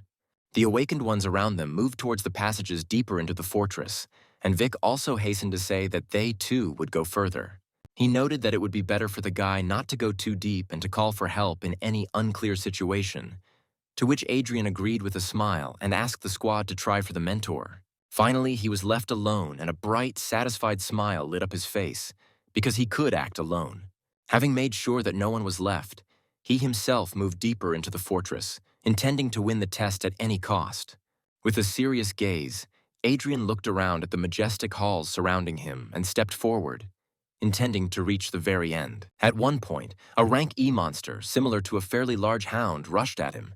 Reacting easily to the attack, Adrian extended his hand, preparing to meet the monster and counterattack. Without straining too much, with a light movement of his hand, the guy intercepted the attack and directed the monster at the floor, but with such force that the monster, falling to the ground, died immediately. Adrian recalled the conditions of the test, which clearly stated that victory in it was earned by points for killing monsters. For E-rank monsters, he only received 1 point, which meant he had to go further and find stronger monsters as soon as possible, which gave 100 points. As he moved forward, he encountered entire packs of E-rank hounds on his way, who crossed his path and clearly intended to finish him off. Frowning, the boy noted that an ordinary awakened D rank would clearly have problems in such a situation, but he was far from an ordinary awakened. Cursing, the guy ignited his fist and prepared for battle, intending to quickly deal with these creatures and go find a stronger monster. The monsters immediately rushed to attack, wanting to tear the intruder to pieces and not feeling any danger from the guy. A whole pack pounced on Adrian, their jaws threatening to close on his throat, but he didn't even worry for a second and only prepared to repel all the attacks at once. Within seconds, every single one of the pack of hounds was lying dead on the ground, and Adrian was upset because he had only just warmed up. Using his heart's skill, the boy pulled out the energy from the bodies of the slain monsters, intending to use it since they were otherwise useless to him. There were quite a lot of monsters, and therefore the guy could use their energy to form a spirit formation. Having saved this energy in a bottle, the guy put it away in his spatial pocket, once again noticing its unsightliness, to which the tree kid said in his own language that he liked it. Rolling his eyes, the boy told Tiny that the aesthetics of the Ents were somehow too outdated and promised to take up his training later, to which Tiny now rolled his eyes. Having done everything he wanted, Adrian moved further into the fortress, eagerly awaiting the chance to encounter someone truly strong. As soon as he turned the corner, his presence was noticed by the very thief whom Vincent had ordered to kill Adrian, and he smiled and rejoiced at his luck. The guy rushed after Adrian, silently warning the guy that it was his fault for his death because he had insulted the master. However, at that very moment, the thief stopped himself because he remembered that his master Vincent had given clear instructions to make Adrian's death look natural. With eyes hungry for blood, the boy remembered that on one of the fortress paths at the top there was a whole horde of monsters, and therefore he could bring them down on Adrian with the help of a special potion. Adrian opened the bottle and its contents immediately began to evaporate, causing the aroma of the potion to spread throughout the surrounding space at high speed. The guy cruelly stated that Adrian should be grateful that he would be killed with such an expensive means. Although being dead, he would no longer thank anyone. Having climbed up to the floor above, Adrian studied his surroundings without much effort, looking for those monsters for which he would receive more points. Suddenly, several blades flashed before his completely calm gaze, each of them aimed at the guy. From the darkness native to monsters, 3 armored D-rank zombies rushed at the guy, intending to destroy him. Using the fist of the fireblade, the guy, without much effort, with one powerful blow finished off all 3 monsters, sending their dead souls to another world. Smiling as he watched their bodies crumble, the boy noted that the armored zombies were even weaker than some of the awakened D-rank ones, and that was why the fight had been too easy.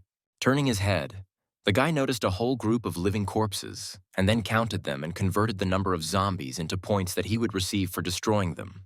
Having dealt with the crowd of monsters without much difficulty, Adrian calmly moved on, thinking only that their armor could serve as good material.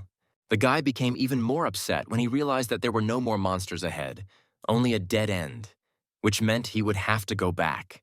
However, the magician's insight helped Adrian quite a bit this time, because he noticed traces on the floor left by those who had passed the test last time. The guy dropped to one knee and studied them with interest, realizing that the tracks looked quite strange. Looking closely, he noticed that right where the wall blocked his path, there was an incomplete footprint, with only a heel visible. Adrian thought that this wall must be moving somehow, since someone had passed through here, and then he smiled, realizing that this place had many secrets. For the first time in a long time, Adrian used his summoner's sense to sense every detail of the space around him. The guy looked around and saw parts of a hidden mechanism in several torches on the wall.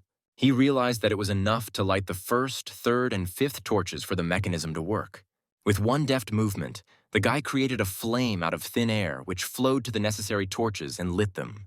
Approaching the torches, the guy saw other parts of the mechanism and turned the 2nd, 4th, and 6th of them. As soon as he finished his manipulations, the sound of gears and levers could be heard in the walls, which had an effect on the mechanical door opening it.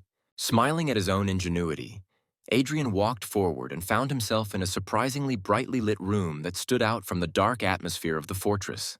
Directly in front of Adrian in this hall, 3 unusual warriors in golden armor were lined up in a row. Adrian approached closer without fear and looked at his potential rivals with interest. After analyzing the spiritual power of these warriors, Adrian realized that they were C-rank monsters, and anyone else in his place would have despaired by now. But Adrian, standing in a stance and igniting his fist blade, prepared for battle, smilingly noting that for him this was just a light warm-up. The boy held out his free hand and beckoned them with a gesture, urging them to attack and show everything they were capable of. Suddenly, the monster's aura became much darker for some reason, and Adrian even became wary. Meanwhile, the weathered potion used by the murderer thief had already risen to the floor above, and following its victim, it moved straight into the passage that Adrian himself had opened quite recently. Keeping his stance, the boy prepared to meet the attack of one of the knights, who had already aimed the tip of his spear at Hadrian, while the other 2 surrounded the enemy. Having drawn his blade, the boy blocked 2 attacks with the blade and dodged the third, not taking his eyes off the enemies, ready for battle. Carefully analyzing the fight, the boy ignited his fist blade and, choosing the right moment, rushed into the attack. With one powerful blow, Adrian broke through the defense of one of the warriors, sending the enemy flying, and then prepared for the next attack. However, his reaction was not enough for both warriors, and he found himself open to attacks from 2 spears at once. With one precise lunge, the warriors were able to reach their target with their spears and pierce the guy's body, joyful at their own victory over the villain. However, it turned out that the warriors only penetrated a copy of Adrian, created by one of the skills that Lilia helped him acquire on the black market. Thanks to this skill, the boy was able to confuse the knights, causing them both to be open to attack again. Taking advantage of this, Adrian rushed forward and, igniting his fist blade, attacked one of the warriors, intending to finish him off as well, while the second tried to react. One powerful blow, and the second knight flew into the wall with his armor pierced, leaving his comrade alone with the uninvited guest. Suddenly, Adrian noticed something that made him distracted from the fight that was so enjoyable for the guy. The fallen knight, whose armor had a gaping hole from the guy's blow, suddenly burst into golden flames, and Adrian wondered what kind of force had resurrected the fortress knights. Thinking that the enemy was distracted, the remaining knight attacked again, intending to pierce the enemy's body through and through. But Adrian again left an illusion in his place. In the blink of an eye, the guy found himself behind his opponent, preparing to end this fight with one blow. Swinging and igniting his fist blade again, Adrian thrust it straight into the warrior's back, piercing through his armor as well. Finally, Adrian relaxed, as all 3 knights were now defeated, although for some reason they were engulfed in harmless golden flames. It turned out that this flame was there for a reason, and one of the warriors suddenly staggered to both feet. Adrian noticed that he had been careless, and the knight's serfs were not really dying, and he himself could not even restore his health. Using his special vision, the boy saw an unusual magical seal that was located on the floor of the room. After looking at it more closely, Adrian realized that this seal was a magical puppet formation, and it was for this reason that the knights did not die from his attacks. Adrian realized that those who had entered this room the last time had died and had been turned into puppets that could be resurrected to control their bodies. The guy realized that this room used to be some kind of secret treasure room, which required such a special security system, although all the treasures had long been taken out. Suddenly, the eyes of the old man's statue standing in the middle of the hall lit up, and it spoke in a booming voice, demanding that the boy get out. The guy opened his eyes in surprise and even smiled from the realization that a soul was born in this statue, and it became the spirit of a magical formation, which is why it itself became a treasure. He realized that this statue had been functioning for thousands of years, feeding on spiritual energy from an underground source, and therefore its value was indescribable. Adrian thought that in his previous life, it had taken him a lot of effort to create an 8th-level spiritual power formation, but with this statuette, it would be much easier for him to achieve that power. Realizing that he simply couldn't leave without this statuette, the guy rushed into battle, ready to destroy all the knights just to get it. Coming closer, the guy realized that the statue had protected itself with a strong barrier of light curtain, which could not be penetrated by ordinary attacks. Looking up, he saw that the statue's eyes had become more and more angry, and suddenly a loud voice began to sound from within, calling for Adrian to die. Her power was so great that monsters suddenly appeared from everywhere, whose spiritual power clearly indicated that they were all puppets of this statuette. Looking up with interest, Adrian came to the conclusion that the statue had decided to use all of its powers, which meant he would have to take a risk. The guy used his thief skill to speed up his movement, and then his mage skill to at least hold off the puppets around him for a moment. Having knocked out exactly 1 second for action, the guy rushed forward to the statuette and, thanks to the dispersal of magic, was able to break through its defense and burst inside. As soon as he penetrated the protection, his hand immediately grabbed the statuette, snatching it from the pedestal. Raising his hand with the statue, the boy loudly exclaimed that he had grabbed it when his skill stopped working and a whole horde of monsters rushed towards him, ready to tear him to pieces. Luckily, Adrian had calculated everything well enough, and so the blades, fangs, and claws froze just a couple of centimeters from his face and throat. Sighing, the boy sat down cross-legged on the stone floor, preparing to use the soul from this statue and the previously collected energy of the pack of hounds to create a high-level formation. By pouring this energy into the statue, the boy activated its magical puppet formation, intending to absorb all the power it had absorbed over the millennia. The boy's eyes lit up as he began to use one of the techniques he knew in his past life, which allowed the fusion of a powerful soul with the soul in a human's body for successful molding. Adrian thought that the ranks were used specifically for division, since ranks E through D were considered low, while ranks C and above became managers in the City of Dawn. Finally, the guy's body was enveloped in threads of golden energy, and he himself was able to create and begin creating the formation of his spiritual energy, which is used to obtain rank C and above. Sitting in the circle of the magic formation, Adrian began to modify the threads, thinking that the more patterns there were in it, the stronger the formation would be. Looking down at his hands, Adrian noticed that they were covered in slight wounds, which meant that the power of the 1,000-year-old soul contained within the statuette was too strong for his body. Suddenly, Adrian saw 2 spears aimed at his head, and so he had to briefly stop forming patterns. Easily dodging, the guy realized that his soul had already completely merged with the soul of the statuette, and therefore the knights can now control their own bodies, although they will not be resurrected again. Although the guy was even happy, because the knights could help him strengthen his body, which began to collapse from the power contained inside. Having ducked under the knight's blow, the boy turned sharply and hit his opponent in the stomach. But the force contained in his body was so great that Adrian easily sent his opponent flying. Adrian fought furiously, taking attacks from a whole horde of monsters, each of which began to move in accordance with their own desire to kill him. Smiling slyly, the guy was even glad that there were so many monsters here, no higher than D, but even several C rank. And at the very moment he prepared to attack this entire army of monsters alone, Adrian felt an explosion of all his power, which he had never expected.